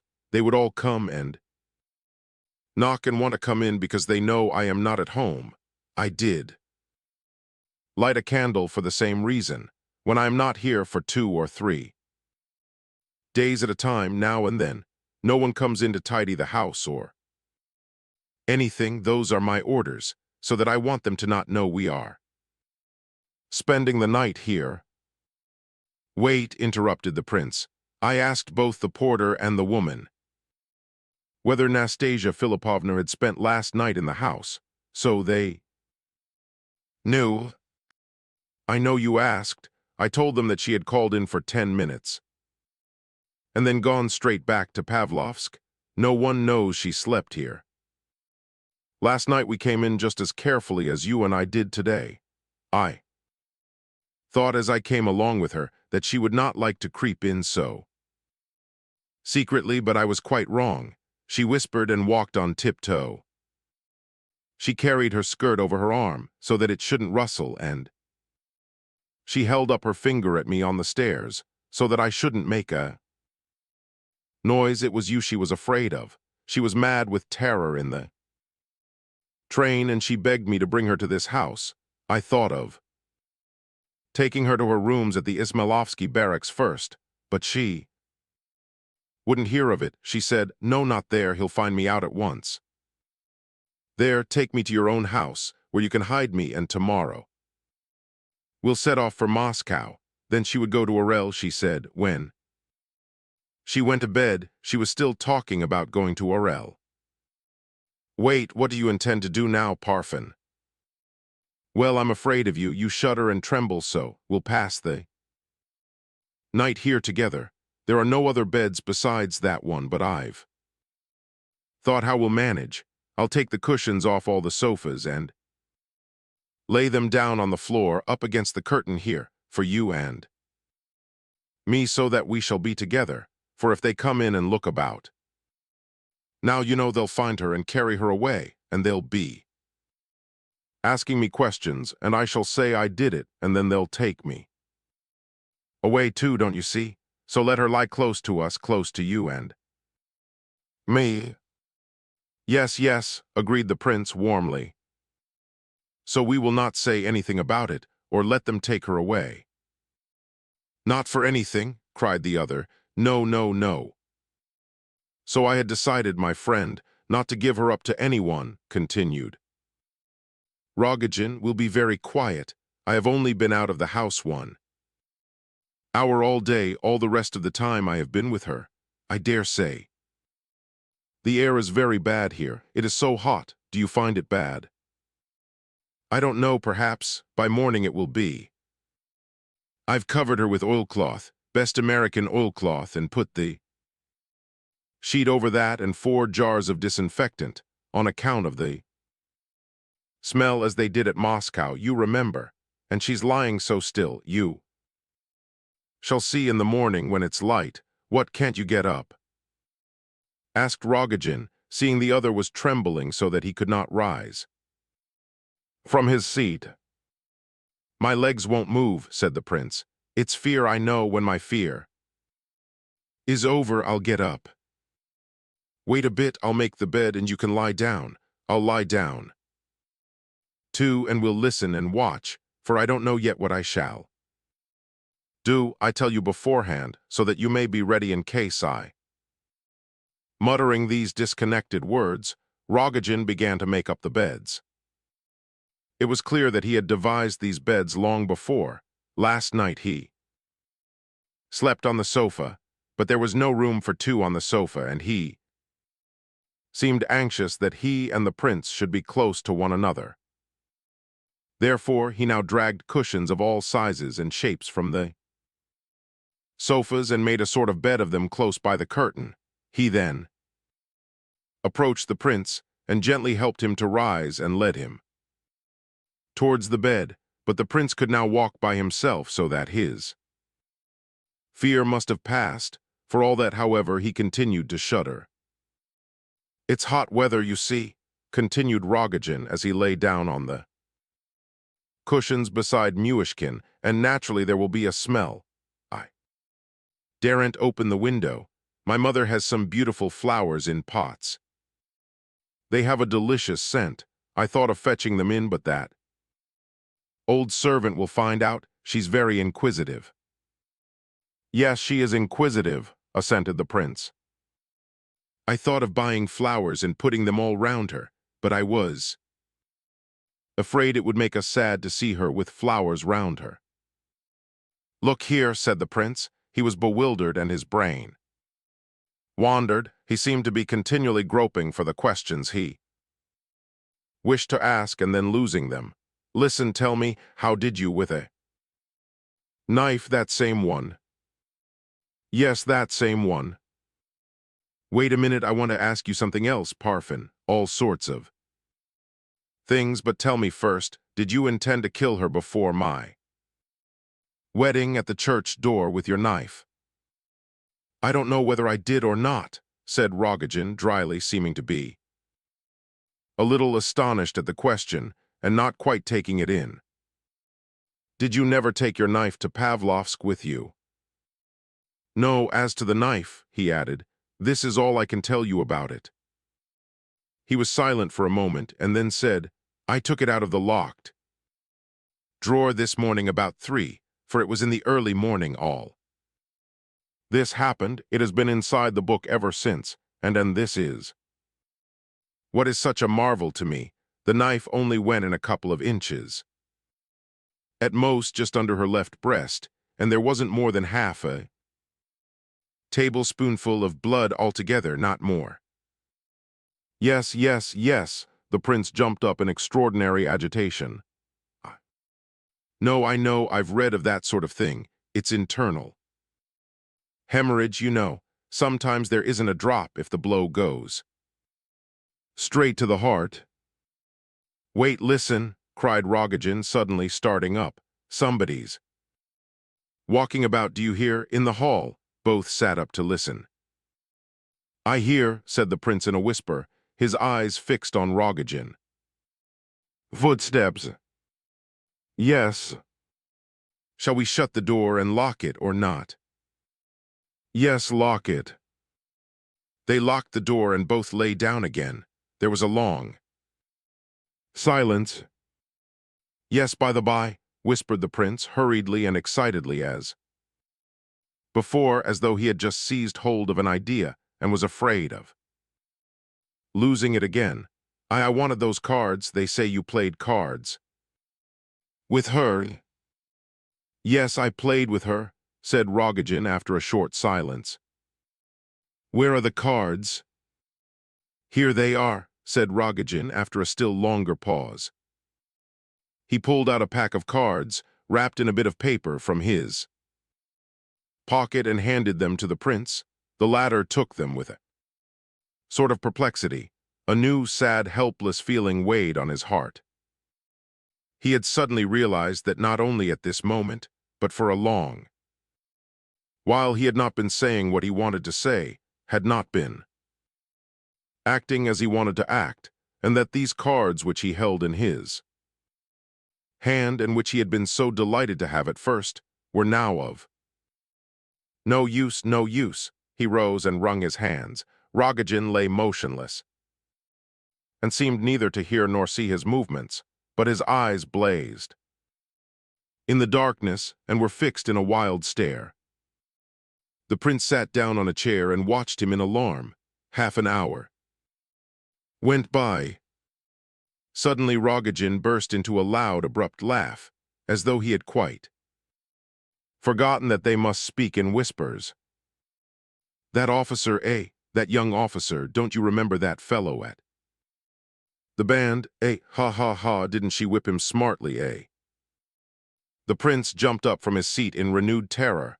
When Rogojin quieted down, which he did at once, the prince bent over him, sat down beside him, and with painfully beating heart and still more painful breath watched his face intently. Rogojin never turned his head and seemed to have forgotten all about him. The prince watched and waited. Time went on. It began to grow light. Rogojin began to wander, muttering disconnectedly. Then he took to shouting and laughing. The prince stretched out a trembling hand and gently stroked his hair and his cheeks. He could do nothing more. His legs trembled again, and he seemed to have lost the use of them. A new sensation came over him, filling his heart and soul with infinite anguish. Meanwhile the daylight grew full and strong, and at last the prince lay down as though overcome by despair, and laid his face against the white, motionless face of Rogojin. His tears flowed onto Rogojin's cheek, though he was perhaps not aware of them himself. At all events when, after many hours, the door was opened and people thronged in, they found the murderer unconscious and in a raging fever. The prince was sitting by him, motionless, and each time that the sick man gave a laugh or a shout, he hastened to pass his own trembling hand over his companion's hair and cheeks, as though trying to soothe and quiet him, but alas, he understood nothing of what was said to him, and recognized none of those who surrounded him. If Schneider himself had arrived then, and seen his former pupil and patient, remembering the prince's condition during the first year in Switzerland, he would have flung up his hands despairingly and cried, as he did then, "An idiot!" 12. When the widow hurried away to Pavlovsk, she went straight to Daria Alexeyevna's house, and telling all she knew, threw her into a state of great alarm. Both ladies decided to communicate at once with Lebedev, who, as the friend and landlord of the prince, was also much agitated. Vera Lebedev told all she knew, and by Lebedev's advice it was decided that all three should go to Petersburg as quickly as possible, in order to avert what might so easily happen. This is how it came about that, at 11 o'clock next morning, Rogojin's flat was opened by the police in the presence of Lebedev, the two ladies, and Rogojin's own brother, who lived in the wing. The evidence of the porter went further than anything else towards the success of Lebedev in gaining the assistance of the police.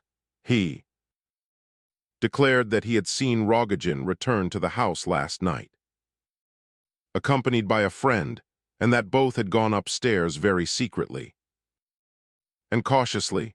After this, there was no hesitation about breaking open the door, since it could not be got open in any other way.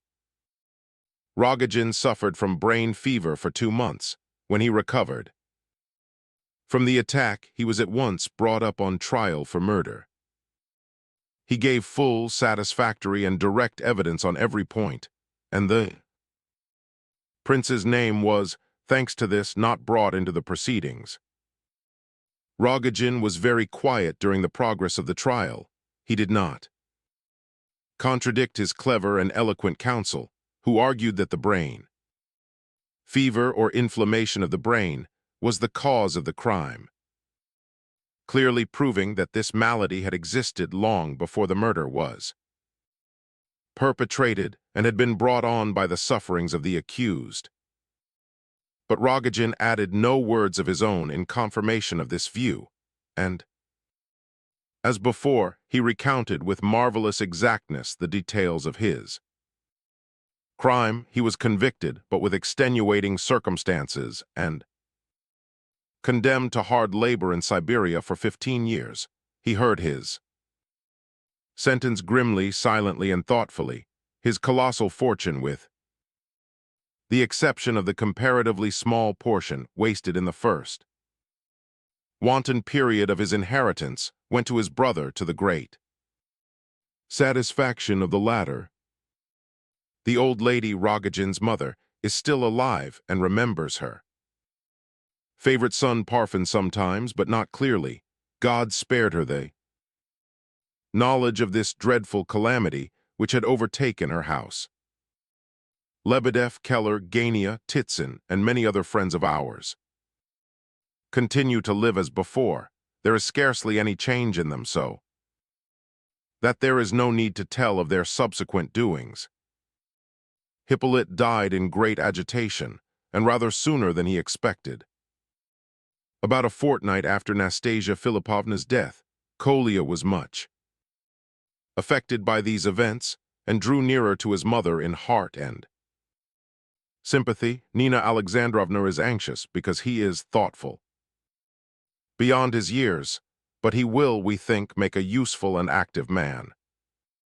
The prince's further fate was more or less decided by Kolya, who selected out of all the persons he had met during the last 6 or 7 months Evgeny Pavlovich as friend and confidant. To him he made over all that he knew as to the events above recorded, and as to the present condition of the prince, he was not far wrong in his choice. Evgeny Pavlovich took the deepest interest in the fate of the unfortunate idiot, and thanks to his influence the prince found himself once more with Dr. Schneider in Switzerland. Evgeny Pavlovich, who went abroad at this time, intending to live a long while on the continent, being, as he often said, quite superfluous in Russia, visits his sick friend at Schneider's every few months. But Dr. Schneider frowns ever more and more and shakes his head. He hints that the brain is fatally injured. He does not as yet declare that his patient is incurable, but he allows himself to express the gravest fears. Evgeny takes this much to heart, and he has a heart, as is proved by the fact that he receives and even answers letters from Kolya. But besides this, another trait in his character has become apparent, and as it is a good trait, we will make haste to reveal it. After each visit to Schneider's establishment, Evgeny Pavlovich writes another letter. Besides that to Kolya, giving the most minute particulars concerning the invalid's condition. In these letters is to be detected, and in each one more than the last, a growing feeling of friendship and sympathy. The individual who corresponds thus with Evgeny Pavlovich, and who engages so much of his attention and respect, is Vera Lebedev. We have never been able to discover clearly how such relations sprang up. Of course, the root of them was in the events which we have already recorded, and which so filled Vera with grief on the prince's account that she fell seriously ill. But exactly how the acquaintance and friendship came about we cannot say. We have spoken of these letters chiefly because in them is often to be found some news of the Epanchin family, and of Aglaya in particular. Evgeny Pavlovich wrote of her from Paris that after a short and sudden attachment to a certain Polish count, an exile, she had suddenly married him quite against the wishes of her parents, though they had eventually given their consent through fear of a terrible scandal. Then, after a 6-month silence, Evgeny Pavlovich informed his correspondent in a long letter full of detail that while paying his last visit to Dr. Schneider's establishment, he had there come across the whole Epanchin family, excepting the general who had remained St. Petersburg and Prince S. The meeting was a strange one. They all received Evgeny Pavlovich with effusive delight. Adelaida and Alexandra were deeply grateful to him for his angelic kindness to the unhappy prince. Lizabetha Prokofyevna, when she saw poor Myshkin in his enfeebled and humiliated condition, had wept bitterly. Apparently all was forgiven him. Prince S. had made a few just and sensible remarks. It seemed to Evgeny Pavlovich that there was not yet perfect harmony between Adelaida and her fiancé, but he thought that in time the impulsive young girl would let herself be guided by his reason and experience. Besides, the recent events that had befallen her family had given Adelaida much to think about, especially the sad experiences of her younger sister. Within 6 months, everything that the family had dreaded from the marriage with the Polish count had come to pass. He turned out to be neither count nor exile, at least in the political sense of the word, but had had to leave his native land owing to some rather dubious affair of the past. It was his noble patriotism of which he made a great display, that had rendered him so interesting in Aglaya's eyes. She was so fascinated that even before marrying him, she joined a committee that had been organized abroad to work for the restoration of Poland, and further she visited the confessional of a celebrated Jesuit priest who made an absolute fanatic of her. The supposed fortune of the Count had dwindled to a mere nothing, although he had given almost irrefutable evidence of its existence to Lizabetha Prokofievna and Princess. Besides this, before they had been married half a year, the Count and his friend the priest managed to bring about a quarrel between Aglaya and her family, so that it was now several months since they had seen her. In a word, there was a great deal to say, but Mrs. Epanchin and her daughters and even Princess were still so much distressed by Aglaya's latest infatuations and adventures that they did not care to talk of them, though they must have known that Evgeny knew much of the story already. Poor Lizabetha Prokofievna was most anxious to get home, and according to Evgeny's account, she criticized everything foreign with much hostility. They can't bake bread anywhere decently, and they all freeze in their houses during winter like a lot of mice in a cellar. At all events, I've had a good Russian cry over this poor fellow, she added, pointing to the prince, who had not recognized her in the slightest degree. So, enough of this nonsense. It's time we face the truth. All this continental life, all this Europe of yours, and all the trash about going abroad is simply foolery, and it is mere foolery on our part, too. Come, remember what I say, my friend. You'll live to agree with me yourself. So spoke the good lady, almost angrily, as she took leave of Evgeny Pavlovitch.